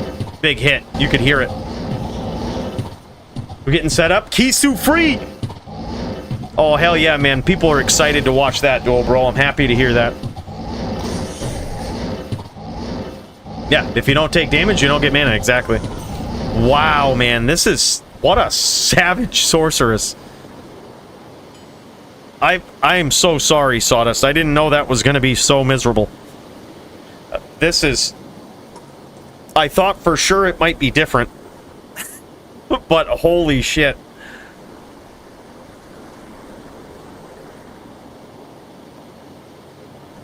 That's wild.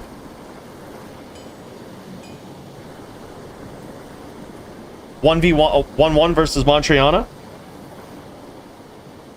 It's one of the better matchups for a Bowsork. Yeah, I can see it now. It makes sense. We don't have a lot of data on the Bowsork, right? But I should have put 2 and 2 together. I remember thinking about this duel being like, well, Fire Sork is bad, Cold Sork is bad, but this is a Bowsork. I should have had flashbacks to the Max Sorceress and realized that that's just asinine. That's just a bad matchup. I'm so sorry, Sawdust. Look, Silent Balloon was looking for a rematch. I say you guys get it done, right? Second chance for both of these dudes. We're tuning into Bruno right now. Bruno versus Montriana. Holy shit, Montriana getting in there. These are... Okay, this is the Sword Barb versus the Throwdin.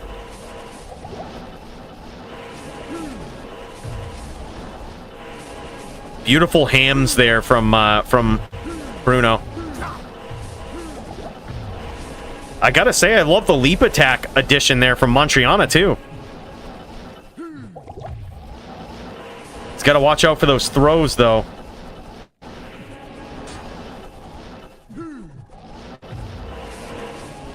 I wonder how powerful Zeal is versus that Barb, or if he can even hit. It could be very hard to hit a Barb with Zeal. His best bet versus a Barb is just to use his hammers. It's so hard for a Barb to address that. Montriana is going to have to figure out some way to address from the outside or surprise him and be patient. Like, he could be patient, look for his angle, but dude, hams are so hard to get on the inside of. It's certainly his big advantage in this. Alright, hold up, turning off the spaceship, AC.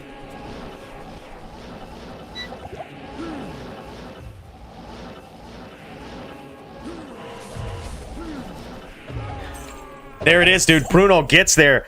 Beautiful use of the hams, man. I think that's gonna certainly force Montriana to address him from the outside.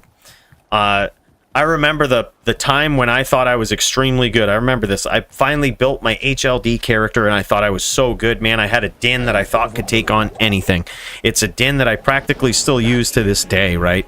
And I was like, man, what can beat me, man? I don't even understand. And then I went on JSP. We started doing some forum gold wagers with like random duels and shit, and I was winning a lot of them.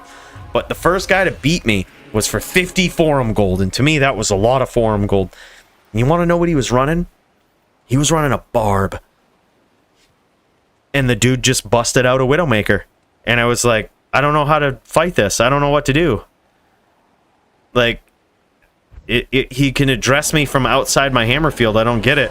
Like, I can't chase him because then he'll whirlwind me.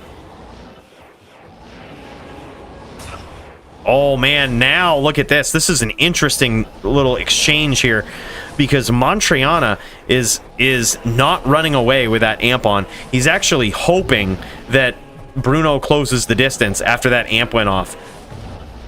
He knows he's really in no threat. He's like, you know, he can stay outside and chuck those hams, and I'm clearly not going to go in with those. But if he closes the distance, this is where I have a shot, right? Like this is where I want the duel to be. That was an interesting exchange. So it's almost like the amp is kind of a detriment to Bruno in this matchup. Like, it might make him a little overzealous or a little too anxious to get those physical hits in there, which could cost him. Yo, what's up, Primo? Made it in time for Bruno versus Montriana. Hell yeah. Oh, man, big hits from Montriana. Dude, both of these builds so original, so different, man.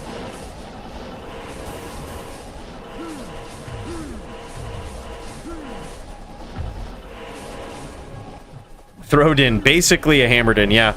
I mean, I think so. I was talking about this earlier, and I think I mentioned this to Bruno when he was making it. I was like, I'm not sure if throw gives you much on a hammered in. Like, because it doesn't increase your range very much. But then again, I mean, he does have the zeal, which is very interesting. My thought would be that even if you proc the amp off from zeal, that you would just rather be hammering up close. But then, as I was thinking that, he blows up a shit ton of pets that a Necro has after telestomping and zealing. Gets, you know, telestomp, zeal, gets the amp, blows up all the pets, and soon after, all the zeals are going right on the Necro. Just gets stun locked and dies. And I was like, okay, interesting. Like, I suppose it has a place. Nice hits there from Montriana.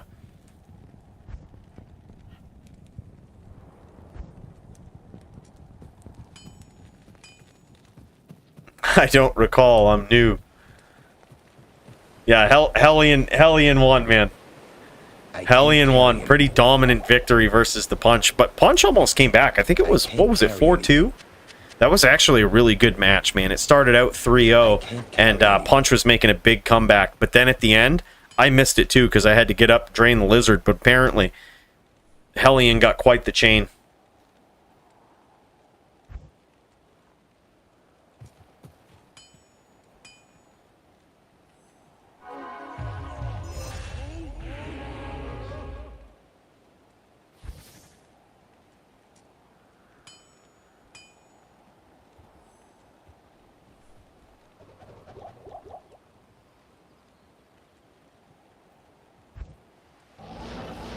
What? Someone's getting paid? What?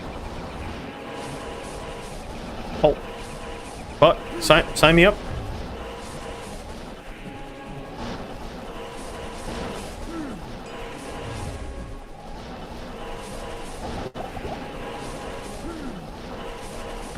Paid some less than Primo guy. Yeah, dude, look. Primo's just only top dollar. Dude, don't get out of bed for any less than 100 grand. You want to talk deals? You better know what's up. You better know who you're dealing with. Big hams here from Bruno. Montriana's in a lot of trouble. Oh my god, what? What just happened, dude? Big hits from Montriana. Montriana gonna make him chase now. He's certainly not going to that hammer field. He's gonna see what he can do. He's got that amp going off. He might be trying to invite Bruno in here Now that amp is off. So that was one time the amp hit, but it again didn't really pay off too much for Bruno. He wasn't able to get you know, get any fruit from it. Which is the big problem with casting amp in PvP, or having amp proc. And Montriana gets there again. What's the score of this duel? Is it what, 3-2? 3-1? 3-2? Gus said Santiana easy peasy. Yeah, he just tell him to get a DFC belt with his ES Fireballer and then defend it 3 times. If you tell him. I'll be right here. Yeah. Tell him Santiana undisputed.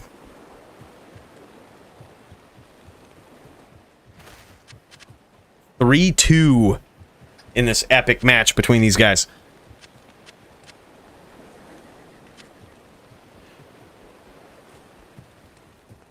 Tell this guy to toggle run walk. Yeah, he probably should be walking versus the barb. There's no sense in running. But also, there's no real sense in moving. Unless you're just stacking your hammer fields. He says, I keep forgetting, LOL. Yeah, unless you're stacking your hammer fields, there's really no sense in moving at all. You can sit there and throw from inside the hammer field, slightly move down and stack a hammer field, and then it's just you're probably better off running. You're probably charging into that, or maybe even you could even telly and stack the hammer field too. So there's really no sense in even moving. Going to start coolly if that's okay. Wants to wait a bit more? Yeah, dude, start it up, bro. We'll cut over. We'll go back and forth between these two. Kisu, dude. Let's pop into this. It's 3-2 with the Bruno match. Bruno versus Montriana. I'm actually curious about that. We'll check back in after this round. This is sick. Yeah, we'll bounce back and forth between these two. These are both very exciting fights, man. Kisu free back into the DFC, man. He's going up against, who is it? Drunken? He's going up against Drunken tonight, I think. Drunken Noodle. Look. This is a tough match, man. This is a tough match, but can Kisu get there? Holy shit. Holy shit!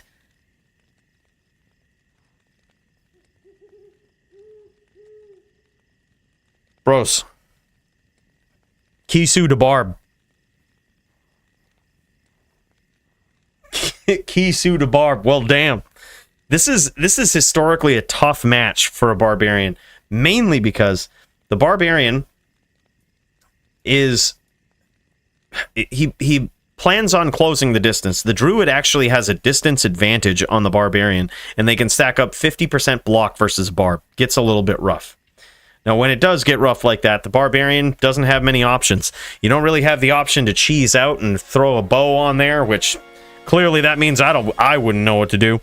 You can't really cheese out, chuck a bow on, and jam it and slam it, because they got all these pets that are going to block for you. You really have no other options besides get in there and get good, right? You got to close the distance. You got to chain. You got to really make them work for it.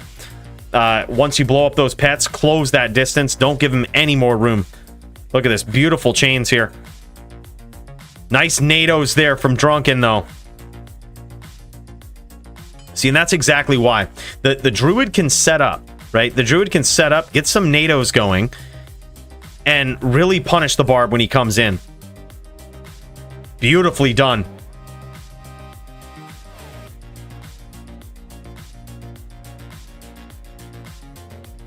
Beautiful NATOs from Drunken, man. Now he's getting the rhythm down.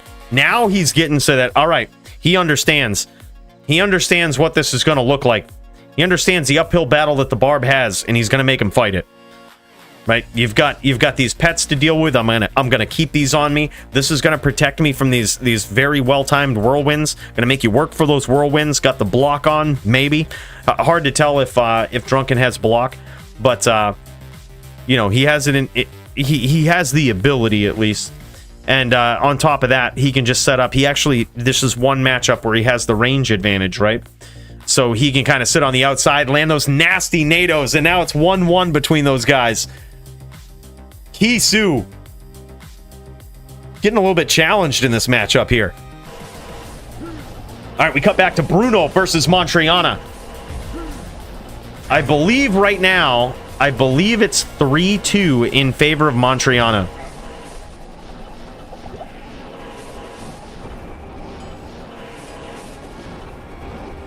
Montriana low. And there it is, man. Beautiful hits there from Bruno. Now it's 3-3. Unbelievable. Close match between these guys. Let's kick back over to Kisu while these guys get ready for the next round.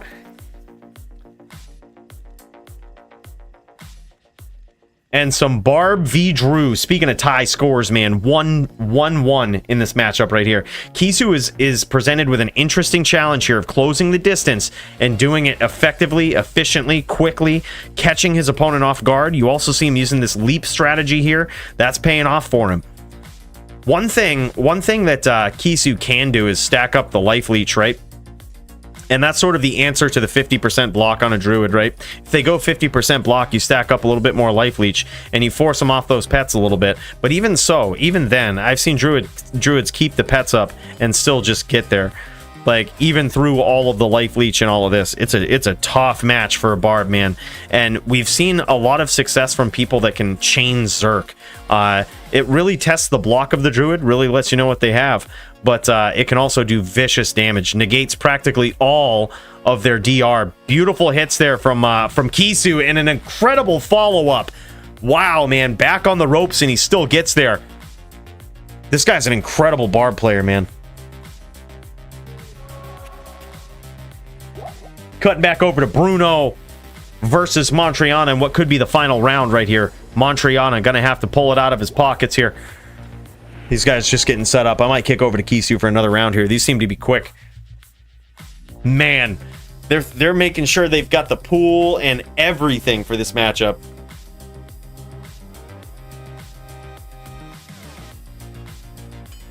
Beautiful round. Beautiful. Two fights going on at once tonight that are just insane. All right, these guys are ready. It's now 2-1 in favor of Kisu. Kisu, the Savage Barb. Kisu, the new up-and-coming star in the DFC, but does he have what it takes to take on another journeyman in Drunken? The journey of the journeyman. Climbing the ranks. This is a tough matchup. This is purposely after Kisu's last performance. These guys are both sort of new into the DFC, but this is purposely not in Kisu's favor. It's a little bit of a test that makes sense, right? Like, we know he's good on the Barb, but he's got to be really good. Both these guys entering up. They have similar win-loss records, and it slightly favors, or I should say big favors for the Druid, right? It's a big test, but it's also a big win. If Kisu gets this,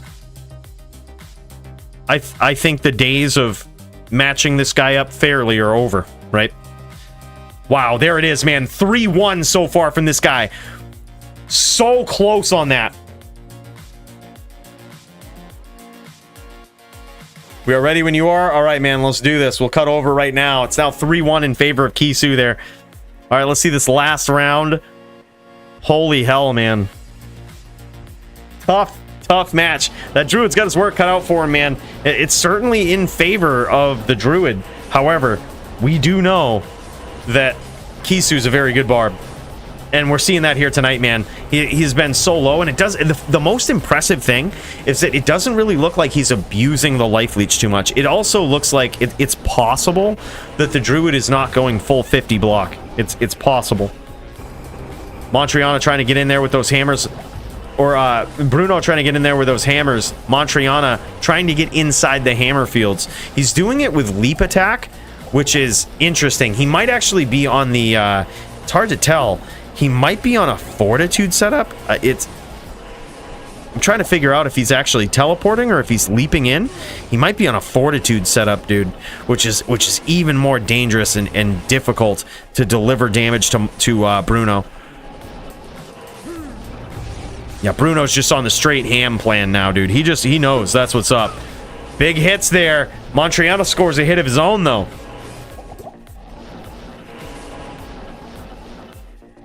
Literally, Montriana has not had an easy matchup all night. It's all been back against the ropes, impossible matchups to win. Wow, and he scores another hit. Somehow dodges all of those hammers. And now he's got Bruno cut open. He scored a little bit of damage off the open wounds there.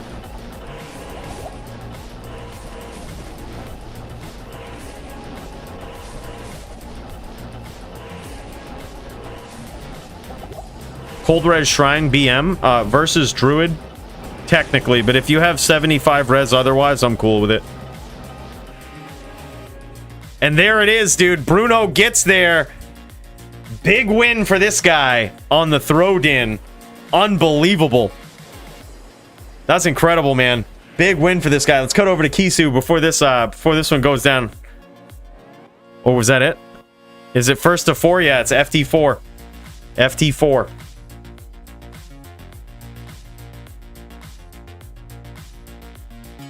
But hell, if you guys want to go to 5, fuck it, let's go. He says, oh, good duels. 4, okay, yep. Yeah, GG. We have some other people. Don't worry about it, bro. That's wild. That was good, man. I think both of these guys played very well. The traps that Drunken was setting up were perfect. Textbook perfect. It's up to Kisu to get in between those traps and to try to outplay his opponent. It's a very tough job, and he did a great job of it tonight, man. That's a tough thing to do.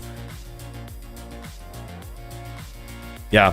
GG's, man. Good duels. Another win for Kisu. This guy just climbing the ranks, showing off the skills on this barb, man, and that is savage.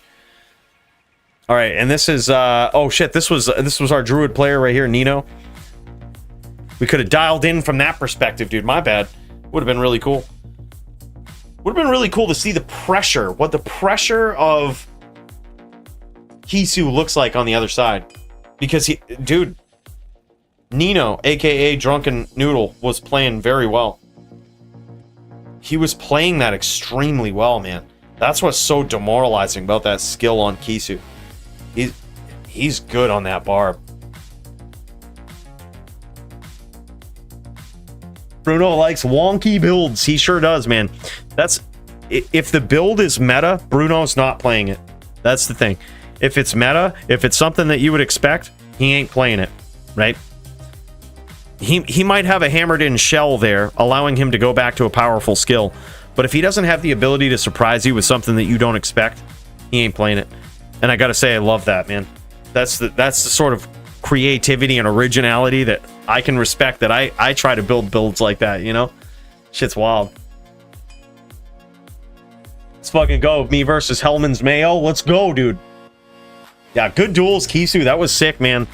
That was sick. Very good duels from the both of you. I think he played very well. You did a great job of just, at some points, powering through the NATOs, but mostly just delivering more damage on Whirlwind than you're taking from NATOs. That was impressive.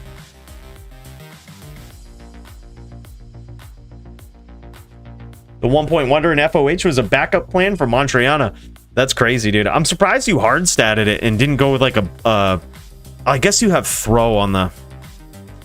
No, I'm surprised you hard statted it and didn't go with like a bow scepter with like FOH conviction or something. That could be more devastating than just the 1 point. But yeah, also like it would kind of, I guess, force you to either hammer from that side and then swap to throw. But that's an option, dude. Save you some points. Put them into hams or something, or wherever you would put them. Holy Shield, backup for Smite. But I guess you're Zealing, so you would have points in Sacrifice if you don't already max it. It'd be hard to max hammers, their synergies, concentration, and Zeal.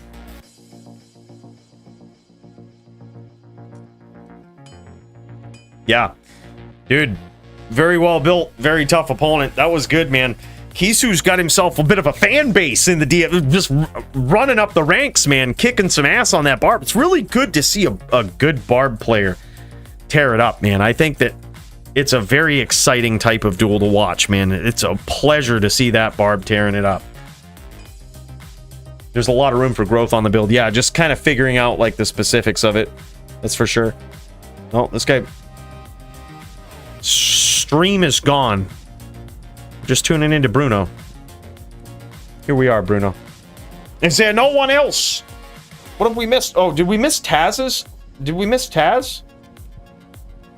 Taz still got computer problems? I think it was Taz versus Sawdust. We might have missed it.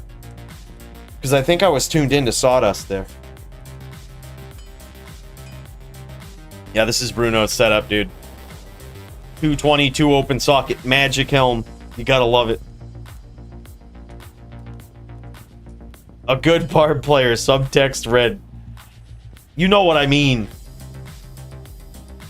No, like, it's so good. I think there's a lot of people that want to see a barb, like, beat builds that it shouldn't. You know what I mean? Beat builds where its back is against the ropes. Like, chains, fucking chain zerks, perfect whirls, CT grabs out the like, it makes a difference when you see someone do it on a barb. You know what I mean? It's just stands out. It's like, it's refreshing because not many people do it. Montriana, there was no win in any of your fights tonight. They were all stacked against you. Even the Bruno thing. It's like, he figured it out. He figured it. Look at this. He's got a sick throw set up here, but he figured out the hams was the way to go. He figured it out.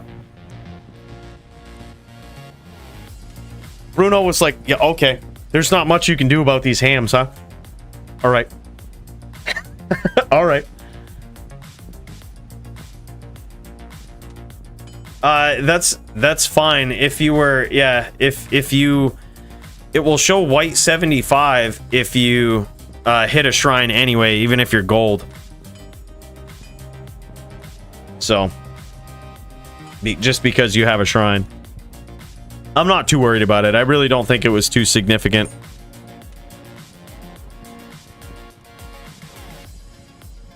People want to see more Joby, let's be honest. Look at this. Joby got a fan base now. Joby got a... Bullshit. Joby doesn't deserve any fans.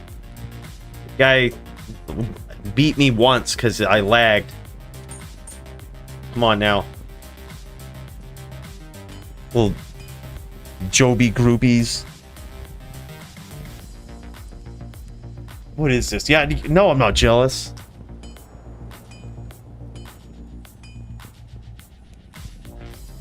Fangirl of the #1 top contender for Din. That's right, baby. Oh, there it is. Sawdust back in the game. I think he was waiting for GG, by the way. Thanks for showing that off, Bruno. That's a cool ass build, man. It's certainly in development, like you said. It's got its struggles. It has its sort of nombo situations where, like, for example, proccing amp, even, you know, versus a barb, it's, you don't really want to close the distance. Like, you're not taking the bait. You didn't take the bait there. I was proud of you. But even with any other character, they're just gonna run. They're just gonna get amped and they're gonna run like little pansies. Yeah, I think a really heavy damage, like harpoon style, like ghost glaive, ghost glaive, right? Like the harpoon style throw weapon is going to give you the greatest range, which will outdo the range of your hammers. Right now, Lacerator isn't even going further than your hammers. Like, you certainly need a poon up in there.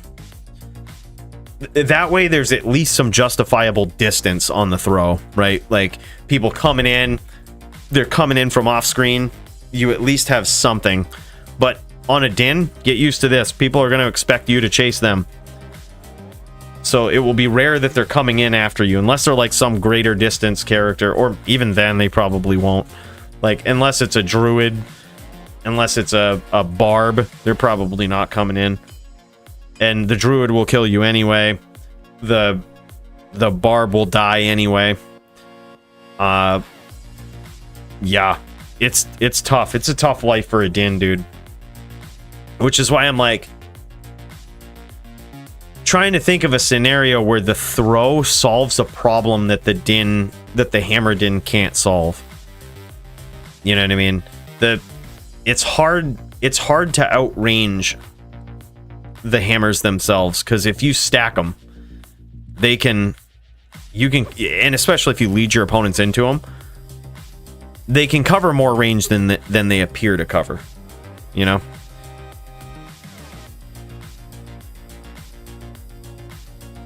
He says, now go. All right. GG, here we go, baby. Taz versus Sawdust. A little bit of an early start there. You might want to heal, but whatever. Taz with those traps, Sawdust with the distance. Now, this is oftentimes a distance duel. Yeah, he probably just wants you to heal, because he hit you with traps. Yeah, he's like, he hit you with traps before you were really ready. You were just kind of sitting in the traps there. Yeah, it totally makes sense. Yep, just jam it. A little bit of a false start there originally, but this is the type of duel that will go the distance, and I mean that in a couple of ways. It's a duel that happens from a distance. The Necro wants to launch bone spirits and spears when their opponent closes the distance, but they would prefer to have that distance there. The Trapson is trying to close it and cast traps directly on top of the Necro from just off the screen. Trying to CT cast, trying to grab that name lock with Mind Blast. It's a dance of distance is what this is, but it technically favors the Necro. However, if the Sin can close the distance, and depending on the type of Sin that Taz is on, if he's a Whirl Girl, if he deflights, that could change things too.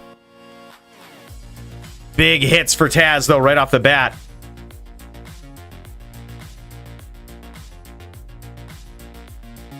Yeah, the ping for the Necro looks pretty healthy. It's below 100, so that's good. Like bouncing back and forth between 63 and 78, which tells me he has Spectrum and he's probably in the US.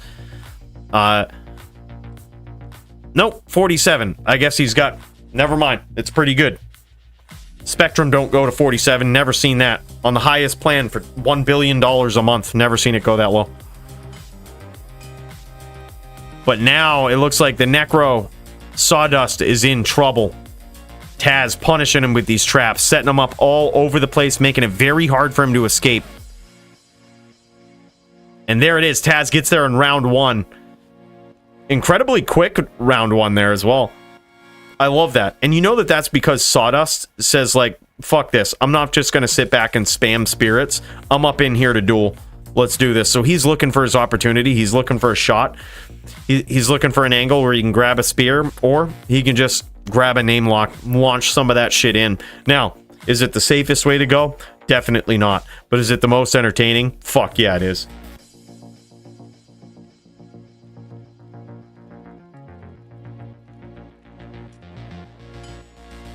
What's the best duel character now? I haven't played since high school in 2007.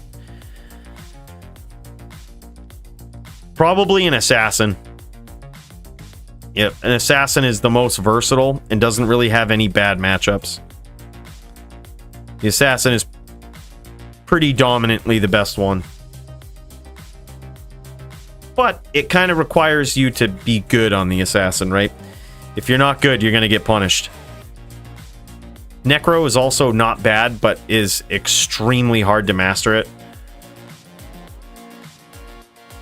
Druid is very good, but has certain just dead weight matchups where you can't win them. I also think ES Fireballer's in a good spot.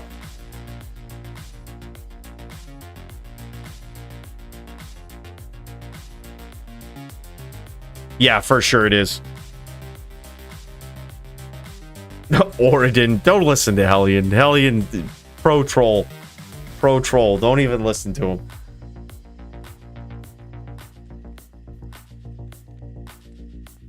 Soy sauce also, not to be out professionally trolled in Chime's soy sauce. How dare someone try to professionally troll better than me? Let me get in on this. Like, Don't listen to him. Assassin by far, but the skill ceiling on it is very high. Like, I mean, you see Sins in the DFC like Dazer that just know the perfect setup for every matchup. They know, you know, they have the skill to grab those name locks and aggress when needed. They know when to back off. They know how to cheese if need be, but they really know how to get the job done regardless. Like, there's a difference, and we talk about this just about every DFC now. There's a big difference between like casual gameplay and like competitive, we're in a real duel sort of gameplay. Like, it's very different. But the best Sin players know how to navigate the two.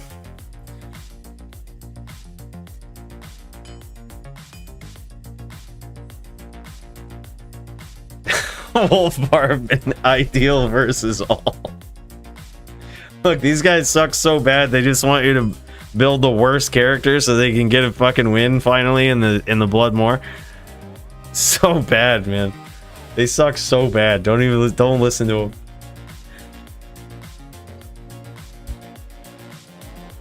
Necro, in my opinion, doesn't really have a counter. Din is the most fun.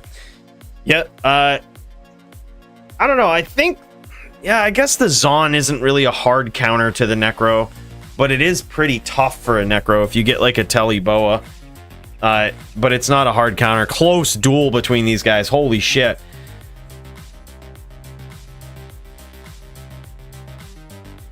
Yeah, Necro doesn't really have a hard counter. But it also requires you, the Necro requires you to know what you're doing versus all of the matchups, right? Like, you got to know how to duel a Zon, right? Otherwise, it's going to feel like it's unwinnable. You got to know how to duel a VT who starts to chain you and to, you know, really close the distance, or it's going to feel like it's unwinnable. That's what I mean by the Necro. The Necro is a very weird class because theoretically in the right hands, it's an incredibly powerful character. But until you get to that point, it feels weak. Like, and you learn all of those little lessons along the way. Or CS Zon counters the Necro if they can chain while true. CJ was doing that with his Zon. He actually had a pretty nasty setup. He even dueled Elite, which was a very close duel, I think, until CJ just mentally gave up at the end of it. But like, it was a very close duel, and he was just getting nasty chains and practically one poke and vamp the champ through like just beautiful chains, even through like ridiculous lightning stack.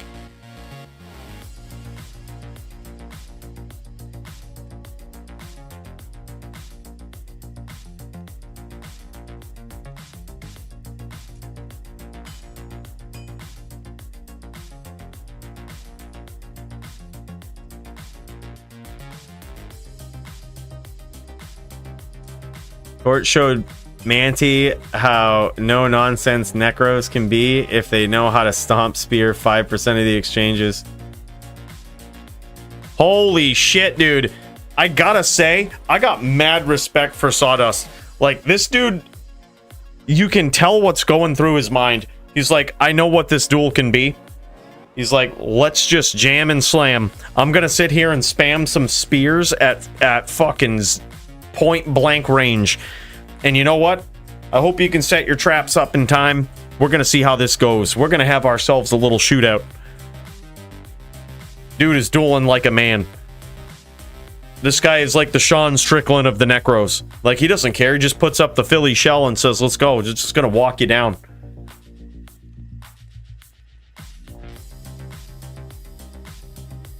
Plays his Necro like a windy, just sorb and spray.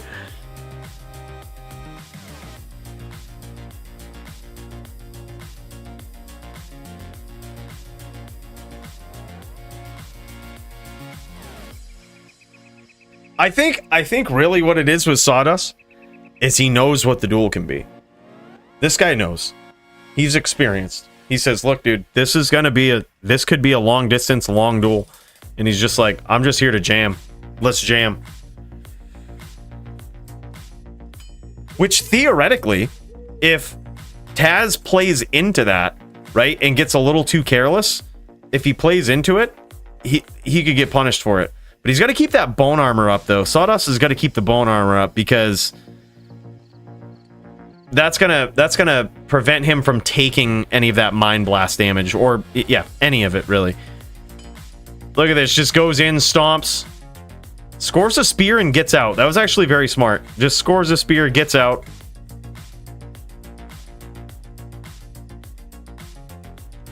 Very nice spear there. And now you're seeing Fire Blast traps from Taz.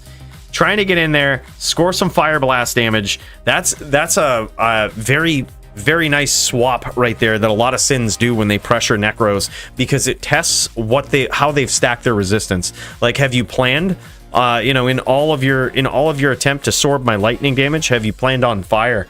Have you let that go by the wayside? I hope not, because that Fire Blast is really going to test that. Not only is all of the trap skills for Lightning Sentry synergies for Fire Blast, but that skill alone can do some vicious damage. Nice stomp there from Sawdust. And he gets there, dude. What? He gets there.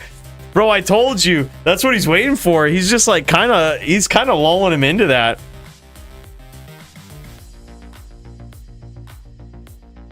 He says, wow, good duels, bro. Well, technically, if that was 3-0, if it was 3-0, I think it's still 3-0, because that would be a tie.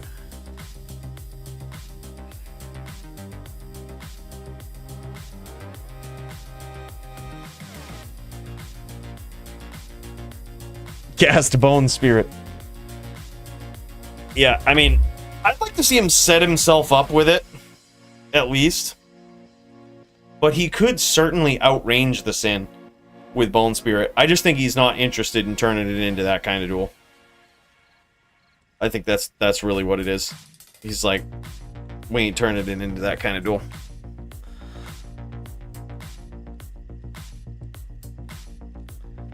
He says, got some of your money. What an honest dude. He's like, picked up some of your gold there.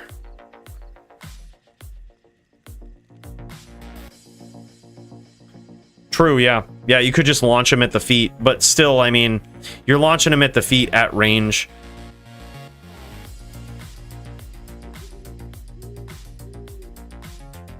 Look at that, dude. Shadow Bay just doing work over there. That was literally no work from the Sin. That was all Shadow Bay. Dude, straight ban Shadow Bay. She does work, man. I think Shadow Bay was an initial attempt to, like, make it so that the Sin is, like, not underpowered for a new character. I think Shadow Bay was meant to just do a lot of the work for the player. Mark my words, that's how the new class in D4 is going to be. Mark my words, it's going to be OP as shit. Because you got the same mentality from the devs, I think. And that is, you can't introduce a new class and then have nobody play it because it sucks. Especially in D4, where they're going to monitor that shit. Mark my words, first season, that class is OP as fuck.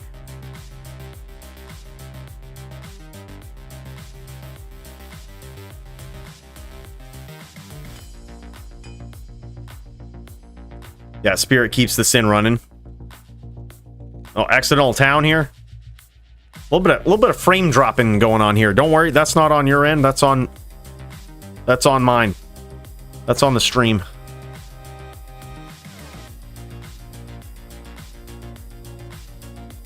Yeah, I hope they do, man. They really need a din. Like, how did you not make a din? You know, I can actually tell you why they didn't make a din. It's because this was something, I shit you not, this was something that the D2R devs believed for the longest time, because it appeared in a Google search and was completely incorrect. Like, if you Googled what the most powerful character in Diablo 2 was at one point in history, the answer was the Hammer Din. And that's so far from being true. Like, it's perhaps pretty powerful in regular D2, but still, like, questionable, right? Dude, we're getting some weird, odd frame drops here. I'm gonna see if we can do something about this. It's like playing at like 1 frame a second here. Let me see if we can adjust something. We might be SOL. This guy using slow-mo hacks. Yeah, we get in slow mode, 1 frame per second. It could be the spaceship because we're flying so fast that everything happens in slow-mo. Oh yeah, for sure. Like, I think that a distinction could be made for PvP and PvM. In PvM, they were strong, but theoretically, the strongest character was the Javazon. That was theoretically the best one, if you knew how to build it. It was the best one to level to 99 with. There was a lot of good shit to it, even in Classic D2. There was also, what else do we have in Classic D2? Necro was pretty good. Well, I guess it was good for leveling. It was good with no gear. Like, there was situations where it was more powerful than the Hammered In. Or certainly simpler to use and better AoE for leveling. There was... The Sin was always bad. Druid was effective. Not as effective against Ubers or whatnot, but had its perks. But now if we're talking PvP, it has consistently been a very weak character. Like, especially like what you said, Max, when people figured out how to duel it.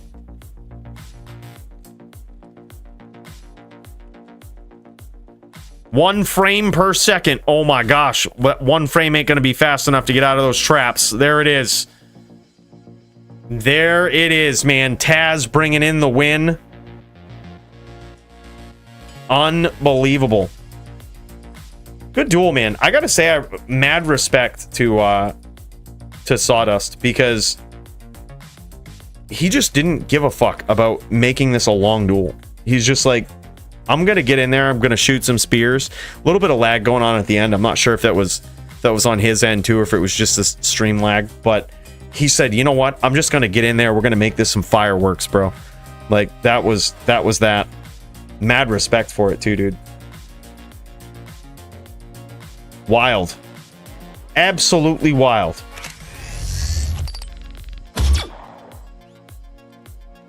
Damn, bros, is there no one else?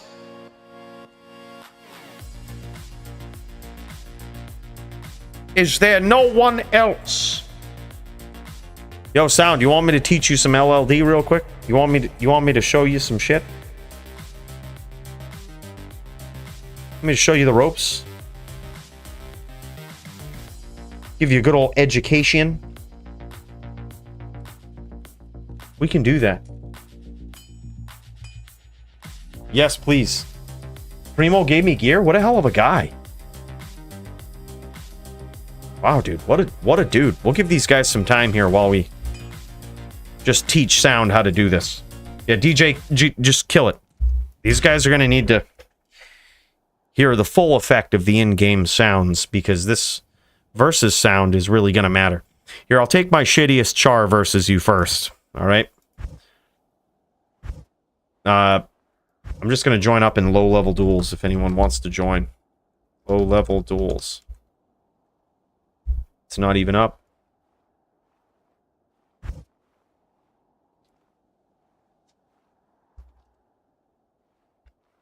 Oh shit, I made it in hell.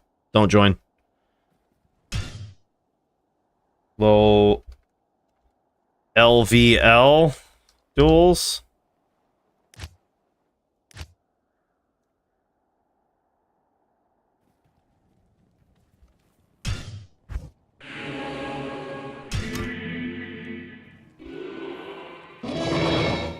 Coda is his name. Yes? Alright, this is my shittiest character. Versus the Din. Alright. Looks like he's hammer charged, Libby. GG. Regeni Libby.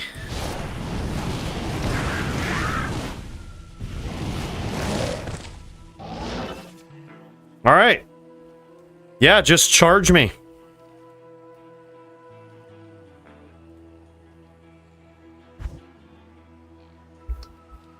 Hams are hard to hit with. Versus Sork. Just gonna test out them charge skills. And you know you've got the top ES fireballer right here you're just dicking around with. So, I mean, there is that. There is that. It's going to be tough.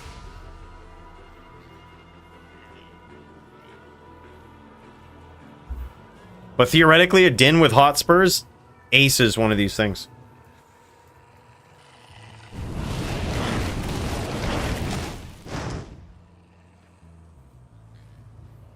Or not Hotspurs, but Inferno Strides. That's what's allowed. Alright, go, bro.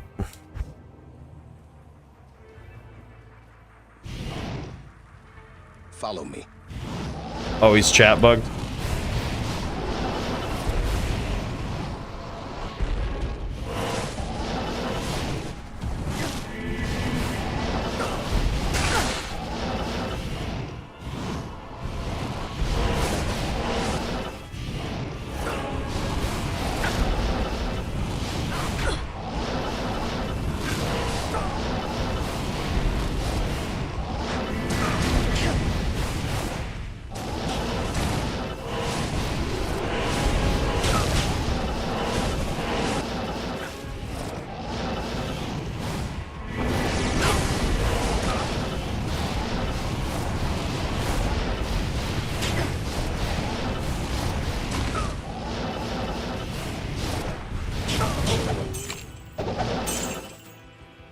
Let me get better, Char. Good day. This is probably still not fun for a Din.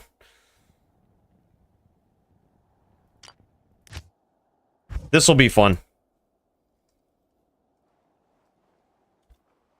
Din, a little bit of Din v Din.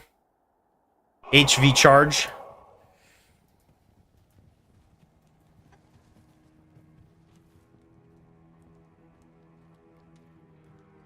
I don't think that Pally IAS is correct. Well, the IAS isn't gonna matter too much on a charge.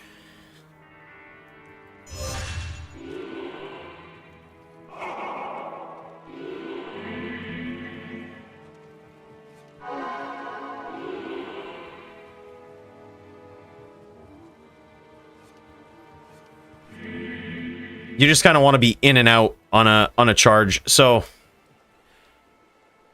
mic test. There we go. GG. He had to unchat bug himself. So when you charge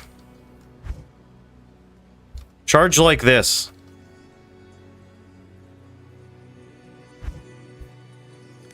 See, like, watch what I do. I'm actually going to, let me take my weapon off so I don't do much damage. And I'll show you.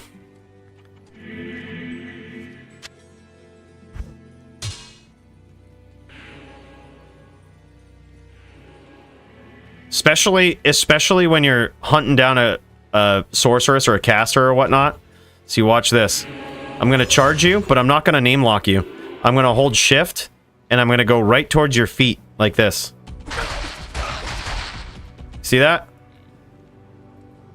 Fucking little trick. Just don't name lock. Just go right at the feet. Yeah, you see that? That's fucking vicious charging. So you just hit the fucking feet, bam. No weapon needed. Yes? Little secrets, dude. Just little secrets we don't tell many people. Alright? We don't tell that to a lot of people. Y'all are seeing the fucking... Y'all are seeing the dirty shit. Alright? The real dirty shit. Alright? Especially if you're chasing down a caster with subpar block like an ES Fireballer. When you got up on me and you just held that charge lock down, you could have fucking shit canned me. Just by, like, holding down charge at the feet. I would have been fucked. Yeah, forbidden knowledge. Exactly. Alright, go, bro.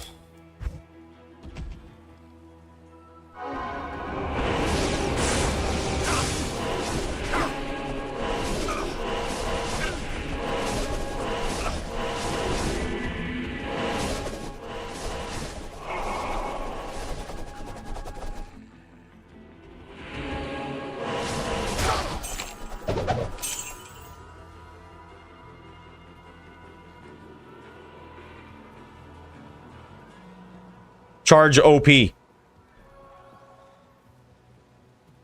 GG. Yeah, with a hammered in, and really with any character, when you got a charger going up against, you know, granted, there's not a lot of chargers out there, but like, don't be moving. I'm trying to catch you when you're charging away. It's all a game of that. It's like a mind game. It's like versus Barb in HLD. It's just all a mind game.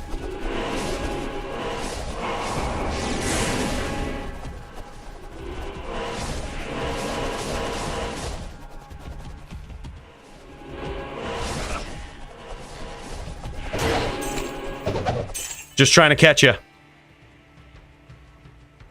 What?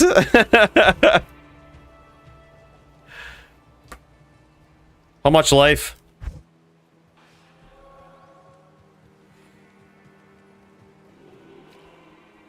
$860. Yeah, you got to get you some of these charms.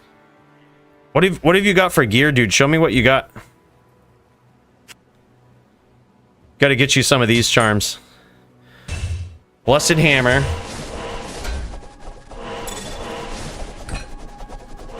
Maxer armor for the charge.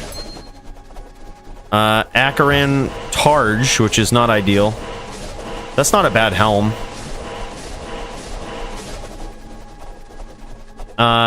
Could re-roll that Partisan to be better. The big thing that matters with the Partisan is the enhanced damage and the critical strike. This one right here used to be at one point worth 17,000 forum gold, and it's really not that much different than yours. The only thing is like we got a 15 ED roll and we rolled perfect 260 on enhanced damage with 6 crit strike. The meditation doesn't necessarily matter. Like bonus to attack rating is good too, but yeah, that crit strike is huge because it just gives a paladin this random chance to just do, you know, gives you critical strike. It's insane. Frost burns are interesting. Let's see if we can get you some mage fists, dude, for your caster. Or what do you hit? Do you hit the? Yeah, you need you some mage fists.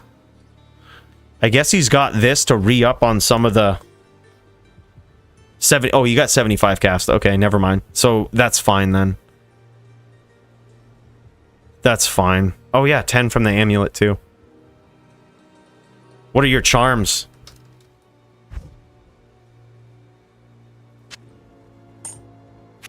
That armor actually isn't really that bad. The only regrettable thing is the base.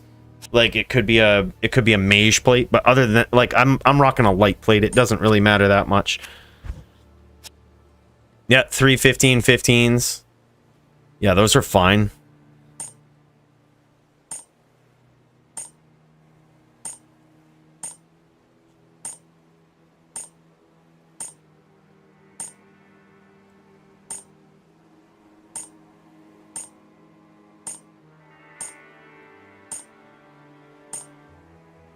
I think he's isolating some of the trash charms on the left side. This one isn't bad though. It's just 10 attack rating. And these ones are pretty decent. 15 life, 10 mana.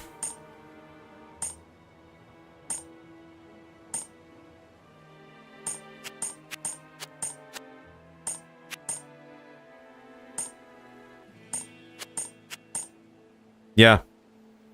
Yeah, that's not bad. Not a horrible inventory. Like, half of it's pretty good. Some of these charms need some work.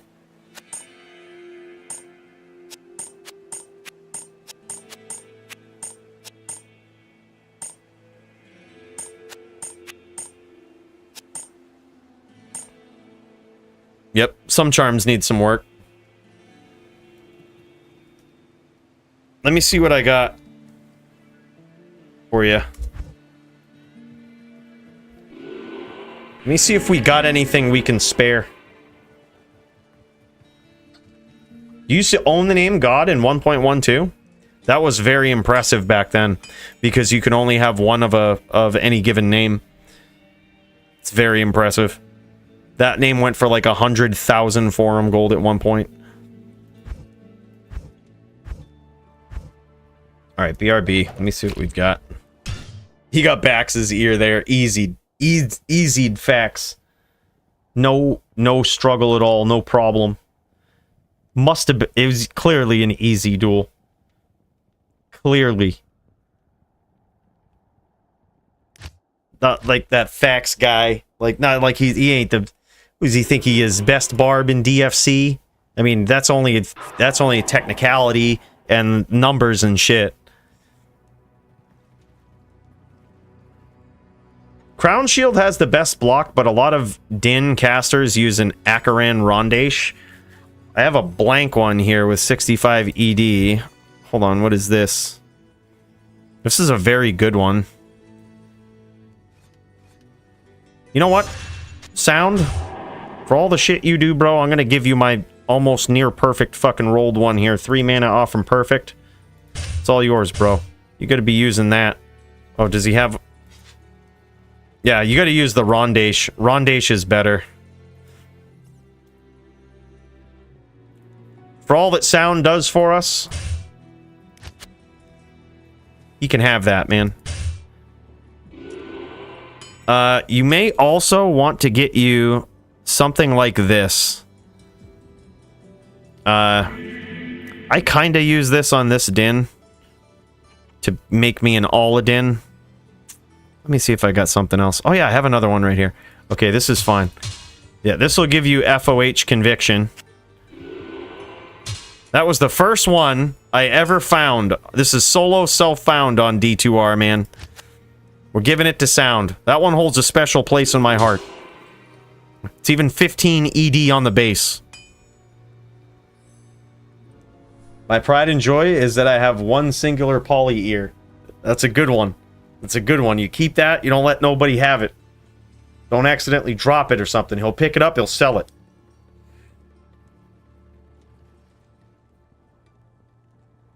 Don't be giving it away, you know? What have we got? I'm trying to build up a Zon with these charms. As you can tell, they're a little lacking. But, you know what? It's the Sound payment. That's what I say. Sound is a good dude. And I'm not in any hurry to build this Zon. Better than some of the charms he has.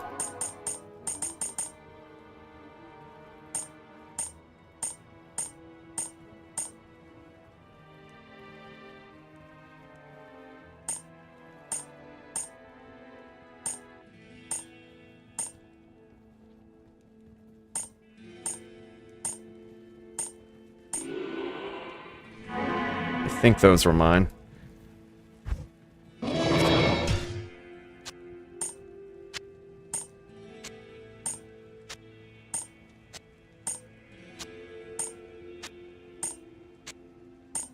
Better than some of what you got. Let's see what else.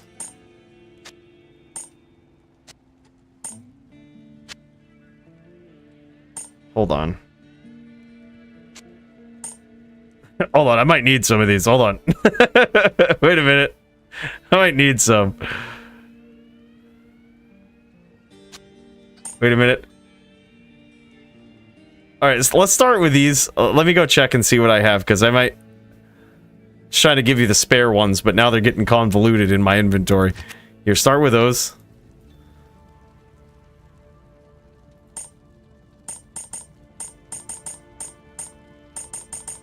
I'm like, which ones did I actually need? Okay, I might not have needed those. Alright. So let's see, I've got 4 extras here.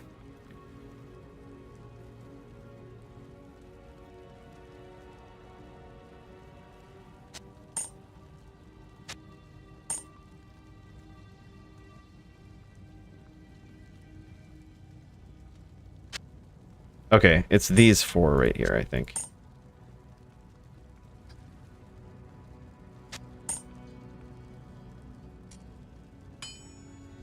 All right, yeah, we'll just give him these.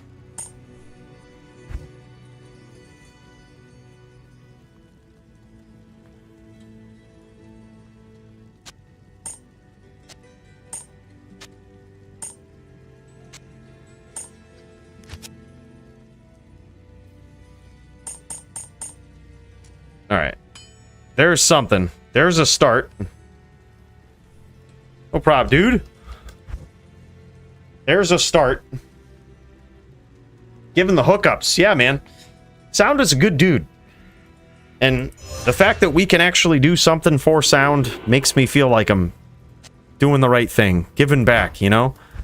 And this is someone who... I'm stingy as fuck with my LLD shit. Just because I know that sound shall be able to... You know, I got ulterior motives, right? The sound is going to be able to just defend some of the losses that I have. You know, he's gonna go back and he's gonna absolutely ace these guys for me, right? So it's like a 1-2 punch combo is really what it is. It's like, if I don't take you down, my boy Sound will. Go past.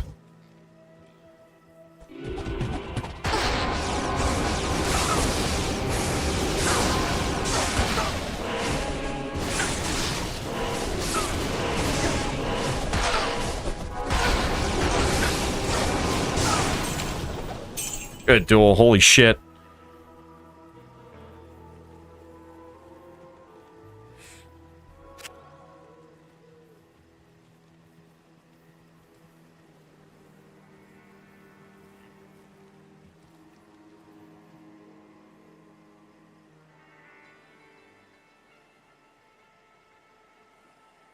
Shit, all I had to do to get a bunch of gear is go to the live stream Cooley School of Dueling.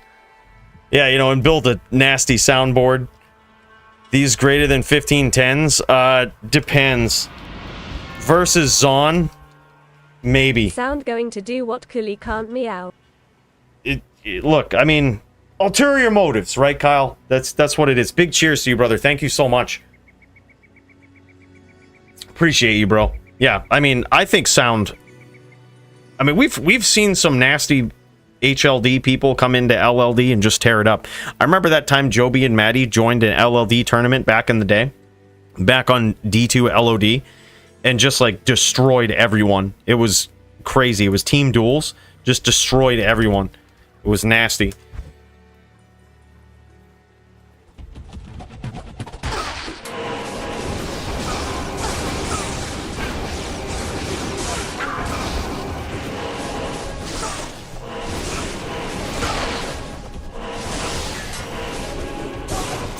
GG. I should have made a portal.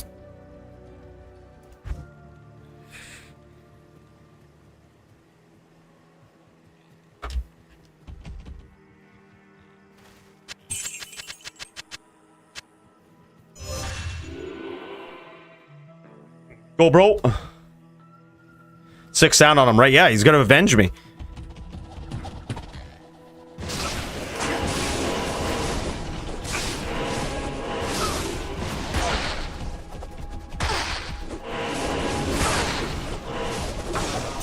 Tried some dirty tricks, but none of them connected.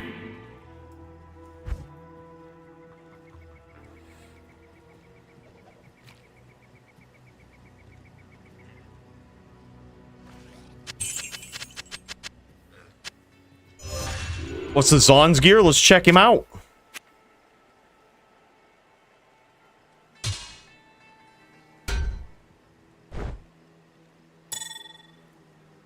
We'll give him the 09 Wug. Oh no, he's got it. Oh, look at this. Maxer ED. Okay, so this is evidence that this probably doesn't... The glitch doesn't apply to ranged weapons. Yeah, look at this. ED max damage on that. Beautiful gear, really. 2 socket, 1 Amazon skills, 30 faster run walk, ED maxer jewel. Sick poons. Not bad.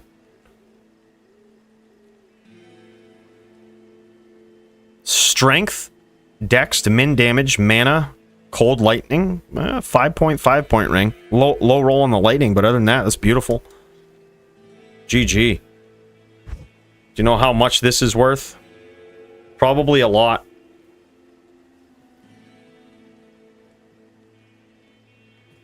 That's a good trap, Amy. Go, bro. Oh, Superior Ashwood. Getting hit with that Superior Ashwood.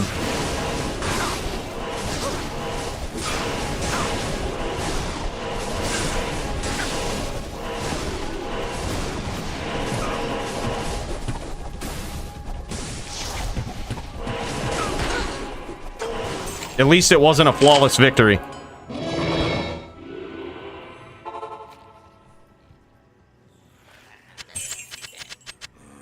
I think with this, we actually go spirit and focus on just closing the distance and chucking the hams. We don't even try to get fancy with it. Good evening. It's my anti-Zon setup. Alright, go, bro. It still is about 50% effective.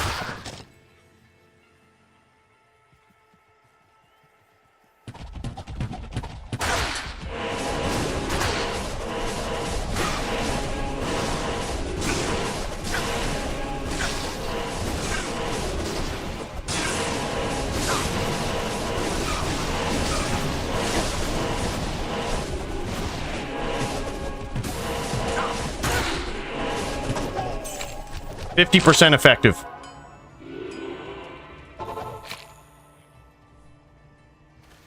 I can't carry anymore.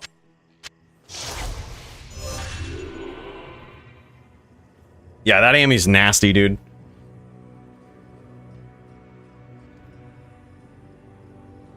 All right, hold on. We're bringing in the big guns. We're bringing in the big boys. We're bringing in the Barney Barb. Oh, look at this. People just hooking it up with items down there. GG's. Greetings.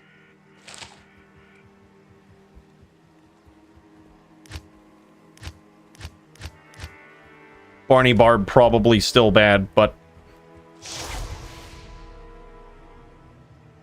it's hard to beat a Zon, man. Zon is OP. Really good LLD character.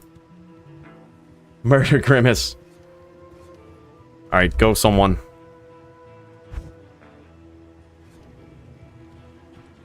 We should set this guy up to be DFC legal.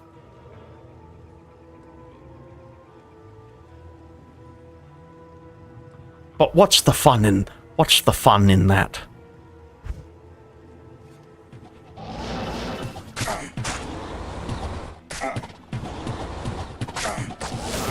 Dude, Barb is so bad. Barb is such a bad character.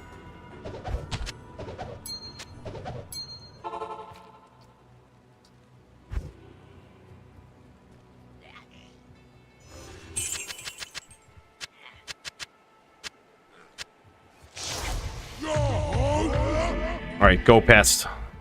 Alright, go... sound.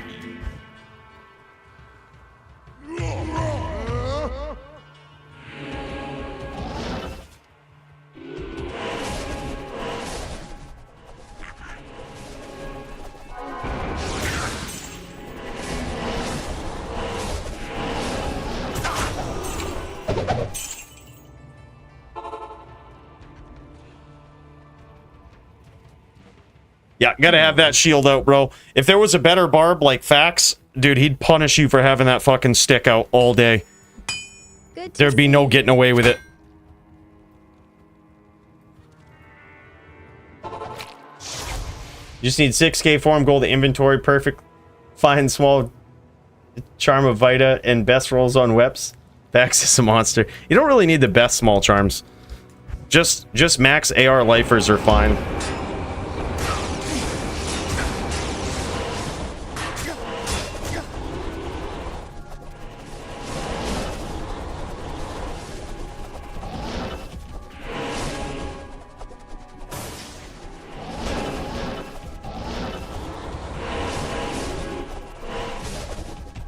Impossible.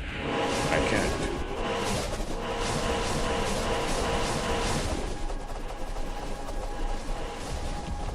Impossible. I can't. Impossible. Impossible. Impossible.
GG. Tommy Fred's Trains, my dude. Thank you so much. Big cheers to you, brother. Appreciate the 2 spot. That's awesome, man. Keeps the dream alive, but doesn't necessarily keep my barb alive.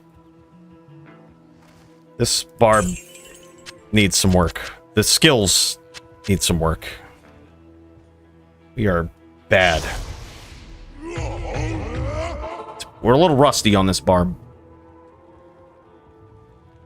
Yes? I actually just need to build a throw barb, like facts. It's the best in slot. It's the best in class barb. And it's not even close. We should try to make this DFC legal. To some degree. Do we just go no cast on the barb? We have 30. I say we just jam it.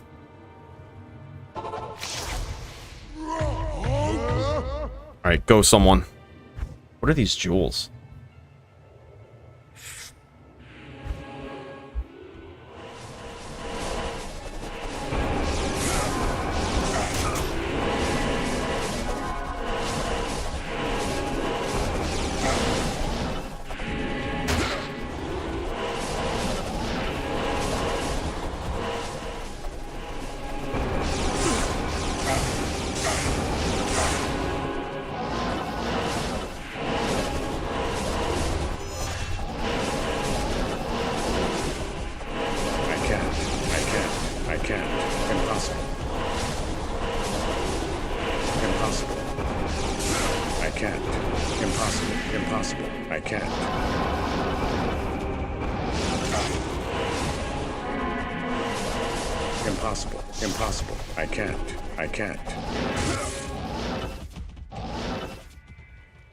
Impossible. Dude, why can't I swap weapons? Impossible. They just need to make an LLD Enigma. I can't.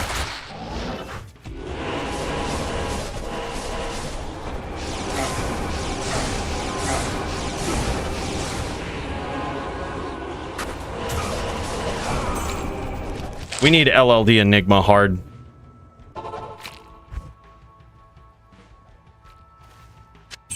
Hardcore. LLD Enigma.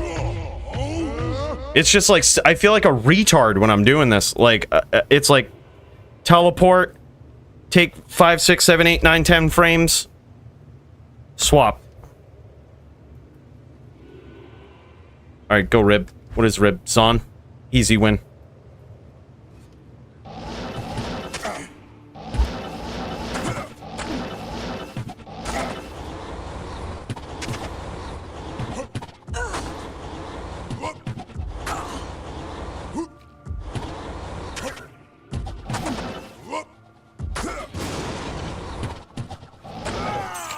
Alright, Barb is dumb. I hate Barb so much. Right, fuck this Barb. I can't carry.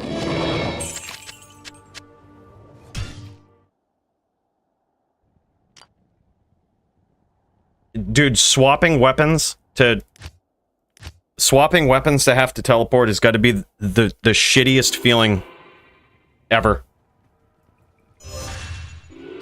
Ever.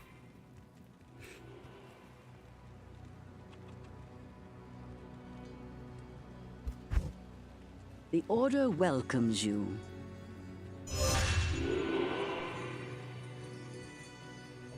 Late night DFC, we're jamming, dude. We're just jamming some... We're jamming some duels.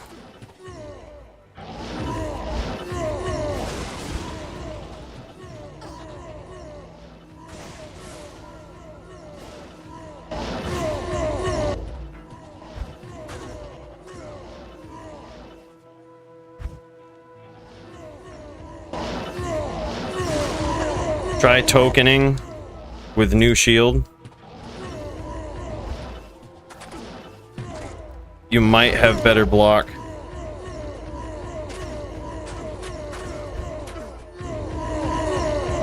Polytheist, what's up, dude? Alright, here we go. Time to jam and slam. There's a lot of Zons here, unfortunately. Alright, so there's... I need FOH for the Din and the Barb, but I need Zeal for the Zon. Nah, you know what? In fact, we're just gonna swap to the big guns. We're just gonna say fuck it all and roll the dice. It's going good. We're doing some late night LLD post DFC.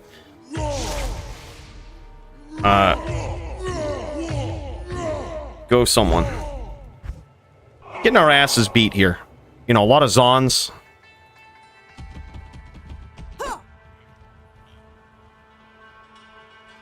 Go Rib. Or go Cry. Cry has a shield barb, so this is unwinnable for a charger.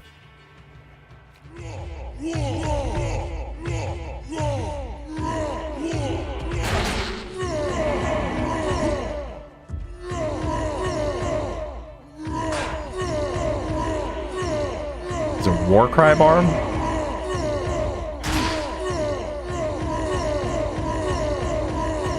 Can he run out of mana?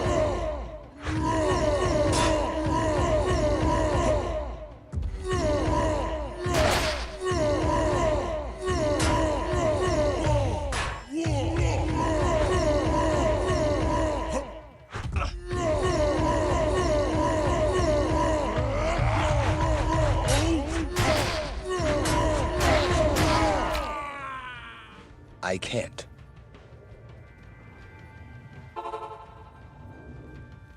We just started war crying at each other. Basically, my war cry is just charge. Hello.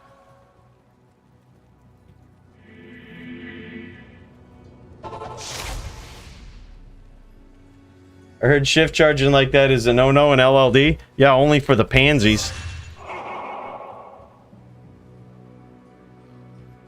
Not in the DFC, it ain't. Dude, who calls shift charge in BM? Like, maybe in teams.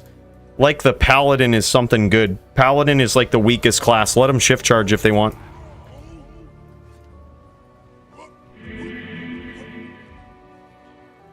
Paladin gets beat by Barb, Zon, Necro, Druid, most assassins. And we're gonna ban shift charge?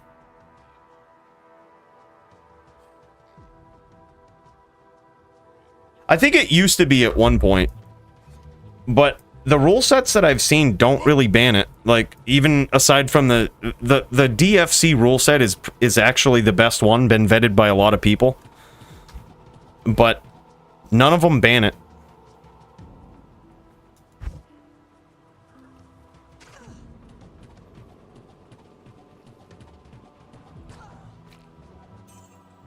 My life is BM, right? Just jam slam Alabama, dude. If it gets to the point where the Paladin is just so unbeatable, or a Charger is just so unbeatable, maybe we'll consider it. But dude, you go up against the Zon, shift charge the shit out of that. Like, come on, dude, it's a Zon. You're not gonna win. This is just low-level duels, public game. Low LVL duels. Yeah, this is World of Tanks. This is the best tank. It costs a lot. You're gonna need to... It's kind of pay to win. But I mean, it's a tank. Alright, go Pointy. What is Pointy? Pointy is a Zon.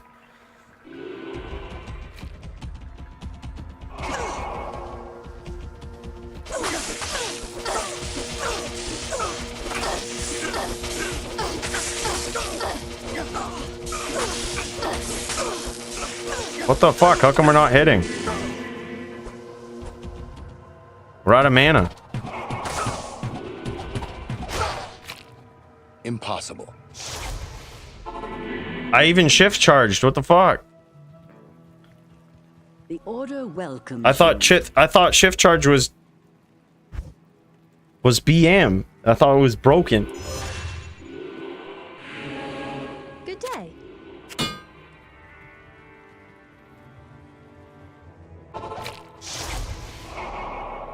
I shift charged till I was out of mana. Go rib.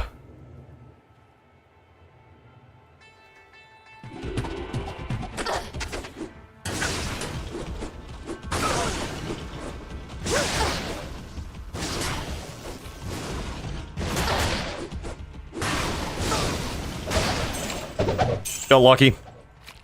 I was out of mana. That was the last charge that I could do.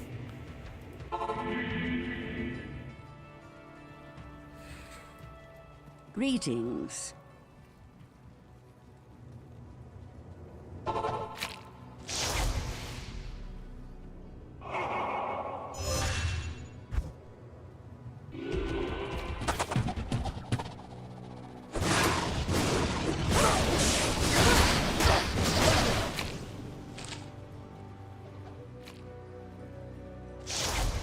Yeah, we got the hammer out too, man. We got that hammer out. Some say we should use the peace armor with this, but I don't know, man. After thorough testing, not a big fan of the peace armor. Yo, also this spirit crown shield 2 sound, the one that's just sitting on the ground here. I'm not sure what it is, but if your block is low still, you could re-roll this. This is a 45 base too. This is the best block percent of any shield. Like, here, use this, dude. Like, it's in LLD, it's the best block percent.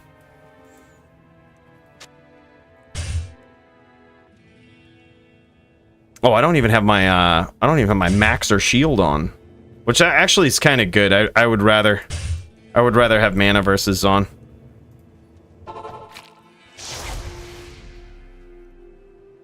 Go someone. Dude, if Rabbi dodges all of my charges till I'm out of mana, I'm fucked.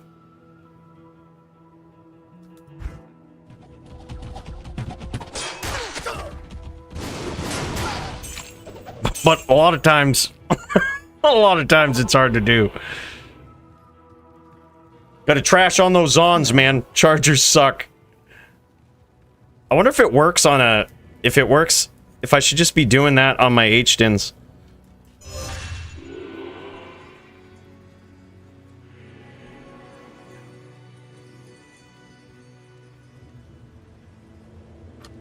Just shift charge technology.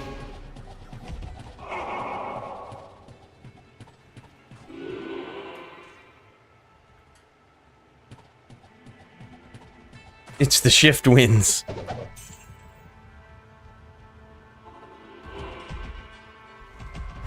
Go someone.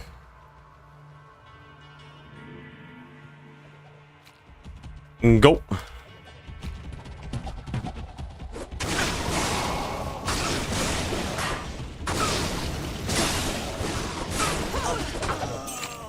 Smashed. Sans OP. I am overburdened.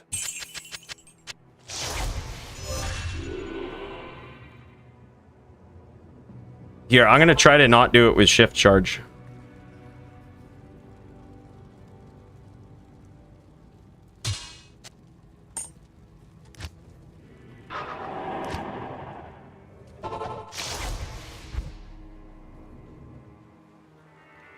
Can I FOH combo an LLD? No, not really.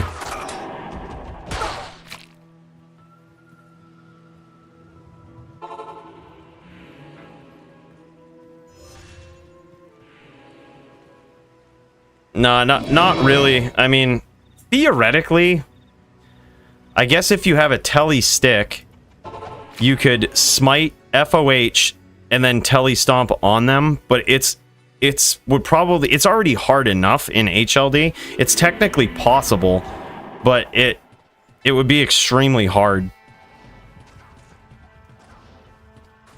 It would require weapon swapping to teleport too. So it had better be a big payoff like hammers or something.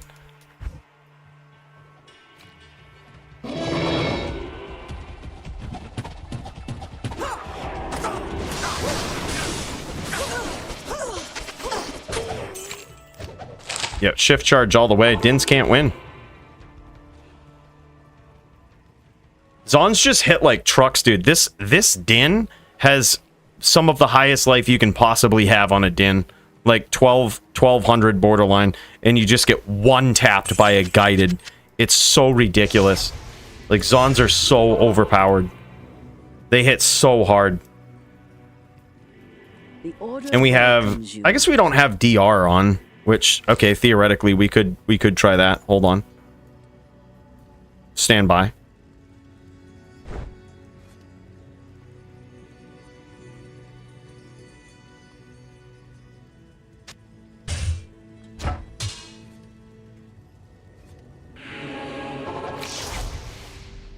Alright, go someone. Go.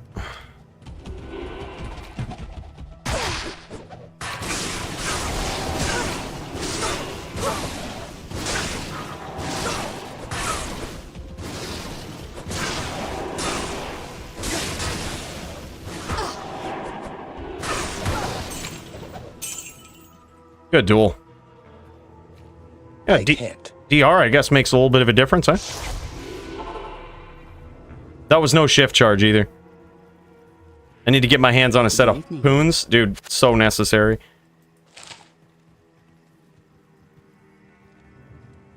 Looking like a HLD melee duel for a sec there. Yeah, going toe-to-toe.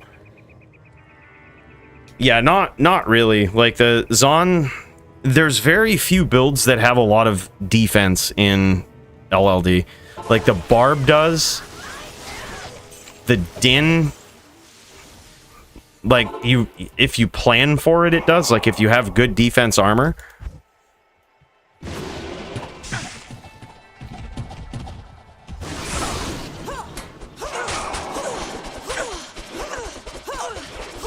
Turn this into a melee match, huh?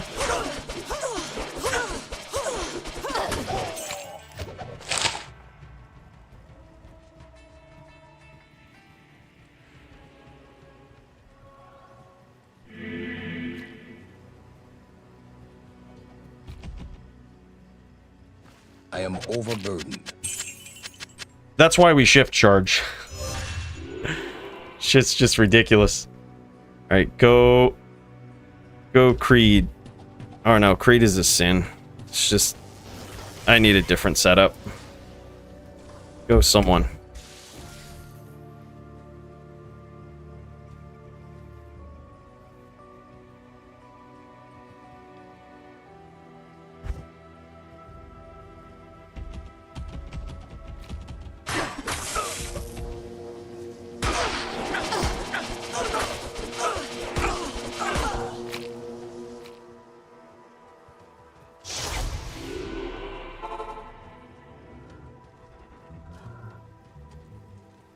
Greetings.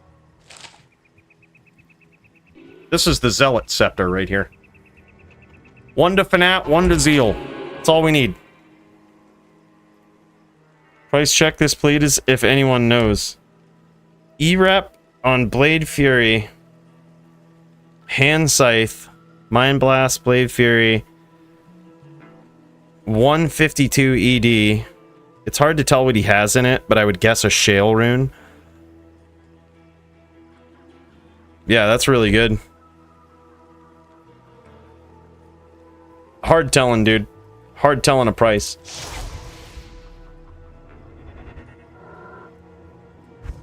Go Coda. Let's fucking do this.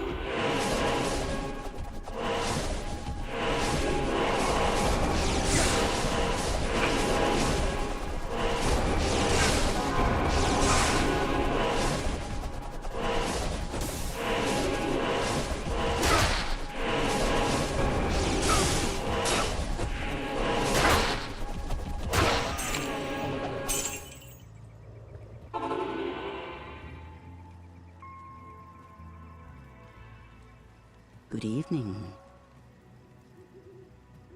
We got the hammer. And we got the Maxer shield on. We're doing almost 8k on one hand, dude.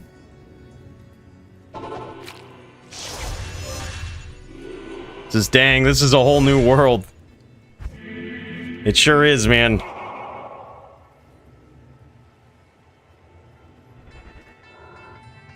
Go someone.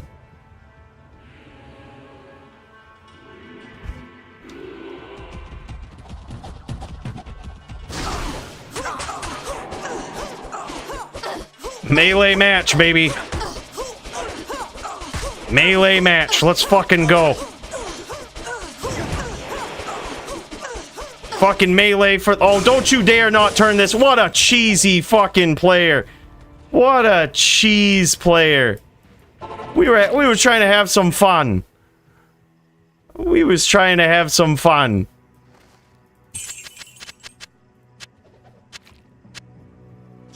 What a cheese.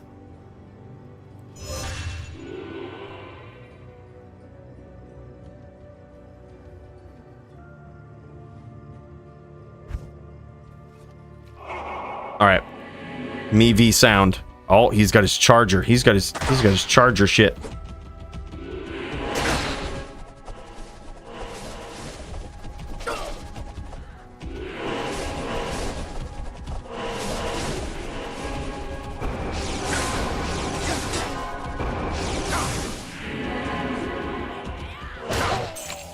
Oh shit, we connected.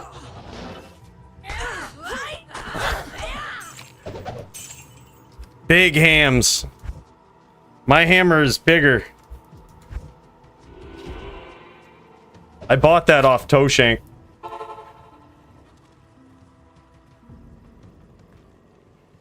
Hello. He says, oh my god. That does more than my insight. It's fucking vicious, dude. It's fucking vicious.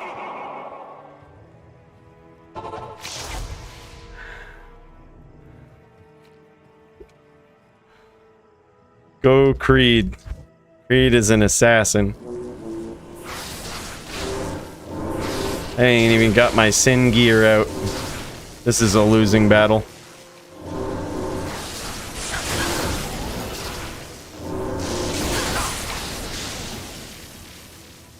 But not if you're the best charger in the world. Yes? Charge skills vetted by Maddie. Maddie once said, Cooley charge skills god tier. This is why. It's just straight LLD.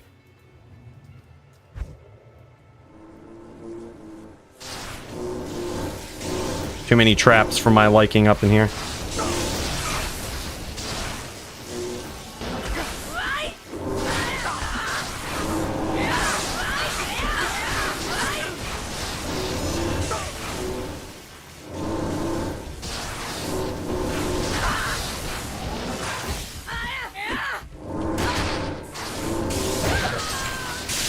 Fully charged skills god tier. Hello. Would AR defense work better than max life charms? Depends on the matchup. I don't think that you can get much of a added bonus to AR in your small charms for LLD. Like that a max AR lifer wouldn't just be better than. As far as defense goes, you're probably better off still going with max AR lifers and putting points into dexterity at this level. But I have seen people use charms like this. Like I keep these charms because in very specific niche cases like melee or whatnot, which it's very rare to see that in LLD. Let me see if I still have this charm somewhere. Yeah, right here. Like there's like 20 defense. I think I have a better one than that. Yeah, this is a perfect one. 20 defense, 15 life. They have their place, but it's a very niche place. All right, go someone. Fucking sins of all levels. Yeah, exactly, dude. Fuck sins of all levels. Yep, fuck them. Yeah, in melee it's definitely different, but there's very few melee LLD characters.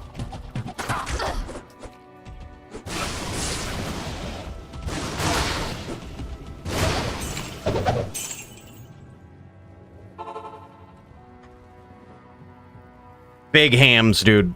The order welcomes I'm actually a you. fan of my helm too. Not this one. This is a backup helm. I actually got this backup versus all helm right here. We pull off the min max glitch there that we talked about in that video back in the day. But this is actually my favorite helm of... This is one of my favorite LLD items that I own.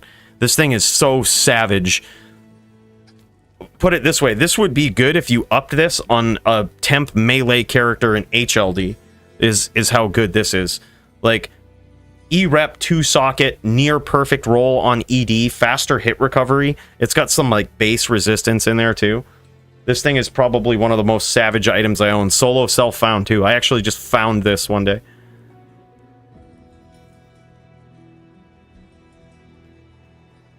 One of my favorite items for sure. Needs better jewels though. Like, I'm not a huge fan of the min-max glitch on the charger. And this is certainly what I'm using this on. Like, I think I would probably go... I could put 24 maxers in there. I think that's just the way to go on a charger. 224 maxers, easy.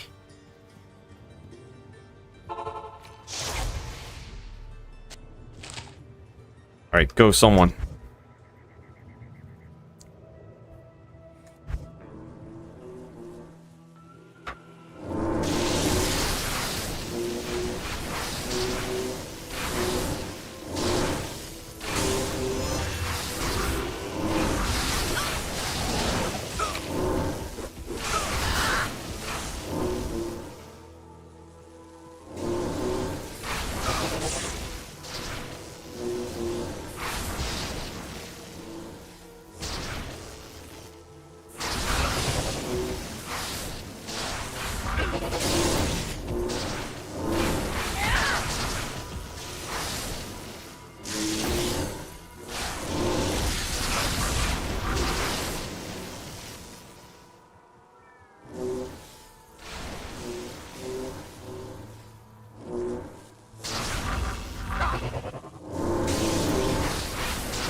I need my insight, dude. I can't regen any mana. So as soon as we run out, we're just dead.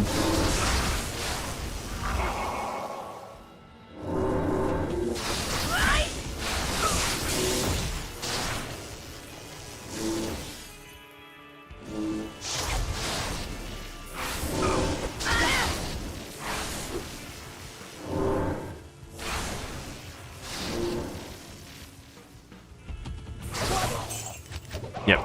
We need to get a versus all set up back on.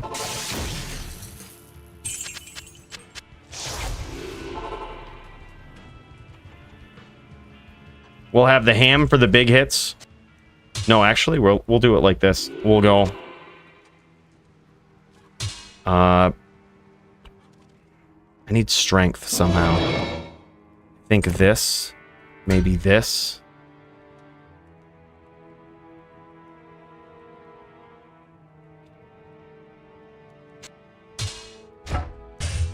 Here we go. Big hits galore. Oh shit, that was the paladin that killed guys doing bail runs. That's it, man. That's the guy. That's the Din. The man, the myth. Yeah, we still got good resist with this, with the IK belt. Good enough. We can't beat Zons this way, but whatever.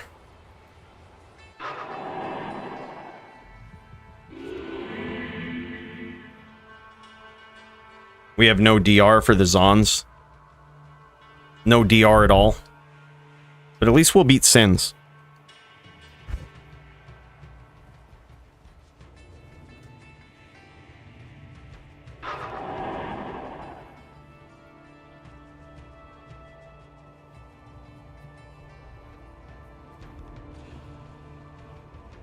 I think we might want to switch to FOH, actually.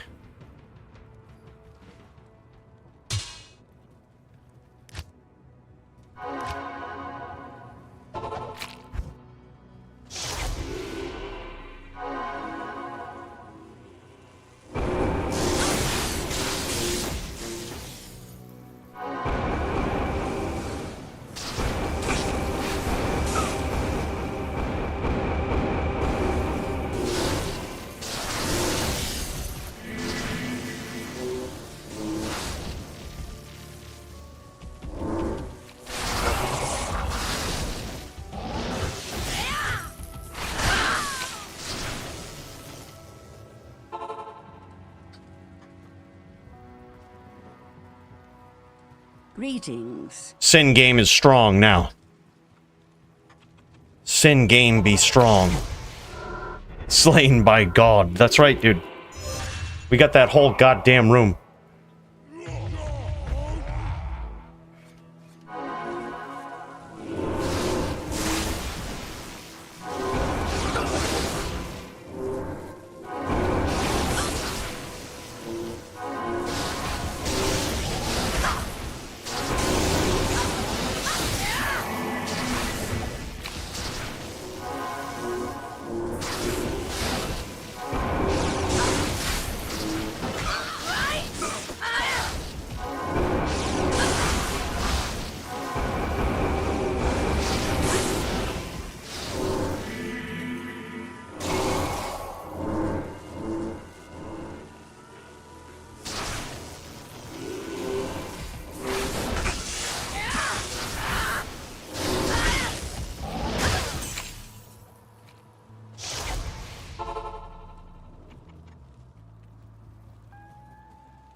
Good day.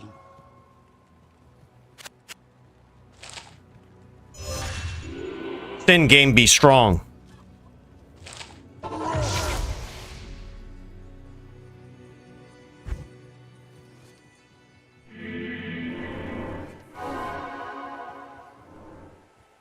Oh, he's doing lazy. Never mind.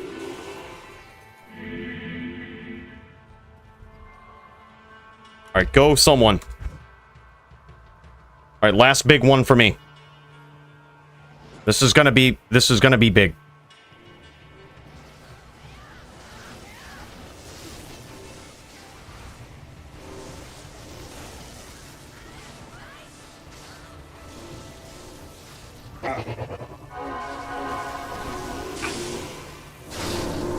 Whoops, I just convicted his opponent.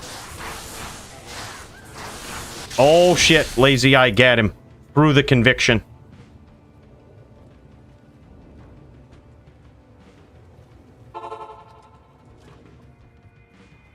See if we can do this by switching a belt.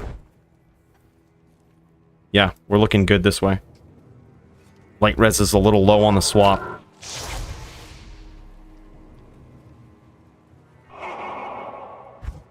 We just got to remember that. Light res a little low on the swap. Other than that, we've got all the favorite items.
Good duel.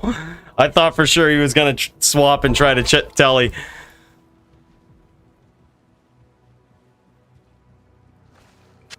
Good duel, man. God the Bounty Hunter. This is the man, the myth. This is where high levels get slain.